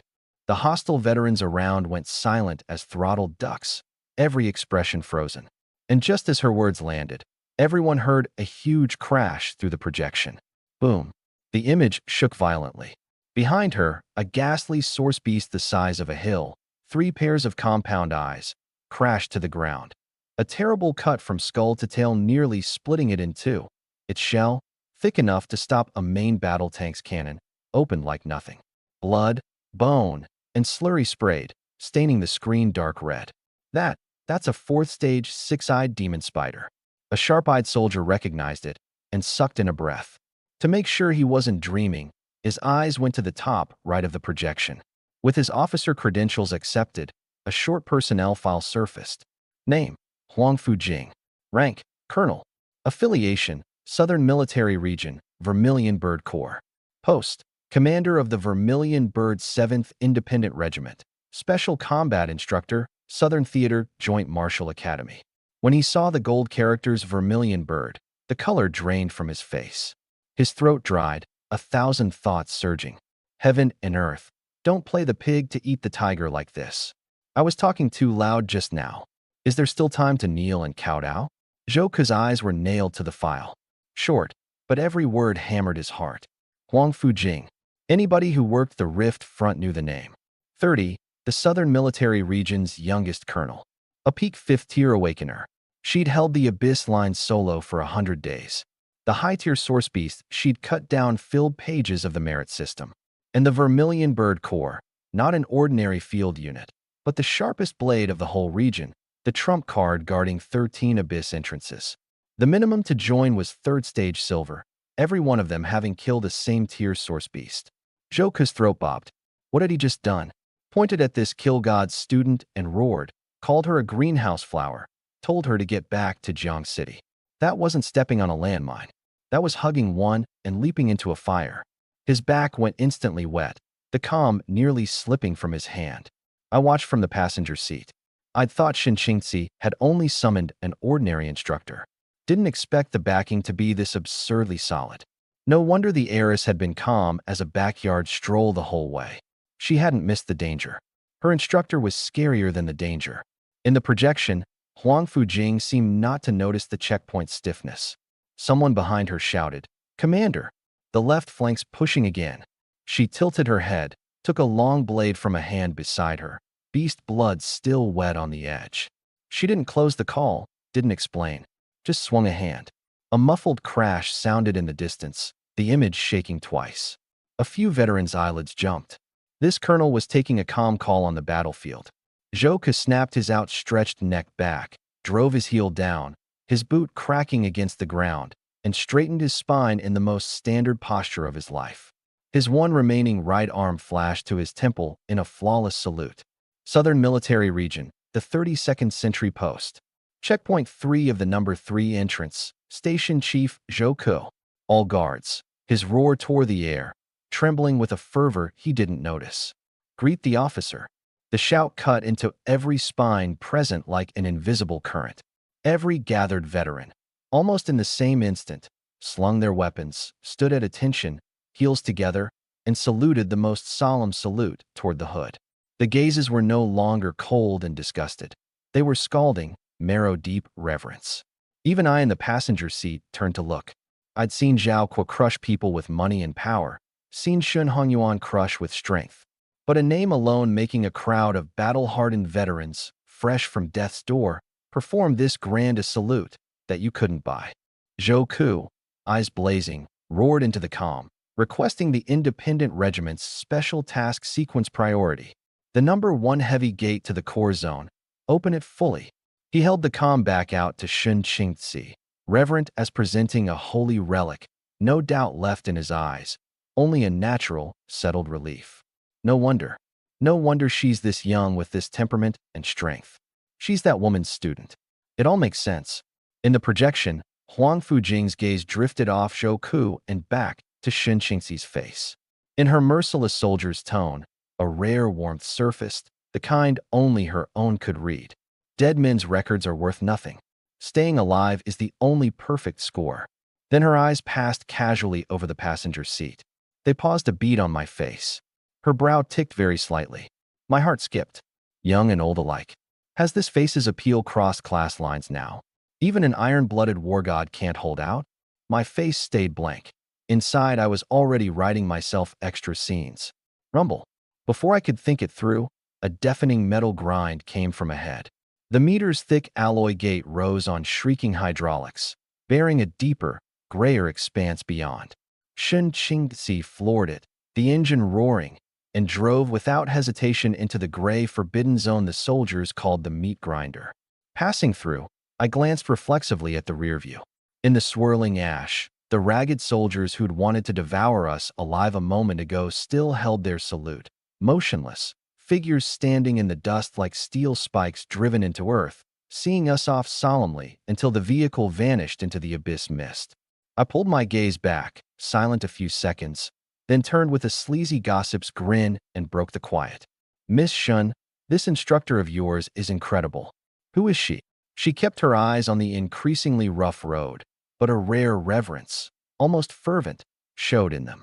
At Southern Joint Marshal, instructors come in two kinds. Her voice was still cold, but with a new weight. One teaches you how to score high in simulated combat, how to take a medal at graduation. The vehicle ground over an unnamed beast's wreckage, a crisp crunch. The other teaches you how to come back alive from every single mission. She looked at the gray horizon. My instructor is the latter. A few plain words, no flourish, and they sketched a mountain of corpses and a sea of blood before my eyes. A woman standing bloodied atop countless source beast bones, pulling her students back from the line of death one by one. I didn't answer. I thought of Huang Fu Jing's beautiful, fierce face, and the giant beast split in two behind her. This world's actually pretty damn interesting. I licked my dry lips and looked out the window. As the vehicle pushed deeper, more and more battle traces appeared roadside. Huge claw prints, charred craters blown by energy cannons, and scattered everywhere, beast wreckage. My eyes changed instantly. Legendary instructor, iron-blooded soldier's spirit, all of it tossed behind me. In my eyes, there was only the twisted flesh giving off energy aftershocks. Not corpses. Walking mass points. The staircase to third stage silver. I began merrily picturing my fine feasting days ahead. Deep in the rift, on a line designated the Crimson Forbidden Zone, a high-intensity hunt had just ended. Huang Fujing stood beside the six-eyed demon spider's corpse, pulling her 2-meter-broad greatsword from the source beast's eye socket, dragging out an arc of faint purple flame. She rose, red short hair tossed by the heat, combat suit splashed with thick, dark beast fluid, the reek sharp and sweet. She stabbed the great sword into the ground and turned to her 3 regiment members behind. All 3 still standing, armor damaged, one clutching his ribs and gasping, but no one down. Her mouth eased imperceptibly. A close call. All alive. That's enough. Stow the bodies. You can report to HQ. Her tone clipped as ever. But the members who'd followed her for years knew the officer hadn't checked their wounds first thing after the fight.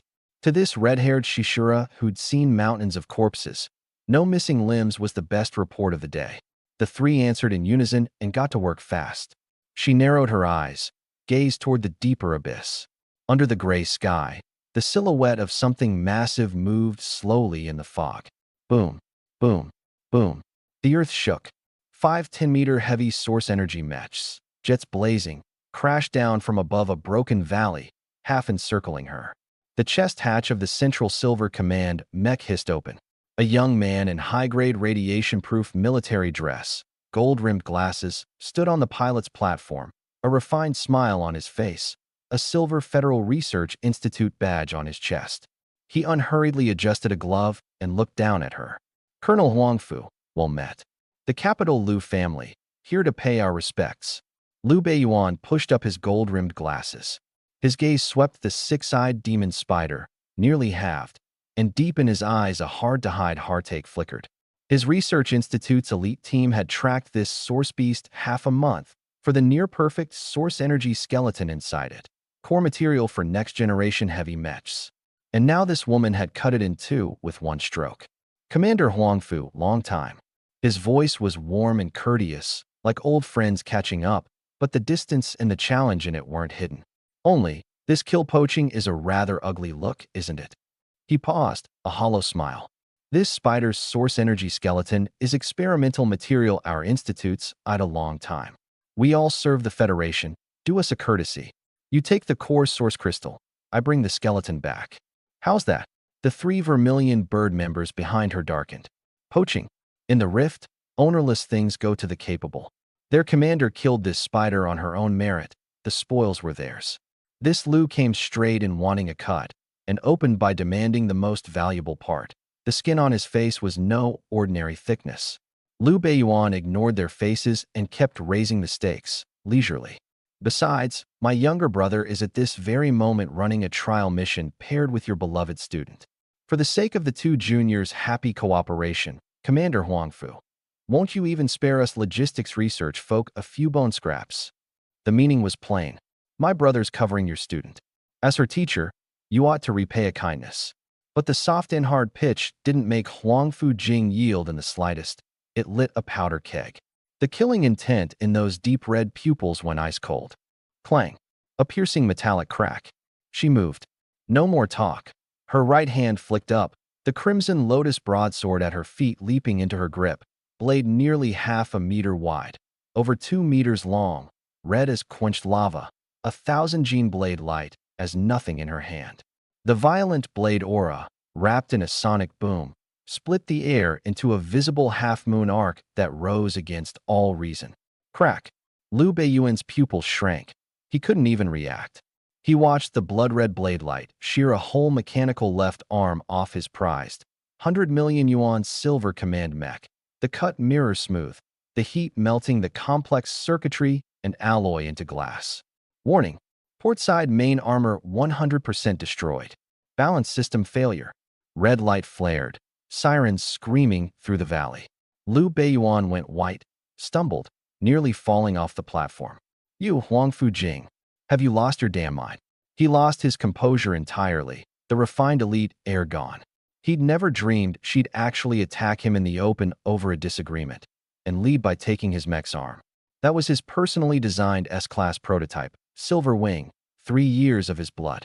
And a mech rated to take a 5th tier's full frontal blow? Have by one cut? Happy cooperation? Huangfu Jing held the greatsword reverse in one hand, point dragging sparks across the ground. Under the scarlet hair, she smiled like a Shura crawled out of hell. Lu Beiyuan, you used the cover of high-level technical exchange to trick me into signing that trial pairing application. You think I don't know your Lu family's filthy little scheme? Her gaze swept the crippled mech with utter contempt. But you running here to butter me up? Seems you don't know what good thing your idiot brother got up to in Jiang City, do you? Lu Beiyuan's heart sank, a strong, ominous foreboding rising. What do you mean? What happened to Beichen? She sneered, shouldered the great sword, and turned for the valley depths, leaving an insufferable back and a light line tossed over her shoulder. Rich kids really are brainless idiots. Go ask Jiang City's defense command yourself. And you'd better pray Mr. Shun's in a good mood these few days. Otherwise, even if your family's old master comes in person, he'll likely only be collecting your precious brother's corpse. With that, she and her 3 vanished into the abyss mist, leaving Lu Beiyuan and 4 heavy mechs caught in indecision. Mr. Shun? Which Mr. Shun? Jiang City, a D-class satellite city. What big shot could there be worth Huangfu Jing mentioning in that tone? And what had Beichen done to make that madwoman dare attack him directly? Questions and fury churned. The pilots of the 4 mechs behind him didn't dare breathe. On one mech's comm channel, a young member whispered, trembling with survivors' nerves, Captain Han. That was the red-haired Shura? Too damn fierce. Shut up, the one called Han hissed. You want to die? The Institute's Blue Eagle and the Independent Regiment's Vermilion Bird have never gotten along. Today's grudge is sealed for good. Lu Beiyuan ignored the murmurs. He crushed down his rage and dread and opened an encrypted channel, face dark. He had no contact for Jiang City's defense command, and Huangfu Jing told him to ask, so he wouldn't. He had his own channels. The call connected. A respectful voice came through. Chief Engineer Lu, your orders? Pull every move my brother Lu Beichen made in Jiang City these 2 days, especially anything connected to the Sparkfire waste processing plant. Now, immediately. I want it all in 10 minutes. He hung up, looking where Huangfu Jing had vanished, his eyes cold enough to drip water. Huang Fujing. And this? Mr. Shun. Let me see. In a backwater like Jiang City. Who exactly gave you people the nerve? The alloy gate sealed behind us, cutting off the last light of the civilized world. The vehicle slammed to a stop before a huge crater, tires plowing 2 deep furrows in the dark red scorched earth. After about 10 minutes, Shen Qingxi parked beside the wreck of a mech cut clean in half. Out. We walk from here. She unbuckled, clean and quick. The car's high-sensitivity radar keeps scanning energy within a 5-kilometer radius, but the fog interferes with detection. Don't stray too far. I pushed the door open. The air reeked of that nauseating sweetness and the hot dryness of high radiation. This was the rift's edge, the ash belt, the soldiers called it. Everything in sight was war's wreckage. She didn't hurry forward. She leaned on the door, opened the tactical terminal on her wrist, a ring of blue light glowing at the microprobe on her left shoulder. Before this trial officially starts, 3 rules. I straightened, hands in my coat pockets, the picture of an attentive, good student. 1. This is my trial mission. I lead every kill. The combat recorder's kill determination is strict. My effective output has to exceed 30%, and I have to land the finishing blow for it to count. Don't intervene unless it's critical. No problem. I nodded hard. Steal a kill, get struck by lightning. Basic team ethics. Seeing me so agreeable, she went on.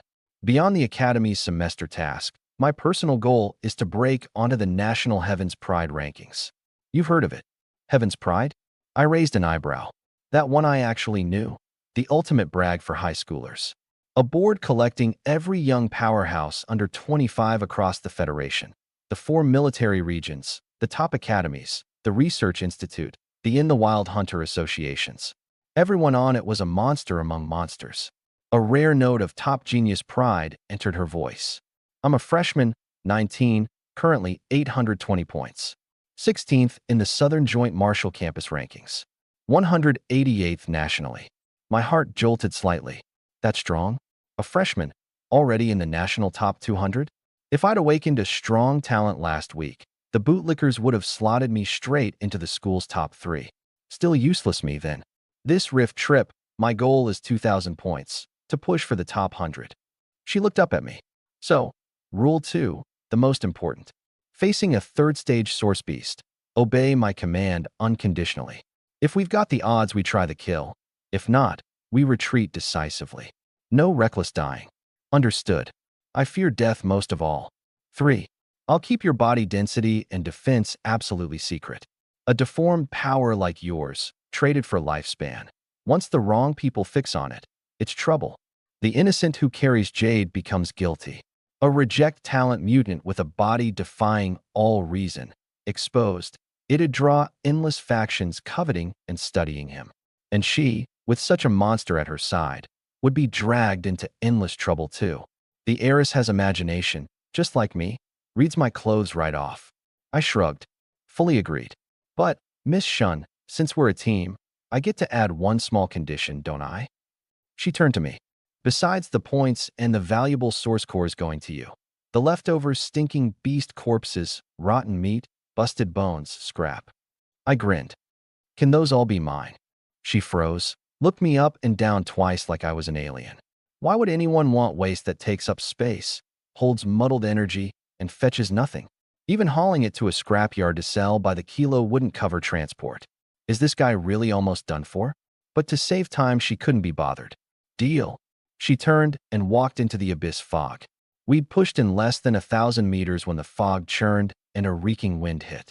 From a derelict trench on the right, a monster the size of a grown water buffalo, covered in dark green barbs, lunged out like a runaway bulldozer. First stage beast, venom blade demon lizard, corrosive slime dripping from its bloody maw, hissing where it hit the ground. I stayed put, planning to see what it could do. But Shen Qingxi advanced instead of retreating. The SS class gunmetal blade bone engaged. Clang. With a clear ring, the matte silver-gray cold edge burst from her right hand bones. Her form pulled a beautiful afterimage through the air. Fast. I only saw 2 dazzling cold flashes, one horizontal and one vertical. SCHK. The first cut severed the lizard's hardened neck nerve cluster, The second swept off its hundreds of pounds skull. With a crash, the headless body slammed down a dozen meters ahead, twitched twice, and died. From lunge to beheading, under 3 seconds. She landed easily, flicked her wrist, the blade melting silently back into bone, not a drop of stinking blood on her black combat suit. Every inch the kill god of the heavens pride board. I swallowed beside her. Beautiful combo. A premium female Wolverine. And me? I just body slam people and slap them. Next to that blade work, I'm a thug who brawls in the street. The pain in my heart. I was starting, without quite noticing, to resent all these flashy talents. And I couldn't help imagining, when I got back and slapped that little punk Zhao Qua to death on the exam arena, where would I put for college? Capital? The metropolis? Or just answer the nation's call and enlist?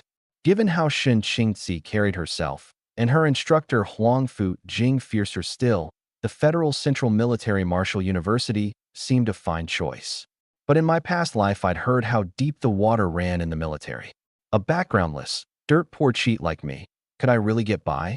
Wouldn't I just end up grinding all those rich and powerful kids to death? Ha ha ha. I quietly pressed the Demon King persona back down, my eyes already on the steaming carcass on the ground. Shen Qingzi had walked to the lizard's body, popped a steel dagger into her hand, expertly pried open the skull, dug out a thumb-sized glowing source core, wiped it, pocketed it. Done. I rubbed my hands and crowded in, eyes green. A whole beast. At least a few hundred mass points. I'm finally eating well. She frowned at my glowing eyes. What do you actually want this corpse for? To sell. Righteous, the natural heir of a pauper. Even a fly's leg is meat. Strip the hide and flesh of a first-stage beast, and it'll fetch a few thousand. Got to budget when you're living lean. Her mouth twitched. Fine, sell it. How do you plan to carry it? She pointed at the nearly 1-ton meat mountain. On your back? We're in here 3 days. You going to lug this rotting pile around while hunting a third-stage source beast? I paused. Right. I couldn't use my devouring in front of Shen Qingzi. If she saw a multi-ton corpse vanish in an instant, I'd be finished. Now what? Oh right, there's the space bracelet.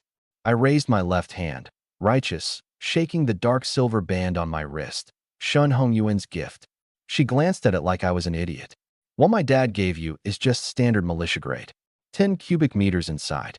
A few weapons, some armor and rations, and it's full. Stuff this lizard in, and there's no room for anything else. My heart cracked. I swallowed and ventured. Then yours, how big? Not big either. Flat. She idly turned the finely etched space bangle on her wrist. Just over 1,000 cubic meters. Custom. Over 1,000 cubic meters, and that's not big. A normal family car is about 3 cubic meters. That holds 333 sedans. And you call it not big. I shed a pauper's tears. The rich world is so hard to understand. I want a dad that loaded too. Skip the dad. Give me a wife like that. On the surface, I just sighed, casual. If it won't fit, it won't. Let me think of something. I turned, gave her my back, dragged my sad puppy face, and walked off. When stuck, asked the cheat. I screamed for the system in my head. System, can I store the corpse in this 10 cubic meter bracelet, then devour it internally with my mind inside the bracelet? The perfect bug exploit. Load and absorb at once, no devouring shown, infinite restocking. The cold mechanical voice shattered the fantasy. Ding. Request denied. External space gear is an independently open subspace fold with no link to the host's source consciousness. Remote mass devouring is impossible. I cursed inwardly. Then what? Stare at a mountain of gold and not pick up a cent? I'm a reincarnated Scrooge. I'd struck the system mute. We faced off a few seconds. Ding. Detected strong host need for storage and concealed devouring. The system can open a dedicated storage space for the host. Beginner tier. Description: a dimension opened by the system. Initial volume 100 cubic meters. Beginner tier stores dead matter only.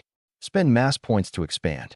Function: the host may covertly devour matter within the space via consciousness. My eyes lit. There's hope. Good brother. Quick, open it. Opening the dedicated storage space. Beginner tier costs 500 mass points. The smile froze on my face. 500? I checked the balance. After redeeming Mass Dominion last night, it was 267.8. More than half short. Dog system, choking me out? Like a man starved 3 days standing before a banquet, told he has to buy chopsticks to eat, and can't afford the chopsticks. I looked at the parked vehicle. Devour the car? No, she'd kill me. Devour the coat off my back? I've got a short sleeve under it. Streak through a radiation zone? As I scratched my head, my eye caught the dark silver bracelet on my left wrist. It only held some compressed rations anyway, nearly empty. This thing's high-density alloy and rare space ore, right? That counts as pure mass. Risk it. System, assess this junk bracelet's mass points. Ding. Analyzing standard military space bracelet. Complete. Contains rare void mist stone powder and high-purity tungsten gold. Due to embedded micro-spatial law fragments, devouring this item yields 232.2 mass points. Precise to the decimal, thorough little system. 232.2, plus my 267.8. Not one more, not one less. Exactly 500. I stared, then a nameless fury shot up. System, you absolute. Calculating me again. You had my exact balance figured, didn't you? You did this on purpose. Naked extortion. The system ignored the protest, coldly popping a box. Devour the space bracelet to open the system storage. Countdown, 10-9. A steep loss this round, but against the hundreds and thousands of tons of beast corpses and high-tier veins ahead, this stake had to be laid. I ground my teeth. Fine. Stop counting. I'll devour it. The palm black hole activated. A minute, and the bracelet weathered into dark gray powder, sinking into my palm. Ding. Space bracelet devoured. Plus 232.2. Balance, 500. Ding. Balance met. Dedicated storage space. Beginner tier, opened. Initial volume, 100 cubic meters. A vast, deep void appeared in my mind. Holy mine. The blood-linked command of it, nothing like that junk bracelet. I turned to the waiting, impatient Shinchingzi. Coming, Miss Shun. I've got away. I strode to the lizard, laid my right hand on its rough scales under her puzzled eyes. Hand it over. Swish. The meat mountain vanished, not a smear of blood left, straight into the system space. Her eyes went round. She stared at my bare left wrist. The dark silver bracelet was gone. You blew out the 10 cubic meter bracelet? How did you cram that in? A little bit of magic that comes with the mutated talent. I dusted my hands, gave her an inscrutable profile. Space is like water in a sponge. Squeeze it. My gaze drifted, inadvertently, over the proud curve before her, paused a beat, slid casually away. Squeeze, and there's more. She followed my gaze down at herself, froze. Then her ever-cold face flushed visibly. Su Ming, where are you looking? Clang. A dark gold streak burst from her fingertips. I ducked my neck and ran, voice trailing in the fog. Don't draw. That was pure academic research into spatial elasticity. Really, classmate Shun, trust my academic integrity. My backside. 2 figures, one chasing, one fleeing. Me clutching my rear up front, fairly sure the cold blade aura had already slit the coat's hem. Damn, should have kept my mouth shut. This woman can't take a joke. She followed, cold edge in hand, the flush not fully faded from her face. She didn't know what was wrong with her either. Since meeting this guy, her prized Stillwater heart was a pond someone kept lobbing bricks into. Ripples without end. A few hundred meters on, the thickening reek of blood and scorched earth scattered the awkward mood fast. We were mid-ashbelt now, the danger another notch up. Stop. She raised a hand, a hush signal, looking at a ruin 100-some meters off. I braked and followed her gaze. Through the thin fog, I saw a monster the size of a grown bull, like a mastiff mutated 1,000 generations, dark gold mane all over. Beside its thick hind legs lay 2 broken beast corpses, 2 second-stage iron-bone hyenas, known for defense, their necks torn clean, blood still steaming, clearly just savaged by this mutant mastiff. But the beast, fresh off a fight, had no interest in the hyena flesh. It lay in a derelict trench, 2 forepaws pinning a shattered mech chest, tearing and gnawing. A tooth-grating crunch. Actually eating the high-strength alloy armor, chewing the alloy mech like a crisp cracker and swallowing. I went slack-jawed. Wait, that thing eats iron? I touched my own belly reflexively, a deeply absurd dislocation washing over me. I'd always thought I was the universe's one and only iron-eating beast, a freak unique on the evolutionary chain. Turned out abyss nature was wilder than I'd imagined. I'd met a fellow enthusiast. Though the other party was a dog. My look at the snarling monster changed, the disgust and wariness replaced by some cross-species kinship. A kindred spirit. It's eating that so happily. I licked my lips, sighing from the heart. Beside me, Shun Qingzi, focused and braced to fight, nearly tripped. She turned to look at me like I was insane. What is the wiring in this guy's head? A normal person sees a second-stage mutant beast and feels tension and fear. Eating so happily. I ate iron too, but through system space conversion, efficient energy extraction at heart. Watching this hound's primal, brute, instinct-driven chowing, I felt the visual hit of a past life mukbang. Wild enough, but the table manners are awful. Still got to be me. I eat higher class, more elegant, more civilized. The two of us were like a Southeast Asian wild mukbang and a Michelin reviewer. A vague superiority rose in me. My feelings were complicated. 3 parts shock, 4 parts kinship, 3 parts crisis. All this metal scrap, beast bone, high-tier veins everywhere in the rift. Is this dog eating all of it? Stealing my rice bowl? Unforgivable. My look went from friendly to hostile, even a thread of killing intent. Wait, hold on. It's a dog. What's a dog best at? Its nose. This rift was a landfill stretching past the horizon. Even if there were resources, finding them alone would take forever. But a dog with a special nose for metal and high-energy minerals. That's a portable rare material detector strapped to me. And riding it out would be incredibly imposing. As a kid, we'd kept a big yellow dog. I'd dreamed of riding it to school, but it got sick and died before I grew up, an unfinished regret of childhood. This wasteland mastiff, bigger and bullier than a bull, dark gold mane like a banner. Ride that, and it'd beat a horse for swagger. My look at it climbed from kindred enthusiast to dream mount. I lowered my voice, leaned to her ear, warm breath brushing it. Long legs, this dog. Can I catch it and keep it? She went stiff, turned, glared. What did you call me? That look was colder than her blade. Ahem, Miss Shun. Big sister benefactor. I corrected instantly, the picture of harmless innocence. Look how imposing it is, riding it out. What face that gives. She forced down the urge to draw. Keep it. She rolled a beautiful eye, the anger from the teasing not gone. Best if you feed yourself to it. Your iron content's higher than that mech. I had no words. TCH. This woman. Not big-hearted, and so petty. Still holding a grudge. This is a second-stage beast, the red gold wasteland mastiff. She ignored my nonsense. From its size and the metallic sheen of its exoskeleton, it's close to breaking into third stage. Its bite easily shreds tank armor, defense and offense both extreme. She paused, voice sinking. But I'd advise dropping the idea. Low-tier beasts have too violent a source energy. Nothing left in their heads but pure killing instinct. No chance of taming. The military tried a war pet core 10 years ago. Chips planted in mutant war dogs and thunder eagles to force suppress their ferocity. And I asked, curious. Permanent shutdown. A cold edge in her eyes. The instability of electronic control in the abyss magnetic field was one thing. More fatal, the controlled beasts kept absorbing source energy and evolving. The instant energy intensity broke the chip's limit. Tens of thousands of beasts went berserk and turned on their masters inside the base. In the end, they paid a horrific price to slaughter and burn the whole project. Tens of thousands of war pets on the spot. My scalp crawled. Didn't expect such a bloody lesson behind it. I scratched my head. But that's not right either. In the awakening promos I saw, there were clearly powerhouses fighting alongside mutant wolves. One man, one wolf charging into a beast tide, slaughtering. Cool as hell. Were those all AI generated? Next time I'm pausing to count whether the wolf's got 6 claws. Fooled by AI and 2 lives. Even the official propaganda department had learned to scam hot-blooded youth with video.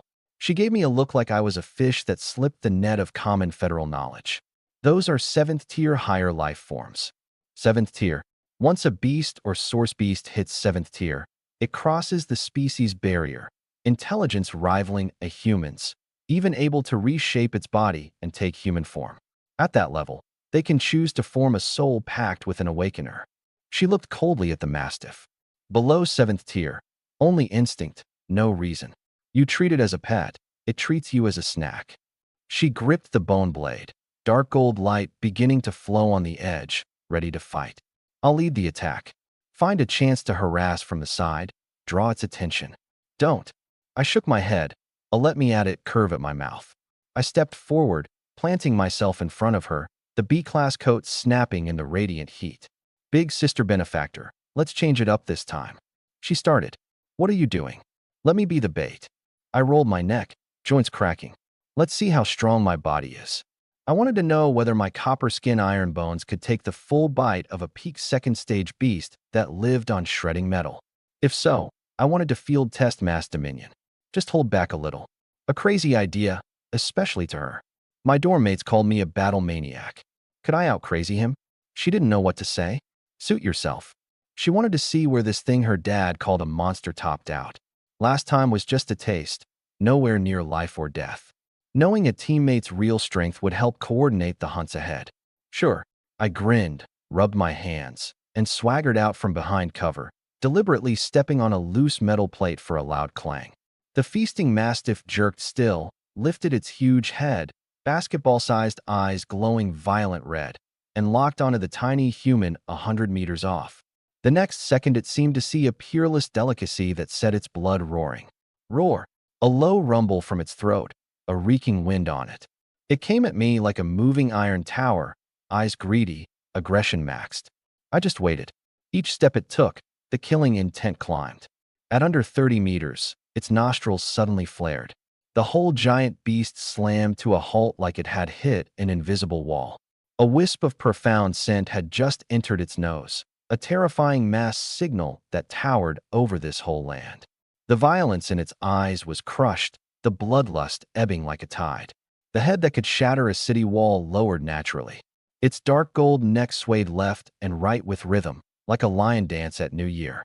Two grindstone-sized forepaws patted the ground in turn, prancing a happy little shuffle. The thick whip of a tail behind it whirled like a runaway propeller, sweeping iron filings sky-high.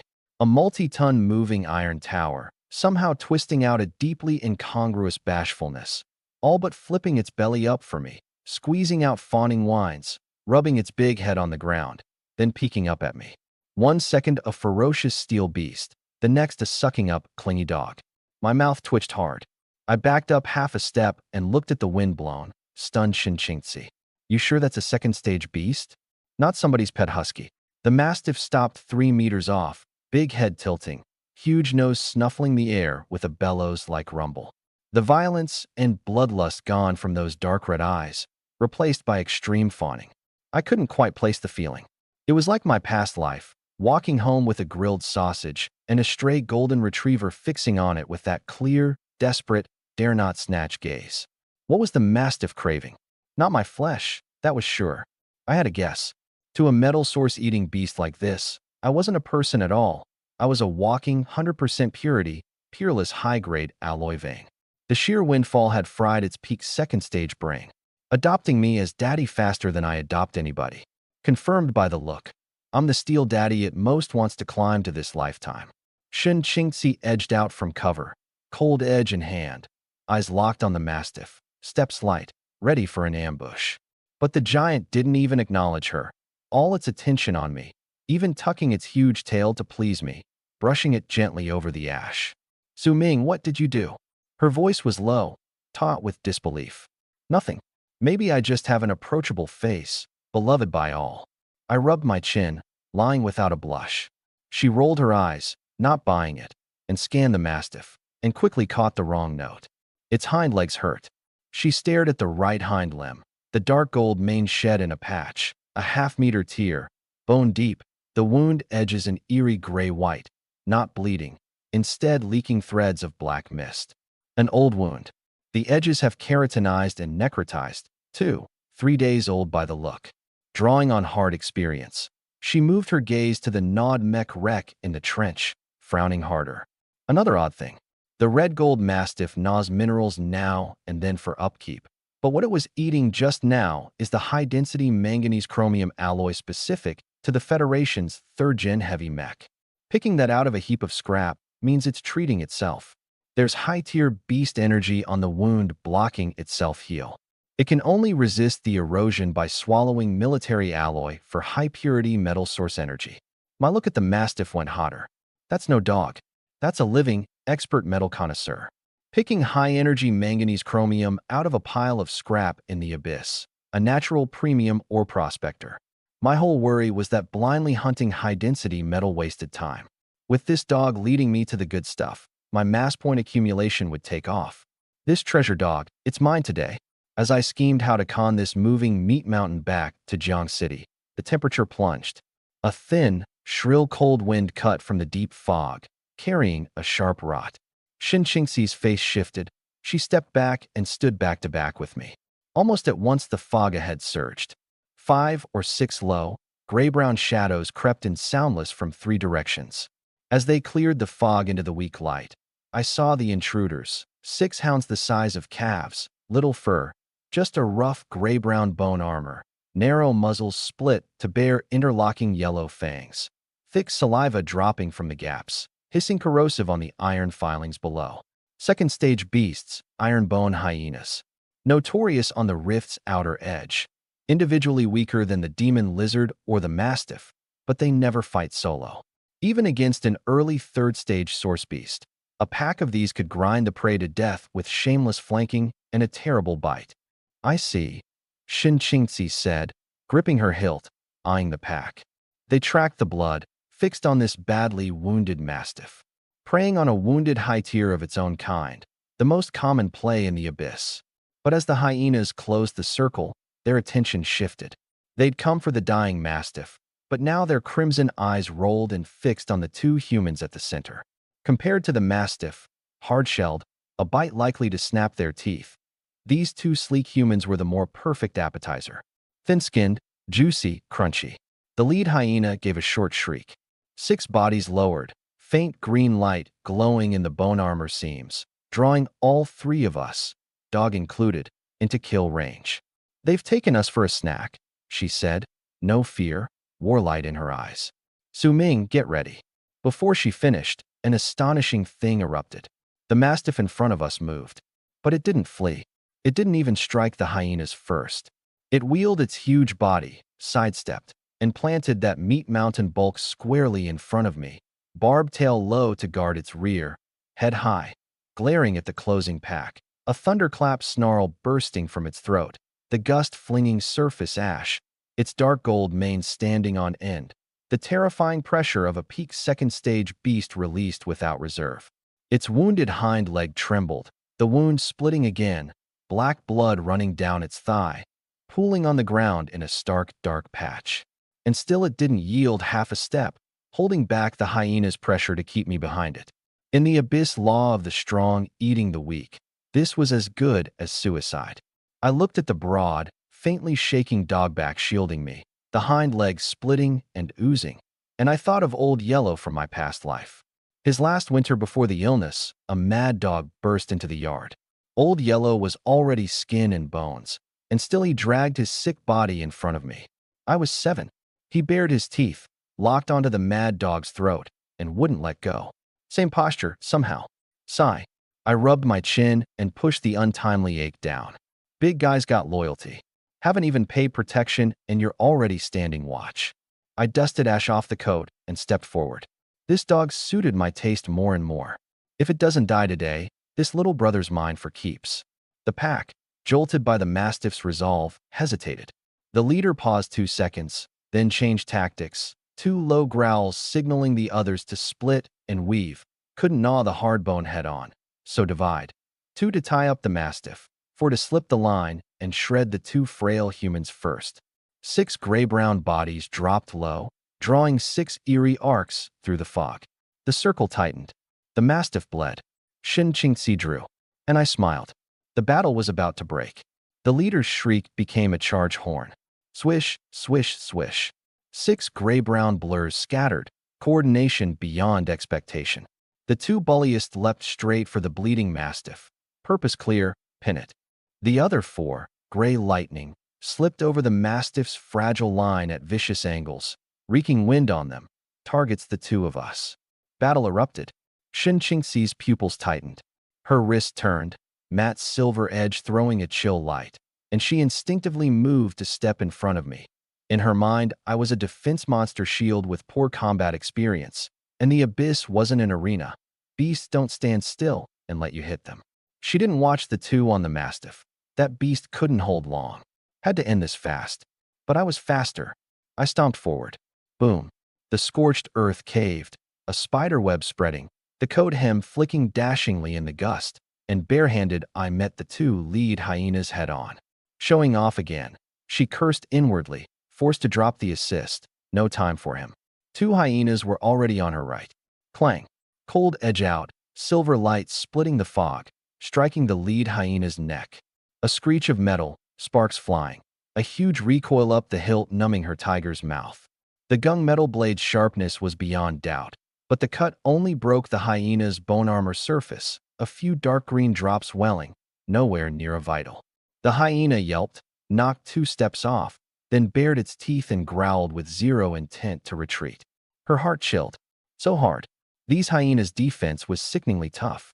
She flipped her wrist, turning slash to thrust, aiming the second hyena's throat. This time piercing instead of cutting, force concentrated on the armor seams. And in the corner of her eye she caught the left, and her heart clenched. Over there, 2 hyenas had completed their pincer, one high, one low, fully locked onto the motionless me. They showed the most primal, most terrifying hunting instinct. The left feinted a claw to seal off my dodges. The right seized the flash of opening, muscles bunching, and sprang. Pincer attack. 2 jaws able to bite through light armor opened at once, reeking drool stringing, tearing for my throat and groin.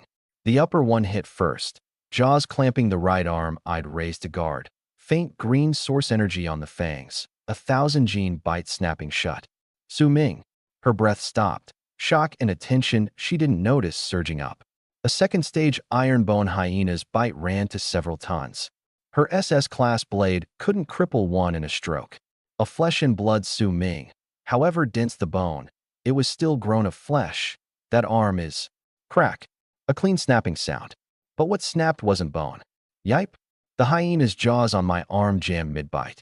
Its prized fangs, able to chew iron, met my arm muscle and hit a density beyond imagining. A transcendent alloy. 7 or 8 teeth snapped off on the spot. Shards and bloody foam sprayed. A twisted howl forced from its throat. Pain and shock crushing its kill-filled brain. Human flesh? A trap dressed as flesh. I glanced at my right arm. 2 neat rows of tooth marks on the sleeve. Fierce. Almost broke the skin, I said sincerely. Her blade nearly flew from her hand. Almost broke the skin. That's a second-stage beast that shreds light armor. What suffocating false modesty. Her worldview took its second devastating blow of the day. I gave her no time to keep reeling. The lower hyena's attack arrived, straight for my groin, classic low strike. My eyebrow rose. That, I can't tolerate. My right foot snapped up in a whip kick with no warning. Bang. It caught the hyena dead in the flank. Over a ton of true mass, through mass dominion's 1.5 multiplier. How terrible the force. The hyena couldn't even yelp. Its whole body, struck like a siege ram had hit it, flew back 3 times faster than it came. A straight gray line through the air, slamming square into the hyena tangled with Shinchingtsi. Crack. Crack. 2 bone snaps at once. The struck one collapsed, spine in several pieces. The one used as a cannonball spewed blood from mouth and nose. Organs pulped. One kick, 2 crippled. She watched the absurd scene, her saber hand freezing a beat. I'm still over here grinding skin off, and he's already bowling. She shot me a slightly resentful look. I haven't even started. How are you done? I had no time to meet her eyes. My left hand flashed out, grabbed the hind leg of the hyena still hanging from my arm, and swung. Whoosh! The calf-sized body whipped through a huge arc and smashed into the ground. Crash! A half-meter crater. The hyena inside it scrambled, spine snapping inch by inch under the pull and impact, twitching weakly. Not dead. The bone armor had soaked a lot of the shock, still whimpering faintly. I put my right fingers together like a blade. No energy, no flourish. Just a simple downward thrust. Iron finger of great strength. Uffed. 2 fingers punched clean through the hyena's alloy-hard skull, sunk to the knuckle. The The twitching stopped. Instant kill. I pulled my fingers out and wiped them on the coat. From open to instant kill, under 15 seconds. The eerie, bloody scene froze the whole field. Even the fog's churn slowed. Xinqingxi's grip on cold edge tightened. Her SS-class blade struggled to break their defense, and he punched through one's head with 2 fingers. What kind of monster is this? Mutated talent? Burning life? For the first time, she wavered on the explanation. This curb stomp looked nothing like burning life. Far off, the living hyenas broke ranks. The 2 on the mastiff, the one Xinqingxi pinned, all faltering. Teeth snapped barehanded. A packmate kicked flying. A skull punched through with 1 finger. The tastiest, weakest-looking human, scarier than a third-stage source beast? It shattered their meager understanding. Panic spread. The 2 on the mastiff stopped, heads turning to the center. Just as I thought the pack would tuck tail and run, a whoa. A roar of fury and razor-killing intent detonated from the rear shadows, drowning everything. The leader, who'd commanded from hiding, was enraged, its kin slain so bizarrely, a trampling of pack honor, the ultimate affront to its queen's authority. From the shadow, a body nearly 30% larger than the others walked out, nearly matching the red-gold mastiff in size. Its bone armor a deeper gray-black with cold metallic glints. Among hyenas, the female rules. This was the region's pack queen by birth. Every hyena dropped flat at once. Not fear, submission. The queen's crimson eyes locked on me, redistributing tactics with a roar. The kicked-flying hyena, barely back up, charged Xinqingxi with the remaining 1. Her pressure spiked, swarmed again, and the queen took the field herself. No hesitation. Her limbs slammed the ground. The huge body a blurred gray-black streak. An arrow at me, faster than any hyena before by more than a tier. Facing the kill lunge, I stood still, a flicker of interest in my eyes. Good timing. As the queen's claws nearly reached my face, I didn't dodge, just met it with a simple heavy punch. Fist and queen's forehead collided in midair. Bam! The head was driven into the ground, her claws plowing 4 deep grooves, a clear dent appearing in the forehead armor. Cracks spreading from the center, the impact rolling it a dozen meters before it steadied, ragged. Huh. I shook my fist, surprised. That punch would have turned any earlier hyena's skull to slag. This leader's defense has something. The queen shook its dazed head and climbed up. The agony made it grasp the human's terror fully, but instead of fear, it lit the ferocity in its blood. Roar! It threw back its head in a shriek, source energy flaring violently in the gray-black armor seams, a violent, chaotic aura far past peak second stage erupting from inside. It was force berserking. Its body swelled visibly, bone spikes growing more savage, its presence climbing wild, shattering the second stage barrier. Third stage. Silver. Bad. Xinqingxi's face changed drastically. She forced back the hyena before her and shouted. It broke into third stage. Retreat. Third stage silver. For words, a hammer on her heart. For the first time, her cold face showed uncontrollable dread. In the Rift's law, peak second stage and early third stage were 2 different life tiers, a qualitative leap, a crushing chasm. Even she, leaning on her SS-class talent, could handle an ordinary peak second stage beast, but against a true third stage she could only defend with full focus. A single slip meant death was normal. And this queen had force berserked into third stage mid-fight. A third stage in that state was crazier, more fearless, harder to handle. Almost reflexively, her gunmetal energy surged, ready to force past the 2 hyenas and reach me first. To her, however absurd my defense, I was flesh. A third-stage Beast King's full source-charged ram couldn't leave me unharmed. Across the way, the red-gold mastiff that had bravely shielded me went rigid the instant it felt the queen's violent aura, its wounded hind legs shaking worse, barely holding up the meat mountain bulk, dark gold eyes full of terror. It tucked its tail, gave an unclear low whine, even thought of retreating. The whole field, only I stood apart.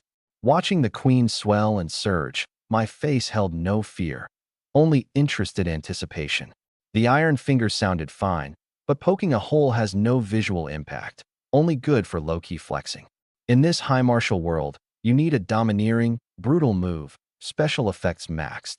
A berserk third-stage beast, perfect to test the new product. I rubbed my chin, muttering. Fist, leg, palm, body. Palm of great strength? Not bad, that sounds impressive.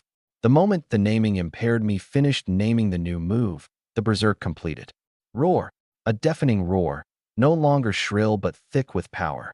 The queen's limbs knotted into terrible blocks, its whole body coiled low like a fully drawn bow. The next second, the string snapped. Boom. The scorched earth blew a crater. The huge body became a fired heavy shell, hurtling at my chest with resolved killing intent, meaning to ram me to pulp with its hardest skull and third-stage momentum. Su Ming, her cry shredded in the wind. The gale stung my cheeks. I stood still, not even a guard up. At the instant the queen was about to hit my chest, I sank my hips and drove both feet down. Boom. The rock under me caved half a meter, my feet rooting deep, steady as a mountain. No more holding back. Talent sequence, mass dominion, full power. Hum. An invisible ripple spread from my center. Over a ton of true mass, perfectly mobilized in that instant, every inch of fiber and bone a carrier of force, the 1.5 multiplier converting the terrible mass into a pure flood of kinetic energy. The queen was airborne, my face in its crimson eyes. I raised my right hand, met the spike-covered skull, wound up the arm with no flourish, and simply slapped. The palm tore the air with a shriek, warping space. Time slowed. She could see clearly, my plain-looking palm and the queen's unbreakable black-gold skull meeting in midair. A muffled crash like ninefold thunder burst in every ear, human and beast. Bam! Mass Dominion's 30% true damage triggered, perfect. The instant my palm met the queen's face, no clash of metal, only the crush of rot. Physics that ignored all defense, and the queen's prized third-stage bone armor lost all structural strength on contact, weaker than rotten wood. Crash. A sound to drop a heart half a beat. The queen's harder-than-alloy skull, under the terrible kinetic flood in my palm, twisted, caved, and the next instant the whole head, bone and flesh, burst apart, like a rotten melon hammered head-on, fine bone shards and dark red flesh becoming a vicious blood mist, sprayed fan-wide behind it. A crimson downpour. The huge remnant, headless and half-bodied, on berserk momentum, scraped past me and tore a dozen meters more, plowing a stark bloody trough before crashing down in a cloud of dust. One slap. A field berserked third-stage beast king, head and body parted. Dead silence. The wind stopped. The mastiff behind me went blank, watching the queen who dominated a moment ago become a downpour of blood from one slap. The visual hit crashing its not-too-bright beast brain. Whine. Its already weak legs went to noodles, the huge body flopping to the ground, head buried in its forepaws, tail clamped under its belly, trembling, a puppy-piteous whimper in its throat. Done. Completely done. What tier is this human? No, he can't be human. That's a demon god descended. And I dared bare my teeth at it just now? Even thought of protecting it? Turns out the clown was me. The mastiff's psychological line shattered. Far off, Shin Qingxi held her saber pose, fully frozen, a current shooting up her spine to her crown, scalp tingling. Those Everfrost eyes were filled with shock and bewilderment. What did I just see? A third-stage berserk iron bone hyena leader, half its body slapped to mist? What power? That's a third-stage beast king. This unreasoning, pure, all-crushing might. She'd only seen it in her retired father and her instructor Huang Fujing, both high-tier powerhouses forged through countless brushes with death. And Su Ming, how old was he? Is he an ancient beast in human skin? She gripped the hilt, chest heaving. He hit it too deep. Disguised as a theory genius, as an F-class reject, just to dimensional strike like this at a moment like this? So much for petrification mutation. So much for burning life. In one day, her worldview, built over a dozen-plus years, along with those two reasonable-sounding explanations, was slapped to dust. For the first time, the ever-aloof SS genius girl couldn't help but curse. You damn freak. You've used up the whole world's quota for showing off. The next second, an intense thrill shot up from her heart, warlight burning in those beautiful eyes. Su Ming this strong. How does an SS genius keep her pride? I can't lose either. Her eyes went cold. No more holding back. Cold Edge shuddered violently, a high-frequency hum, the SS class second sequence engaging. A layer of iridescent golden viscous liquid surged from her palm, as if with its own will, instantly coating the whole blade. An ultimate severing edge rose to heaven. On the blade, the high-frequency vibrating liquid gunmetal pushed its cutting nature to a new dimension. Golden light flowed in the fog, lighting her cold profile half-bright, with the solemnity of a divine statue consecrated. She ignored my sight. A hyena lunged jaws wide through the air at her. She advanced instead of retreating, dropped low, a clean tactical roll past the frontal bite, and rising, swept Cold Edge through the fog like autumn water, the golden metal-coated blade flashing out, the high-frequency hum on the edge, a vicious low horizontal cut into the airborne hyena. No spark of clashing metal, no resistance of breaking bone. SCHK. Only a near-silent sound of entering flesh, the golden edge like a red-hot knife through warm butter, gliding through the hyena's midsection without real resistance. The airborne hyena only stiffened a hair, the cut so sharp and fast its nerve endings hadn't transmitted pain. The next second it landed on all fours, still growling, crimson eyes fixed ahead, driven by momentum and instinct to keep moving. One step. Two. Just as its forepalm moved for a third, its center of gravity shifting, its seemingly intact torso gave an eerie sound of flesh sliding, and under the mastiff's monster-watching stare, the hyena's upper and lower halves slid smoothly apart along a perfectly straight line. Flop. The two halves lost support and crashed down, the cut at the midsection mirror smooth, even the severed vessels sealed by the high-frequency liquid metal's instant heat. 2 full seconds after the body parted, the suppressed black blood finally gushed. Split in two. One cut, instant kill. She sheathed, her clothes not even stirred, glanced coolly at the two halves. The cut's not round enough. I can even out the force next time.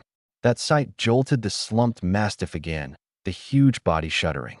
It looked at her, then at the distant me. Done. These two, both monsters. This pair together, the abyss is unlivable. The Rift's living things had truly drawn the short straw today. Queen slapped to bursting, packmate cut in two. The remaining 3 hyenas' kill-filled brains finally flooded with bottomless terror. Their lines broke. A whoa. 3 shrieks at once. Hating their parents for 2 legs short, they wheeled and fled, gray-brown bodies crashing through the fog, tails tucked. The mastiff was canny too. Seizing its chance to perform, it bit through the agony in its hind leg and sprang, catching a fleeing hyena mid-turn, jaws clamping. Crack. The neck snapped clean. The last 2 became gray lines tearing for the deep fog. Running. I sneered. Mass points at my lips. No sense letting them fly. Mass engine, ignite. Rumble.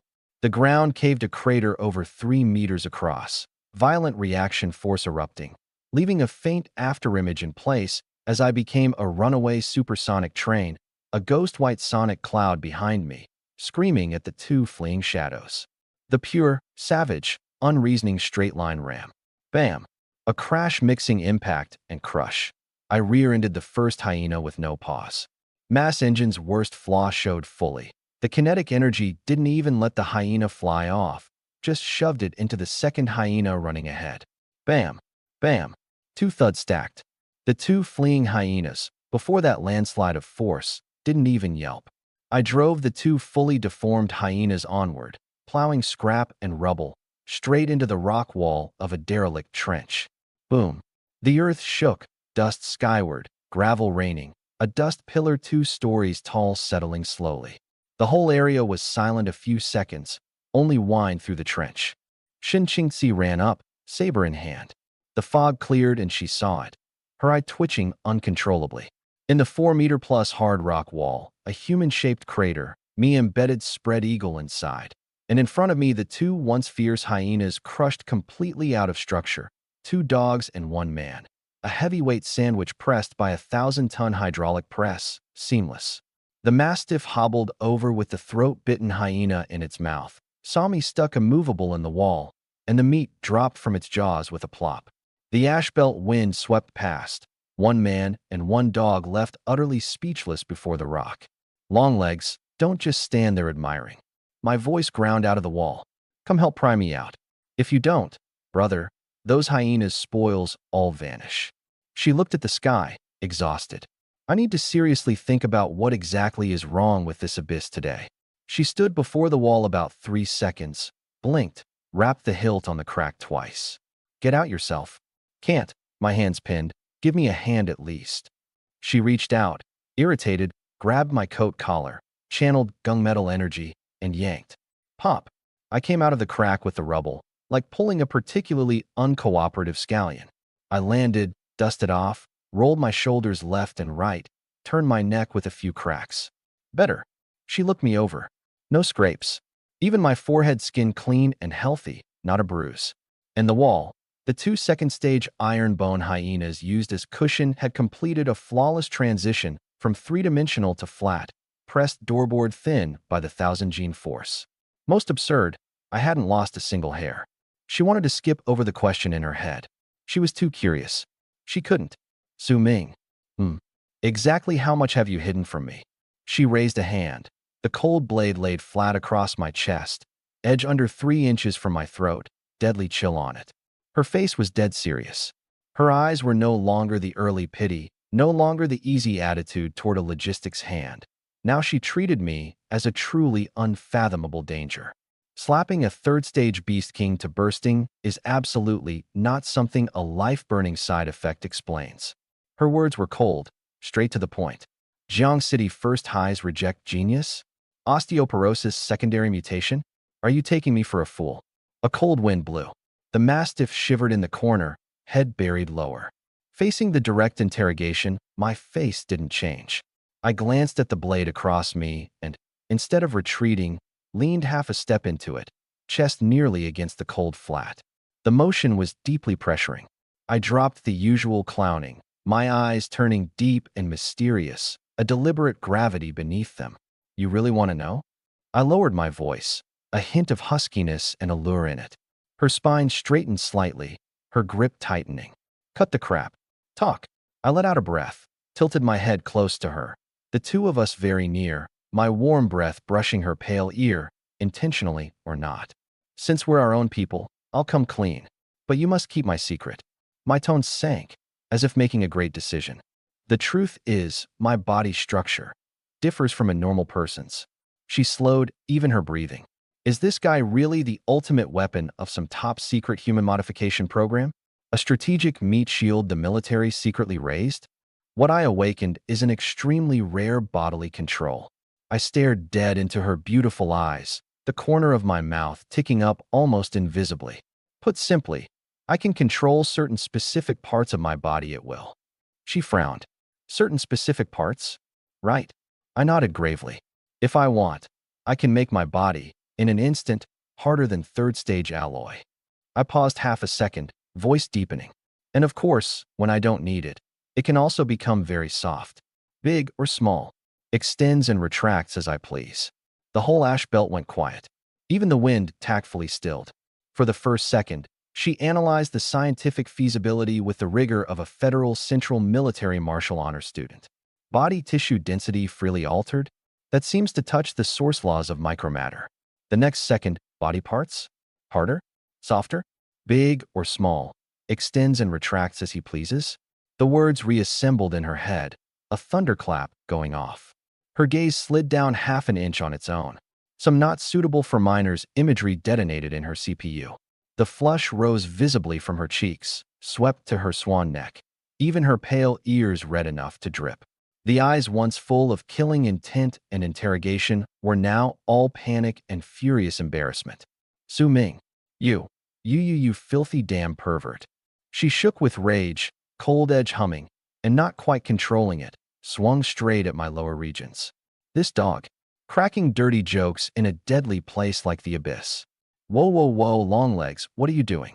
This is the middle of nowhere, murdering your own teammate. I retreated a big step, hands guarding my groin, an expression even more shocked and innocent than hers.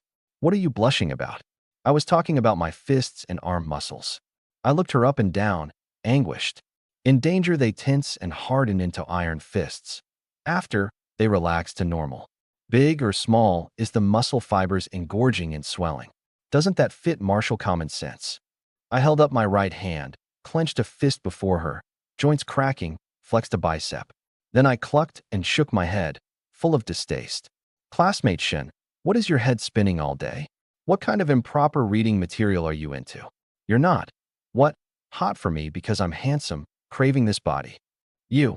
The shameless reversal had her seeing black. She nearly bit through her teeth. Grown this big. Neither her father nor the capital's gilded heirs had ever dared speak to her like that.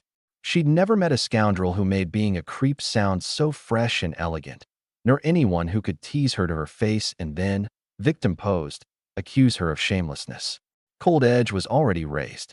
As she teetered on the edge of exploding, chest heaving, gunmetal energy flickering on the edge, she'd scrapped the mission to open a couple of cuts on this guy's mouth. All right, all right. I dropped all the mockery at once.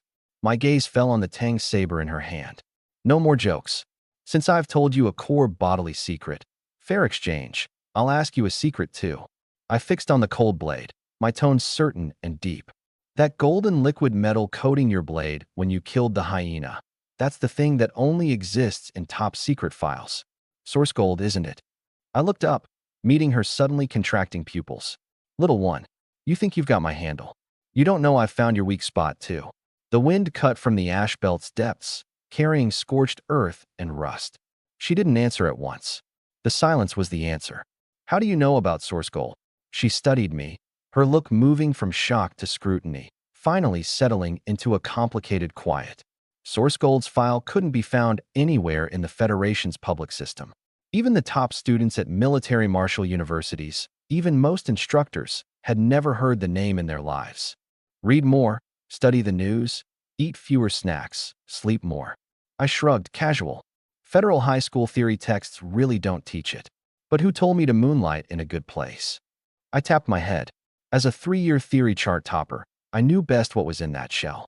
2 days ago, dismantling a scrapped military special mech at the plant, I dug half a sheet of incompletely burned top-secret ordnance appraisal out of the armor lining.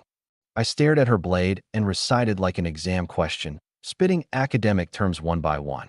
Extreme activity metallic state, source energy crystal. Accompanied by ultra-high-frequency microvibration, with terrible matter deconstruction and barrier-breaking ability. Theoretically exists only in the marrow cavity of specific source beasts. No awakener has yet stably derived it from their own talent. I raised an eyebrow. When you killed that beast just now, an extremely faint air refraction appeared around the blade. Visual distortion from high-frequency vibration under half a second, combined with the golden liquid metal's form. I spread my hands. Is this problem really so hard to guess? She said nothing. If slapping a third-stage Beast King to bursting was unreasoning pure violence, then reconstructing the technical details of top-secret material from half a burned page and one glance at the battlefield, this rattled her more than the first. She drew cold edge back into her bones. You're clever. A pause. But those old scholars in the secret files know one part and not the second. She looked at her own hand, an absolute pride in her eyes. The outside calls it source gold. But with me, it has its own name. Gunmetal's secret marrow. My eyebrow rose. Secret marrow? Theoretically, an extreme activity substance like source gold violently vaporizes once it leaves the body. It can't stably exist. She didn't hide it. He'd recognized it. So she didn't mind showing the real trump. But what if it's grown, bit by bit, by exacting means, with the awakener's own marrow as its bed? My pupils tightened. Marrow-grown gold? That's a life-risking technique. And the exacting means that break the Federation's theory wall, definitely not from a military martial curriculum. Who stands behind that doesn't bear close thinking. So it's not an external thing at all. I clicked my tongue, mind racing. It's your second talent sequence. And specifically a buff for the first. Her mouth twitched. Surprising this guy was, in fact, worth being glad about. I clapped twice, tucked the shock away, a look of admiration and envy on my face. Marrow as furnace, growing active metal, feeding the blade bone. Perfectly solving the theoretical problem of source gold's instability. The diversity of talent awakening really is unreasonable, forming a perfect complementary loop of kill and amplification. Heaven's chasing you down to feed you. She shot me a slightly smug look. Yap. So even. I nodded. You've got your secret, I've got mine. Keep them tucked, rot them in our bellies. Fine. Trading secrets was a pact too. When she turned, a trace of red still lingered on her ear tips, the brighter for the ash belt wind sweeping it. 2 people and 1 dog began clearing the field and gathering spoils. Elsewhere, deep in the rift. You found it. Liu Beiyuan's voice was calm, but his grip on the calm was tight. Tell me, what kind of immortal is this Mr. Shun? 3 full seconds of silence on the line. Then the intel chief spoke, his voice wrong, like he was forcing out a report he himself couldn't believe. Chief Engineer Liu found it. Read it. The surface records show Shun Hongyuan, 50, owner of Jiang City's Sparkfire waste processing plant.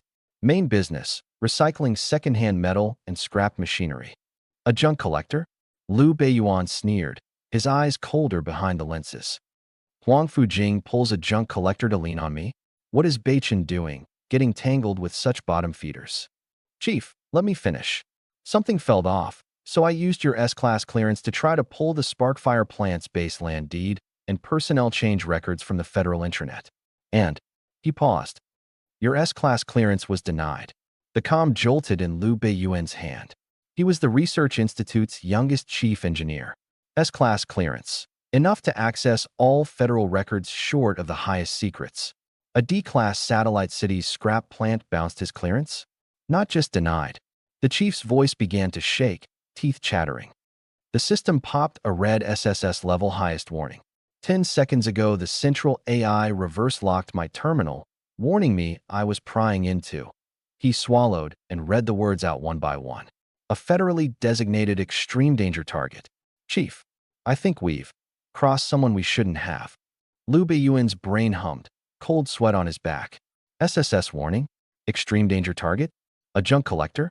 The 3 pieces wouldn't combine into any sensible answer no matter how he arranged them. Beichen, what exactly did Beichen do? His voice finally lost its composure, an uncontrollable tremor in it. Young Master Beichen, It seems while a guest, relying on his talent, he hacked into a guard robot in Mr. Shun's home. Liu Beiyuan's vision went black, nearly spitting old blood onto the console. In an SSS danger target's own home, hacking his security system? That's not breaking ground over the year god's head. That's dancing on the king of hell's ledger of the living and dead. Field clearing officially begun. Shin Qingxi pinched cold edges tip one-handed and crouched by the formless hyena remains. The tip flicked into a skull seam, and 2 glowing second-stage crystals were pried out into her palm. She flipped them into her storage space, stood, dusted her knees. Second-stage crystals, decent condition, worth a few $100,000. I crouched nearby, turning another corpse with a stick, eyes glued to those crystals vanishing. I said nothing. Inside I went bleep. By agreement, crystals were hers. But the thing was, I killed these. I winced 2 seconds, then looked at the intact corpses. Forget it, crystals are the small head. The corpses are the main course. I opened my mouth to speak, and heavy footsteps came from the brush. The red-gold mastiff that should have been ferocious was limping over, nudging up. Not only no escape, it dragged the hyena it had killed by the hind leg, grunting, to my feet. Then this bull-sized giant flopped down with a plop, rubbing its head against my shin, the thick tail wagging like a propeller, eyes all flattery and groveling. All but the words carved on its forehead, "Daddy, I'm with you now." I paused. It's taken me as master? I reached out and patted the huge head, expecting the dark gold mane to prickle, but it was smooth, an oversized golden retriever feel. All right, you're my guy now. I patted its head. The mastiff hummed in contentment, tail wagging harder. Shin Qingxi passed by, glanced down. Didn't expect an abyss mastiff, famed for savagery and bloodlust, to actually take you as master. Naturally, I kept stroking, face full of inscrutable smugness. With me, its roads gotten wide. She couldn't be bothered to comment, turned to leave. 1 step, and her pant leg got tugged. She looked down. The mastiff had crept over and was nuzzling her shin with a head bigger than a man's face. Whining low, nothing like the beast that snapped a hyena's neck just now, even slyly flopping onto its back to bare its soft belly. Mid-great master reverie, I felt a sudden emptiness under my hand, and went full of black lines. Traitor, don't nuzzle. She stepped back. The mastiff stepped in, kept nuzzling, now rubbing its body up. I said, don't. She reached to push the big head away, but the second her hand landed on the dark gold mane, she didn't push. Her fingers sank into it, absurdly smooth to the touch. Even the most aloof SS genius girl couldn't withstand a fluffy assault this maxed on contrast. The cold in her eyes loosened. She bent and rubbed the dark gold mane gently. At least you've got sense. Cuter than someone. Her mouth curved despite herself, a girl's small delight in the cold voice. The mastiff narrowed its eyes in bliss, tail slapping the ground, loving it. Left fully out, still holding my smug pose, I went. I looked at Shun Qingzi, looking unusually lovely smiling, then at the dog that wanted to grow onto her leg, and my mouth twitched. Hold on, you bushy-browed, big-eyed thing, you've got two faces? Who exactly is your master? You defected too fast. The mastiff lifted an eyelid at me perfunctorily, then turned right back to nuzzling her palm. I clutched my forehead in pain. I had a strong premonition. I hadn't taken in a pet. I'd taken in a romantic rival, fighting me for affection in advance. I looked at the 7 scattered hyena corpses and turned to her. How many points are we short on the mission? She opened the tactical terminal, swiped twice, brow ticking. I leaned in. How far? She turned the screen to me. This trial's points, 970. How's that scored? She drew the terminal back. First stage beast, 50. Second stage, 100. Third stage, 300. Source beasts, double across the board. As she spoke, her voice dropped. Then she just stopped talking. Her gaze fell on the 7 corpses. 7 hyenas total. The mastiff and she each handled one weakest second stage. The other 4 second stage, and the one force berserked into third stage queen, all by this man. No, this monster. For second stage was 400. One third stage king, 300. 700. A year at the academy, several brushes with death alongside classmates, and her hard-earned personal effective score was only 820. And today, in this brief stretch, this guy's points nearly matched her whole year's effort. Damn it. How can the gap between people be wider than between a person and a dog? Those classmates called geniuses, next to Su Ming, genius? Garbage. She forced herself not to think about it. Absolutely not. I didn't notice she'd already hauled me out for a mental scolding. I was very satisfied with my performance. I thumped my chest, grinned. Relax, with me here, guaranteed pass. Then, eyes bright, I rubbed my hands and scurried to the wrecked third stage hyena king's corpse, crouched, examined it. Third stage looked not too different from second, but on close look the bone armor density and thickness were a clear tier up. I pried open an edge crack, the cross-section glinting black metal. Wonder how many points it'll devour for. She strolled over, glanced, real regret in her voice. Shame. The third stage crystal in its head was smashed by that slap of yours too. Just that crystal would have sold for 2 million. I froze. 2 million? Slapped to nothing. The smile vanished from my face. Like watching someone push a luxury car into a shredder right in front of me, and I'd flipped the switch myself. I disliked the violent me from a moment ago and earnestly reproached myself for 3 seconds. From now on, gentle. No violence. Learn finesse. Hitting the head is wrong. Next time, avoid the head. That's all money. Swallowing the heartache, I waved a hand and swept the huge Hyena King remains into the system space. She stared. A berserk beast gene sequence has completely collapsed. The flesh and bone have no research value at all. You're grabbing even that. I stood, dead serious. My talent mutation needs me to study diverse material energy. This thing's wrecked, but it should be some use. I won't go into the theory. You wouldn't follow it anyway. She went. Wouldn't follow? Federal Central Military Marshal, straight A, in every theory class. I wouldn't follow. Then she remembered the big or small, extends and retracts, dirty joke. Pot. Her face reddened. She spat to the side and stepped back, distaste plain, done dealing with this fast-talking pervert. Seeing her walk off, I settled my mind and entered the system space, ordering the Hyena King remains. System devour. The ash belt wind swept overhead, scorched earth on it. The mastiff lay beside me, tail patting, keeping me company. A minute later the chime sounded. Ding. Third stage Berserk Iron Bone Hyena remains devoured. High density bone armor and Berserk Source Blood stripped. Plus 650. Nice. This round's no loss.